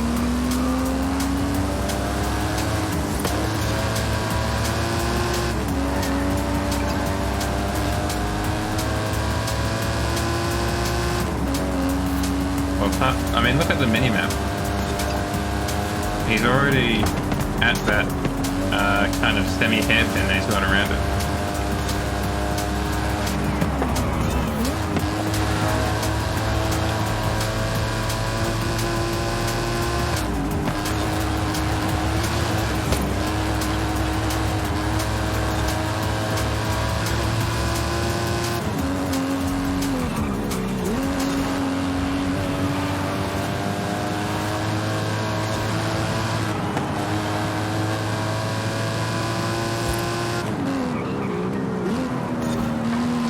What's Weemod? Is that, I mean, obviously it's some sort of cheating thing. But what does it do, I guess, is the more accurate question. So, could it, for example, make your A-class Lancer S2 but still turn up as A-class?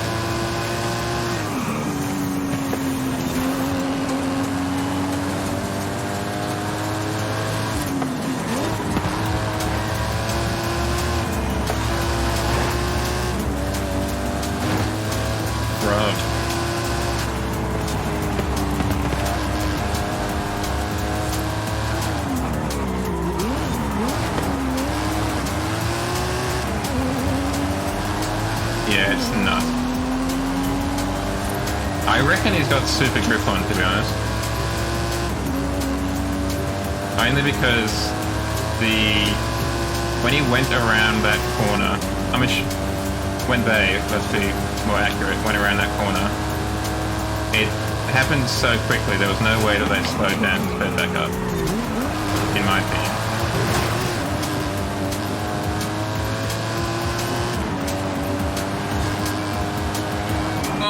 we could see the finish line that time. I'm probably gonna maybe do like one more and that's it.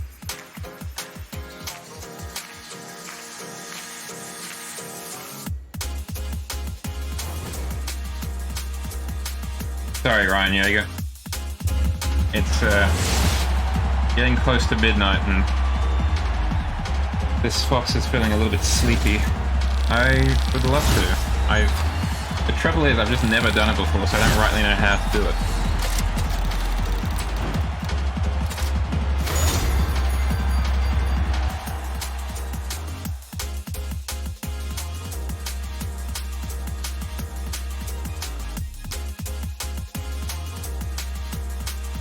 Oh, thank you very much for the follow, Ryan Yeager. Welcome aboard. I'm glad you like what you see. Oh, thank you, sir. The next stream, I might as well say it now, while we're in the void, that is Forza Horizon 5's loading screen. Next stream, tomorrow night, will be... Ah, okay. I will do that once we finish up with the online. Windows button and G. Roger.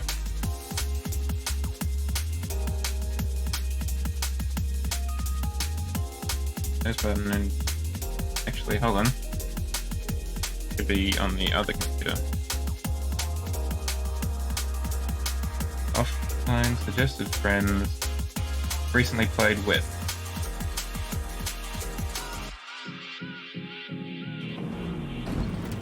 It was fast.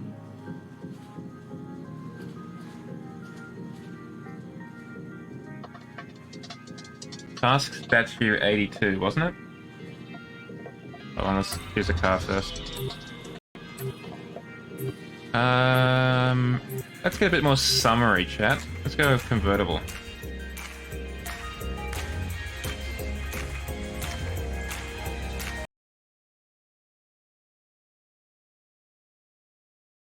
I think it was task statue 82. Report.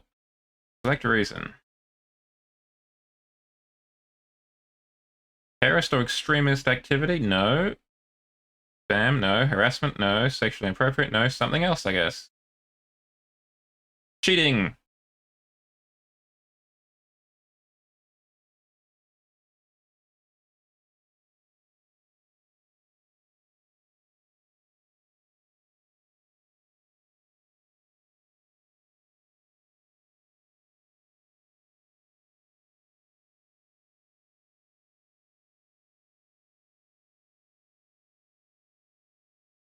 Oh.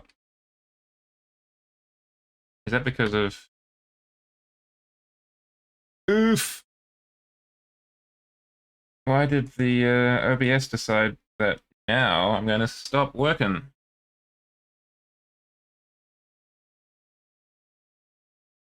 Okay. Do a quick end task. A quick start task.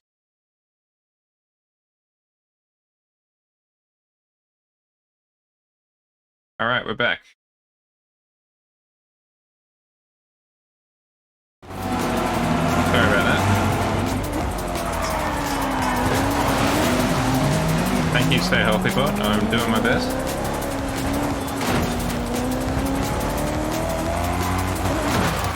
Oh my goodness. I'm gonna have so much whiplash after this race.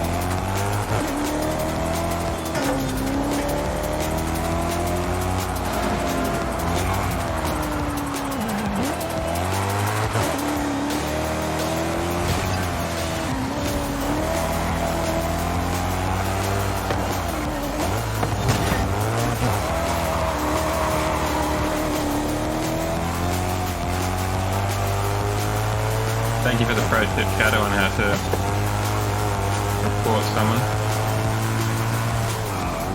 Never really had to until now.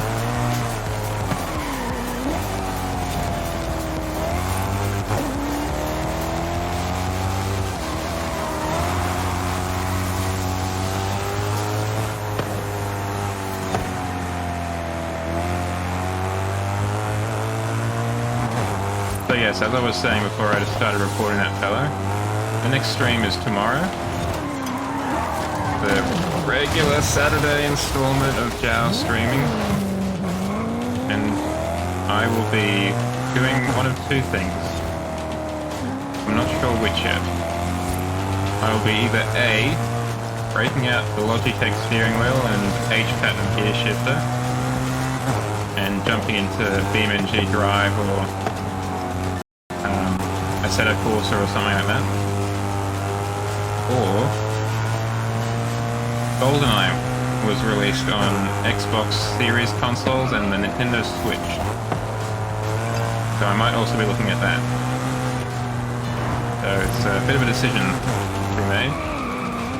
I'm leaning more towards the steering wheel and maybe doing the GoldenEye on the Wednesday stream. But yeah, should be good.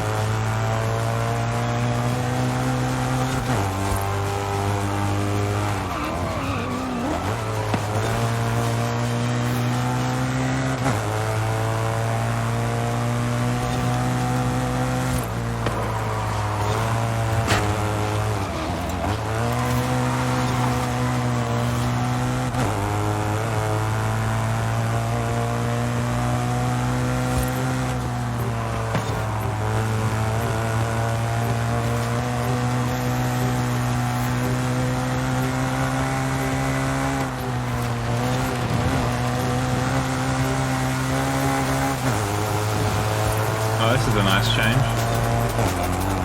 Crossing the finish line. It's an unusual feeling.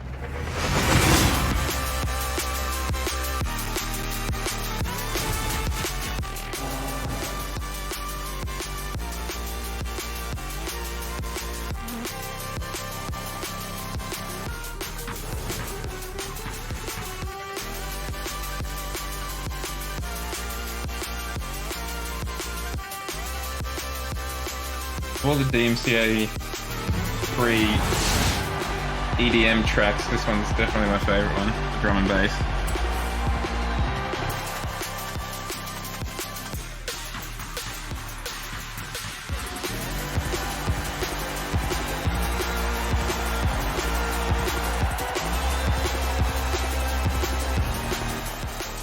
Oh, and Shadow, you'll be very proud of me today. I made, for the first time ever in my Forza Horizon career, if you will, I made use of the masking shape in the vinyl layout thing. I was very proud of myself.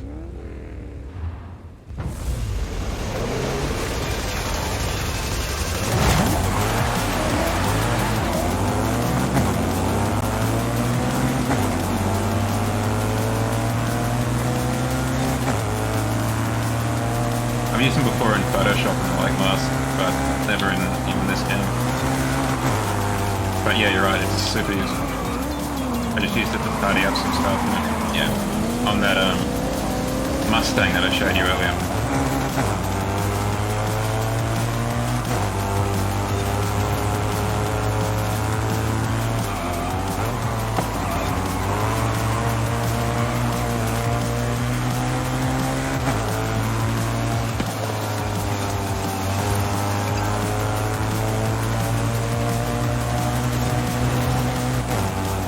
Yeah, I use that a lot. Though I have found that placing from one side to the other often results in it not being in the same position vertically speaking. I find that the copy is sometimes like a couple of ticks lower. So I have to just raise it up a little bit. I had to do that with the Mustang this evening. I don't quite understand why that is, but even so, it's still an absolute godsend.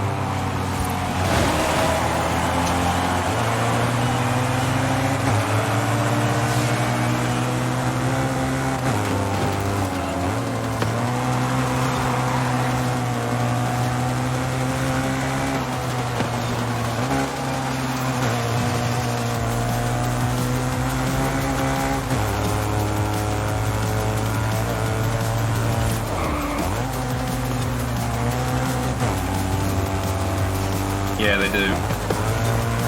That was part of the reason why I ended up having to experiment with the masking. The vents on, or the fins for the vents on that hood, or bonnet I should say, on that Mustang, kept getting covered in colour. So, and because of the slight angle to them, I couldn't just have a square there, so I had to make a really wide semicircle and then trim off the edges. But yeah, the Apollo would be, yeah, there's so many different surfaces going on there.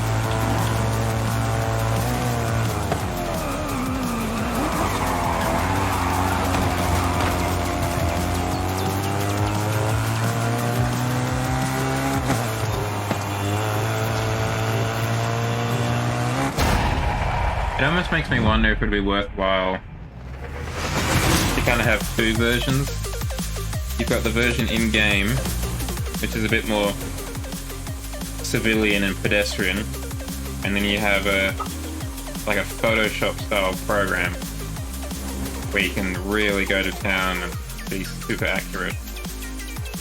Do it like panel by panel.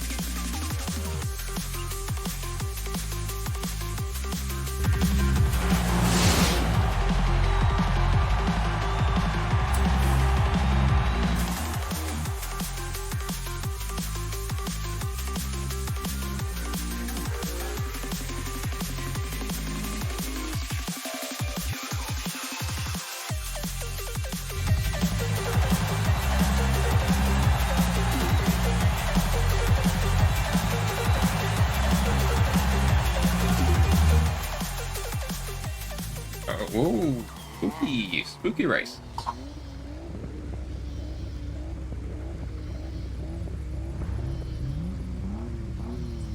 Probably put my top up. Kind of keep the fog out.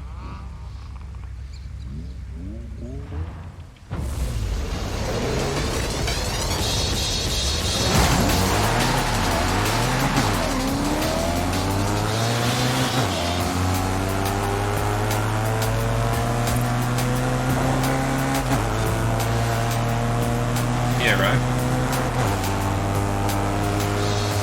I'm gonna have to spend hours with a comb now.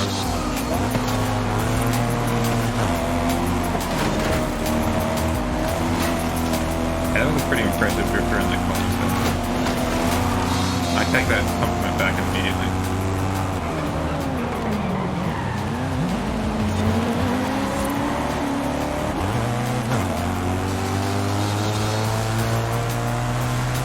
This engine note is not super great, I'll be honest.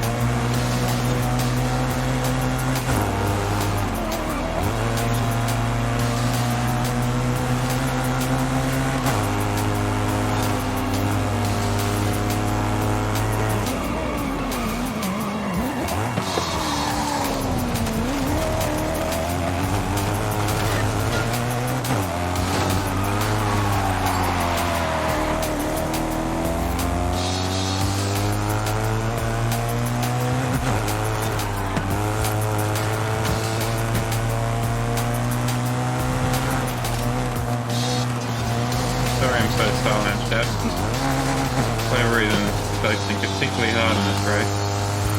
I think it's because of the fog, so everything just kind of appears. And also the brakes on this car do leave a little bit of a bit of vibe.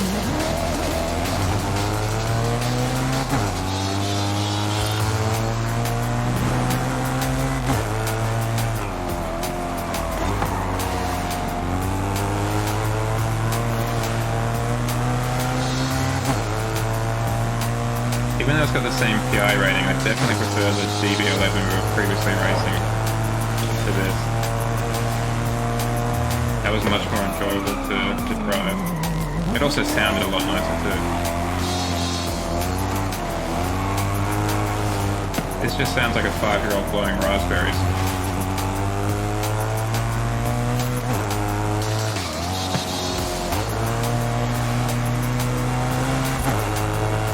Admittedly at an incredibly high frequency with the high revs, but Not a particularly appealing engine note coming out of this car.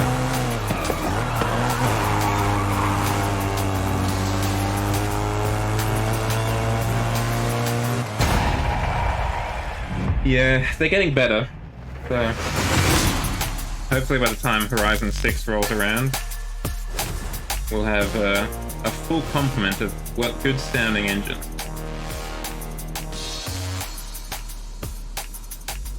And that is frankly the one thing I would love them to steal from the Need for Speed games. How you can really get quite granular in terms of what the engine sounds like.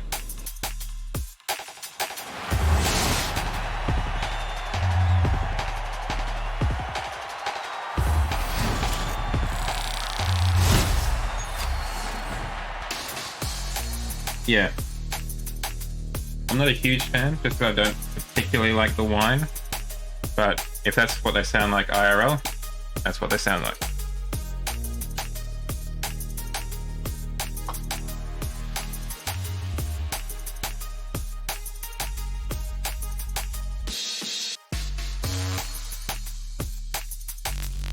Okay. Oh, there's my mouse again.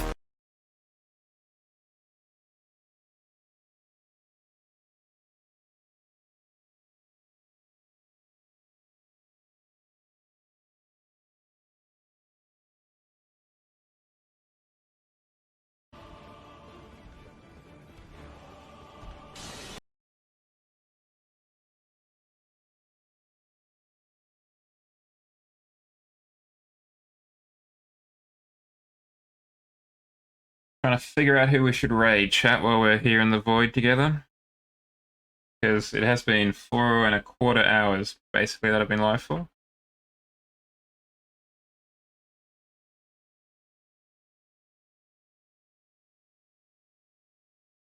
Come on. There we go.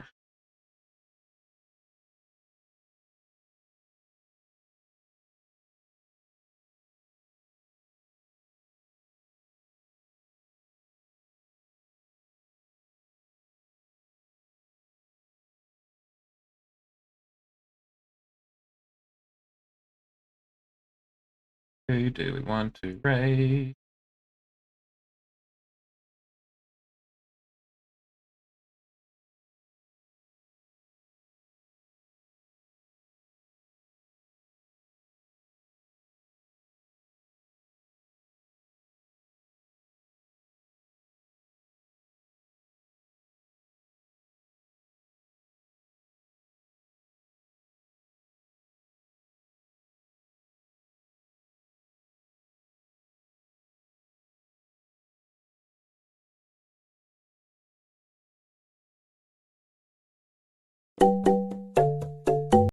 Don't know. Let us raid Cypher Pup. That seems like a fine choice of a raid target.